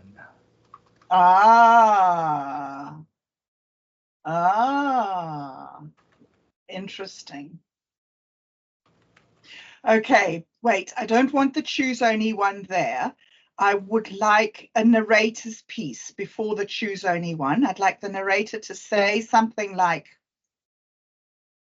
I was going to say Chocolate Thunder's face falls and he looks dejectedly at the floor. But now I'm thinking that maybe something should happen to his testicles and not his face. Maybe his testicles should sag. Oh, you're talking about Chocolate Thunder? Yes, well, like Otto says this. Otto says that you can't hurt the humans. So Chocolate Thunder, somehow, there needs to be a little description of his disappointment. I want him to be disappointed here when Otto says that. And then I want Otto to say, you can choose only one. And then I want Chocolate Thunder to get excited and happy again after he says he can choose only one. Okay, so that's one thing, too. We need to put in places where we think the narrator should step in and say it, indicate it. You know how he's indicating Mike and Vinny and me and Otto? Yes. There should be a spot in there where the narrator steps in. Yes. And just starts explaining the story. You know what I mean? There's something, Even though you are telling freaking the story, are we doing the voices or you're doing the whole thing? No. You're doing the voices. Each person does their own voices. Okay. Yeah. So I read. Yeah. I don't read the changes of scene. I just read the little bits in between that explain the story or say Mike quirks his eyebrow or whatever, those little bits. Okay, so in between there, that's where I write. Okay, so the lounge is the hub seller. I should indicate that that's the narrator, right? Mm-hmm. Okay, and then Okay, so it'll start out narrator. The lounge is a hub of interstellar mingling, neon signs casting a galactic glow over the protons from across the universe. Mike and Dan beam in, their suits crinkled like space foil, eyes wide with cosmic wonder. They float over to the bar and signal the bartender. Then Vinny, the bartender, says, "What's the tell, Star Voyagers? You two look like you've just dodged a black hole." Now, Mike goes, "You're close, Vinny. We've been through a wormhole of weirdness." Now, that's the part we need to add into. The wormhole of weirdness commences. No, that'll be in the build-up right there. Nice. Like Yes. at some point, freaking, we have to say the wormhole of weirdness commences as freaking Chocolate Thunder inserts his testicles within the freaking butthole of Mike. No, you're not going to get that far, are you? Let the probing begin. Roger, this is going to have a not safe for work on it. It's supposed to, actually. You know, we're dealing with Mike and Dan, dude. I suppose so. It's You know the what I'm saying? underground. It's like The they underground. aren't gonna make this a kid-friendly video on YouTube. No, they are not. This is going to be its own exclusive content. Behind a paywall, in fact.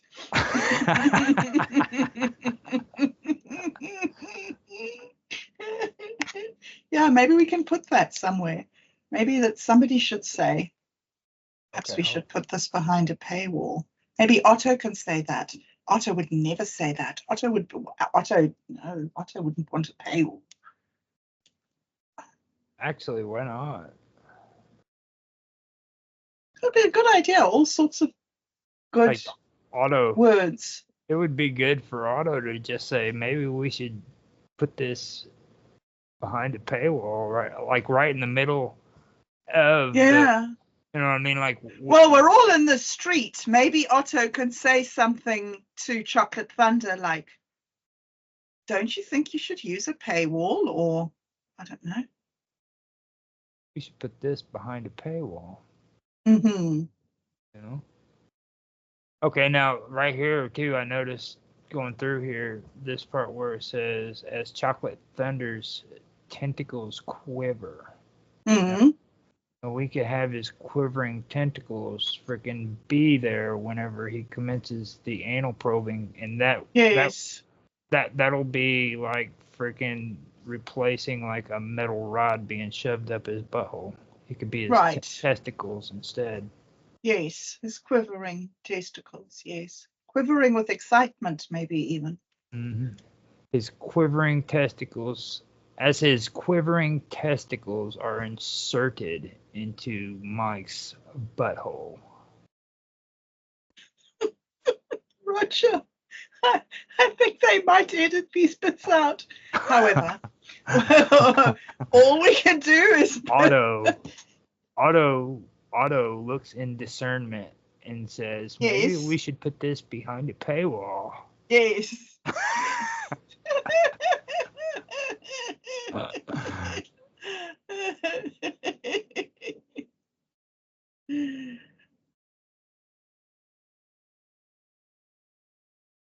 How would we put that down, though? That's the interesting part, because you would have to be the one narrating the story at that point. But then when it gets to Otto, would Otto say it? Oh, right. Yes. Okay, so yeah, we could do that. So we've got, as Chocolate Thunder inserts his quivering testicles. How am I going to read this? Okay. As Chocolate Thunder inserts his quivering testicles into Mike's butthole. Really? Into Mike's butthole. Otto Dan's protectively by. Is Dan, like, where's Dan at this stage? Dan is outside waiting for the fight to commence with Mike. Now, at this point, Otto looks at Chocolate Thunder and he tells him that the High Council has spoken. These Earthlings are protected species under the Intergalactic Sentience Accord. We can only choose one. Now that right there is where I think the narrator, you, should step in and start telling the story about what's going on. Yes. So is this the quivering testicles butthole place? Mm-hmm. So okay. As things commence, the wormhole begins to open. The wormhole of weirdness begins to open. As there things commence, the wormhole of weirdness begins to open. As, how's this sound? As Otto and Chocolate Thunder allows the humans to choose who will be the subject. As yes. Okay, so as Otto and Chocolate Thunder wait expectantly. For one of the friends to volunteer.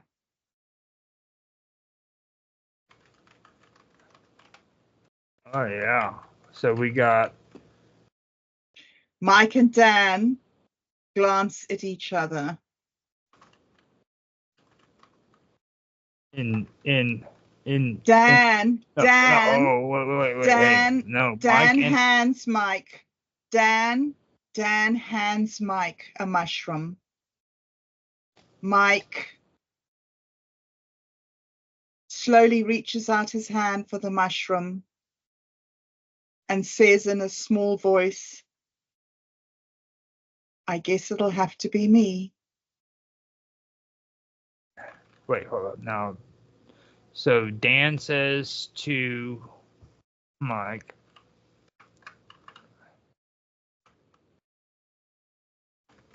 Dan, wait, what? Start that again. Dan. I don't know where we were up to. I've forgotten. You said. It's lucky we're recording this. Yeah.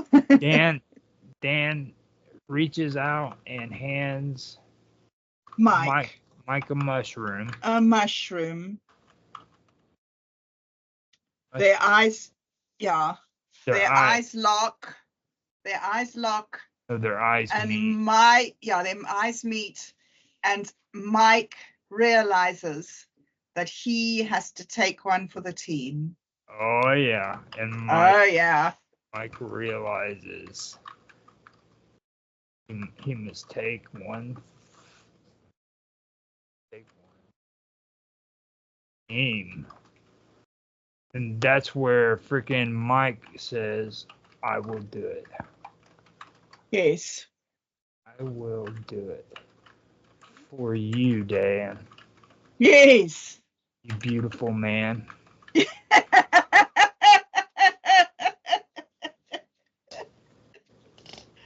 You beautiful, luscious man.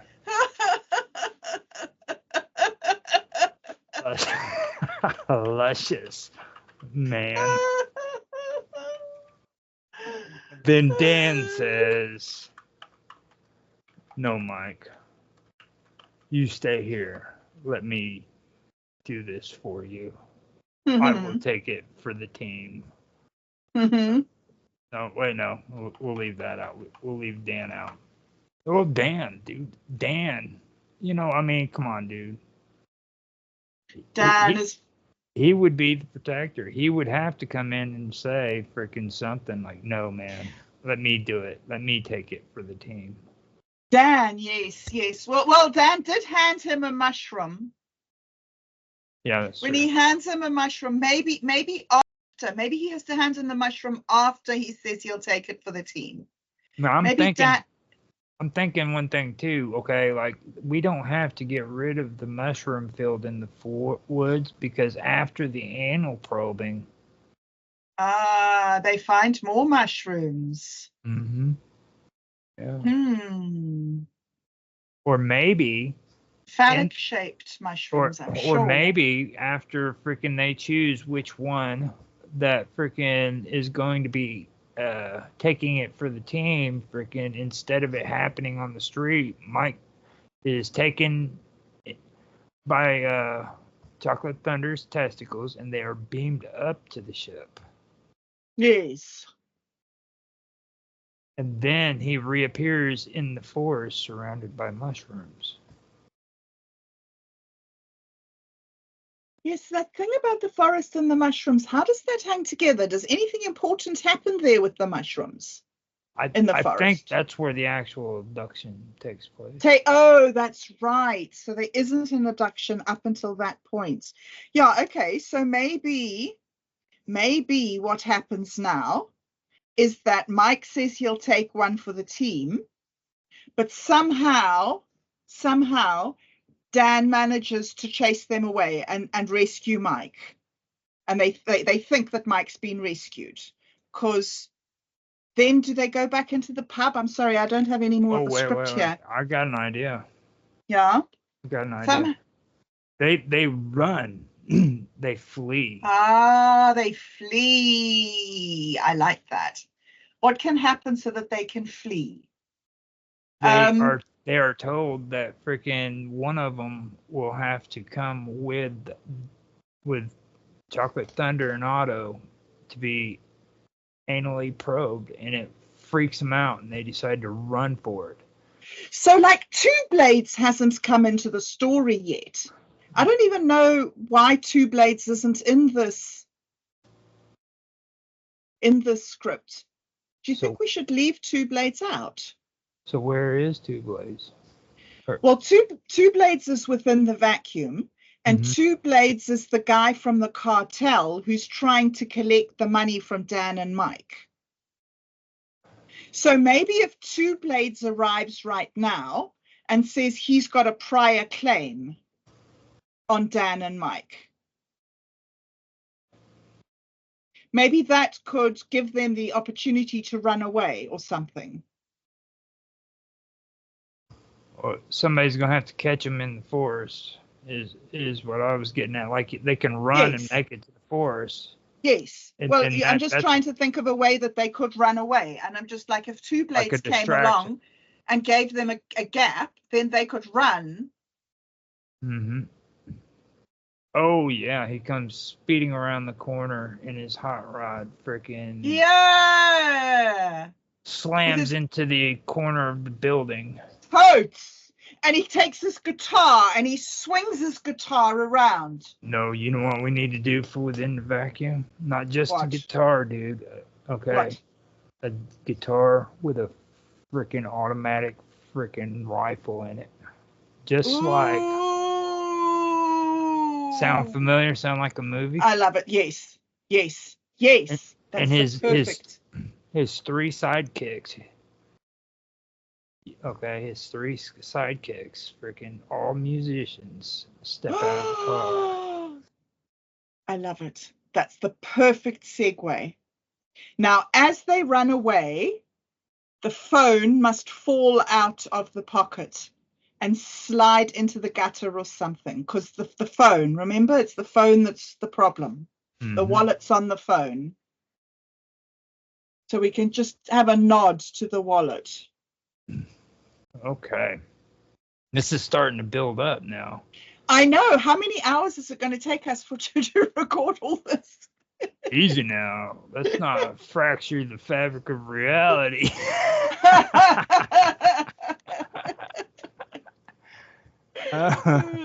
Okay, so where are we up to? We're up to. Okay, so Dan. No, let me. Okay. We Otto says, Chocolate Thunder, the High Council have spoken. These Earthlings are protected species under the Intergalactic Sentience Accord. We can choose only one. And then this is where you come in. You say, as things commence, the wormhole of weirdness begins to open.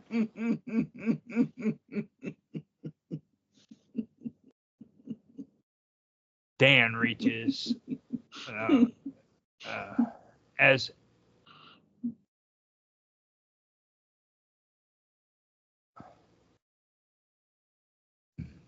as Otto and Thunder and Chocolate Thunder wait expectingly for one of the friends to volunteer. Yes. Dan reaches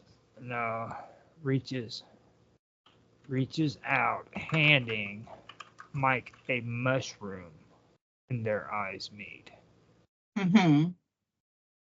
Love and passion. Oh, I know. No. No. Roger, no. Love and passion No. flows into Mike's heart Oh, no. as he realizes he must take one for the team. Oh, no. That's so sad. Roger, you're breaking my heart.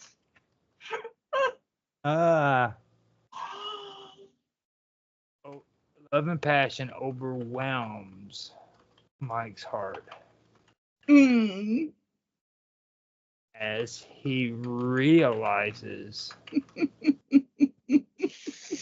he must take one for the team. Oh, I'm sorry, Mike. It wasn't me. And Mike says, I will do it for you, Dan. Beautiful, luscious man. Not luscious, man. Oh, this is yeah. all very gay.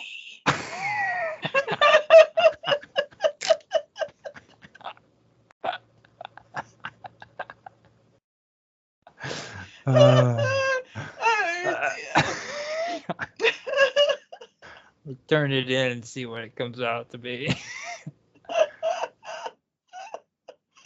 Now this is... Don't be gay. Don't be gay. Who's gay? Okay, Dan responds by don't be gay, Mike.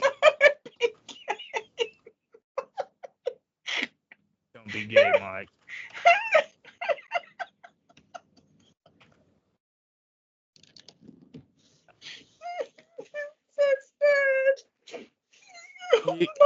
This is where Dan literally looks at Mike after he says that and says, "Don't be gay, Mike." So Mike says, "I will do it for you, Dan, you beautiful, luscious man." Then Dan looks back at him and says, "Don't be gay, Mike."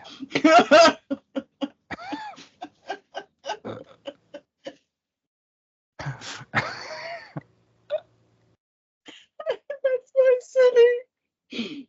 Does it sound Okay, good? so let me just say something. I don't Yeah. know if I should say this, but fucking hell, do I even say this? So, oh shit.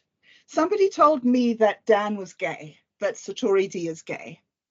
So I don't want to put anything into a script that sounds like I might be being spiteful in any way, or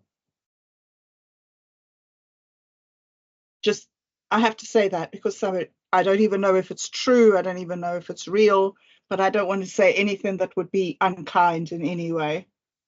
Well, we could check on it, or we could just let them read it and see if they like it. And see if they like it, or they just want to cut that out. Yeah, we'll cut that out of here too, because it's just recording. You know what I mean? So don't worry about it. It's a good thing to bring up. Yeah. You know, Well, it's just. it is a good thing. It's just, we must too far or make it to be.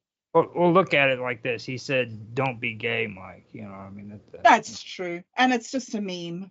Yeah. And everybody says that. Yeah. Now, with a grumble, Zylock re-enters the ship. Now, this has to be the place where we bring in within the vacuum. Yes. As they're expectantly waiting for the great sacrifice. Mm-hmm. Now we've been doing this for a little bit of time now. You want to take a break and then we can come back and do this here in a little bit, or how long have we been doing? I'm still good. This says 1 hour and 7 minutes and 55 seconds. Okay, good. Okay. I'm good to carry on if you are. I'm fine. Or would you like a break? Yeah. Okay. Fine. Now, what is his name again? Two Blades. Two Blades. Oh wait, this is narrator. So Okay. in your narrator, All right. in your words, how would we play this out? Okay, what was the last line there? Is it "Don't be gay, Mike"? Right. Okay. Now, as he's saying that, freaking, like we're talking about, freaking Two Blades comes screaming in with his car. You know. Yes. What kind of car are we gonna have? His Camaro. Yeah, definitely, absolutely, Camaro. Now you know how to spell Camaro. No, let's look it up. Camaro. I know it's like Camaro. Camaro. Aro. Yeah. Okay, good. So it's actually the way it sounds. Yeah. That's what was throwing me off. I didn't know for sure. So okay, so how are we gonna put this on here? All right.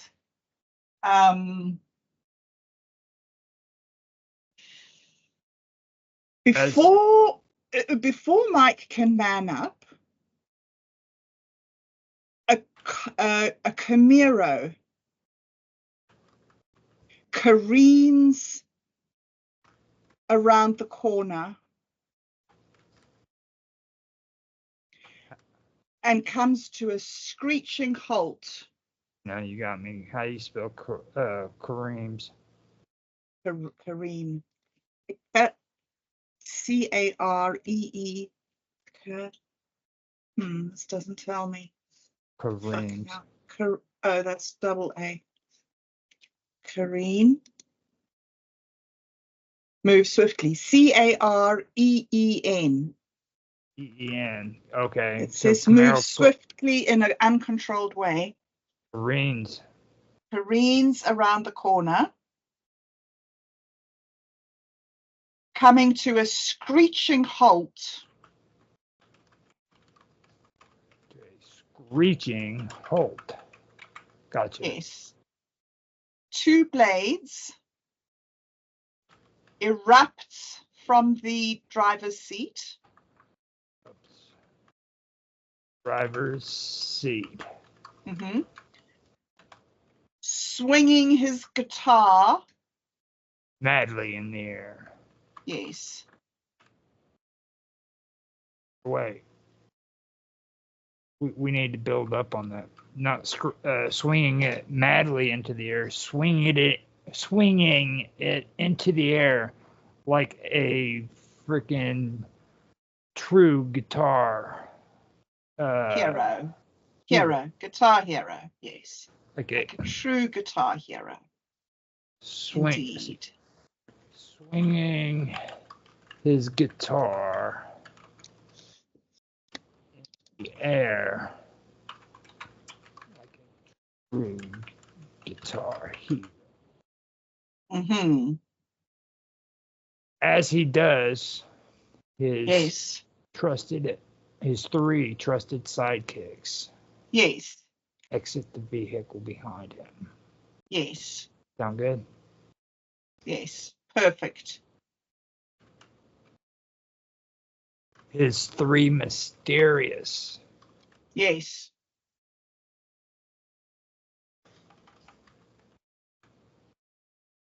Sidekicks is 2 words, I believe. I'm not quite sure. Mysterious sidekicks exit a vehicle behind him.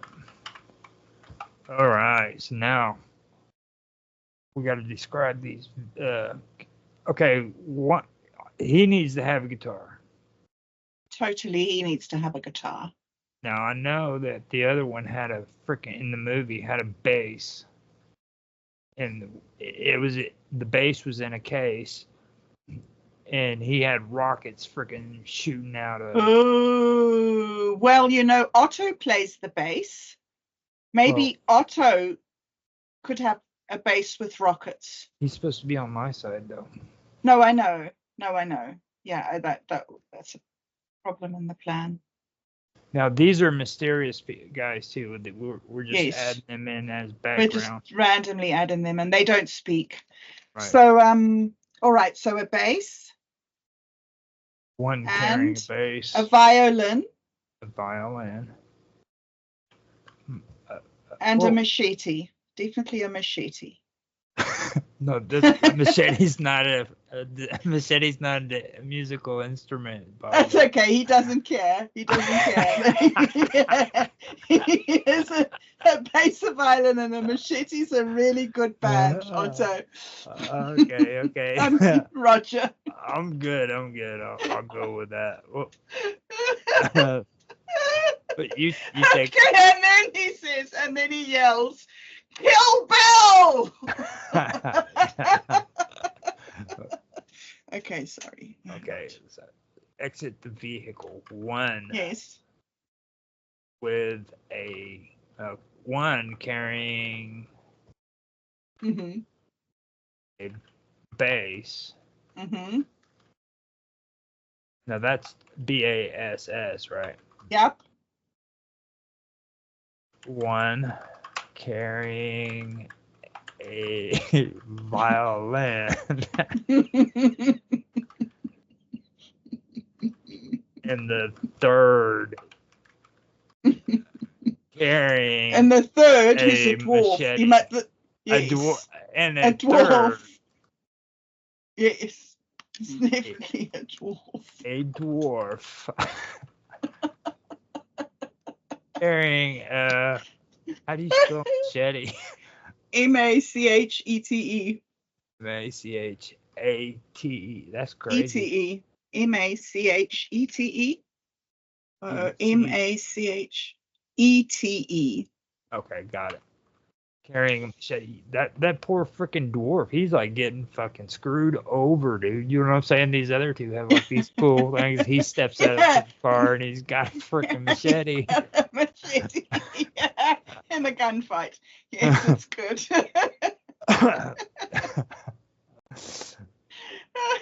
Okay. And then somehow. Now first there has to be words that freaking Yes. that Two blades. Two blades says. So what is it that two blades? You'll have to say something really rude to Chocolate Thunder. You'll have to say, like, stand down, villain. Okay, that's not rude. That's just starting. I don't know. Stand down? No, what can you say? Has to be some reference to testicles here.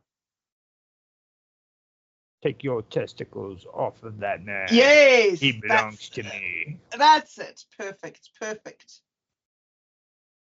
And then he can say, and then he can look at Mike straight in the eye and say, dude, where's your wallet? And then it's too much for Mike. It's too much for Mike. His courage deserts him.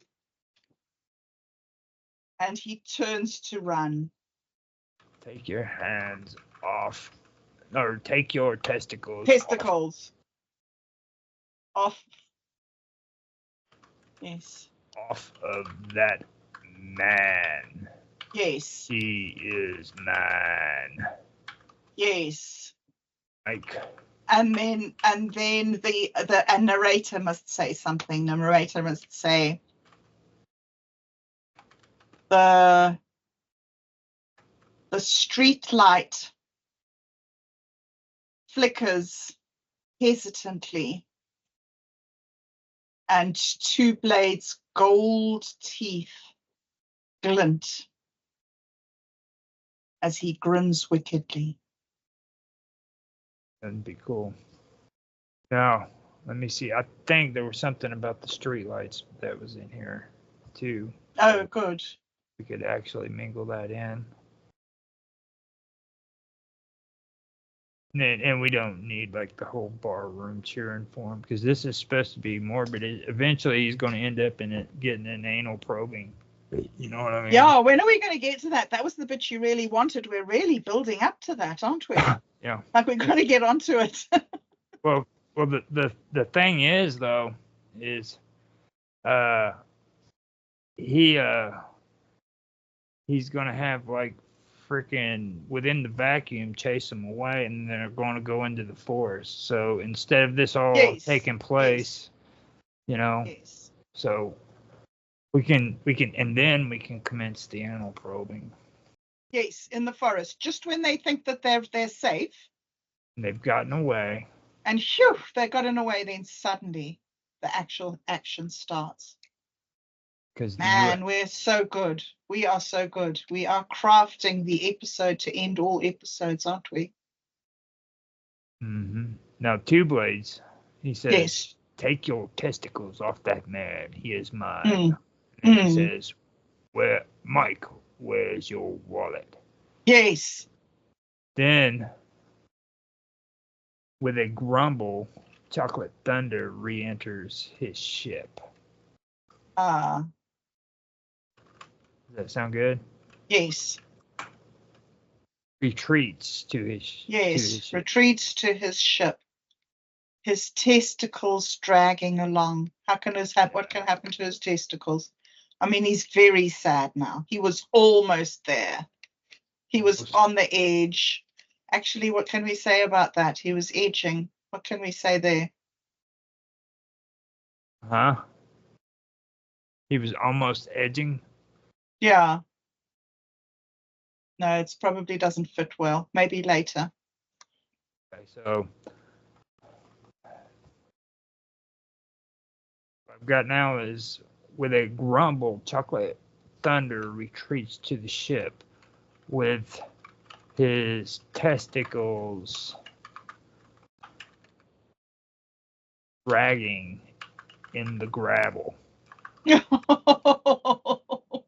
I'm sorry, Chocolate Thunder. I hope that's not too unpleasant for you. On them as they go.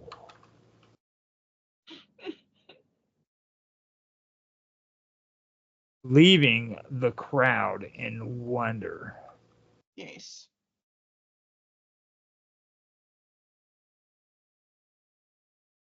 Okay, so here we go. Okay. Let me go through the Two Blades part so that we get this right. Yeah.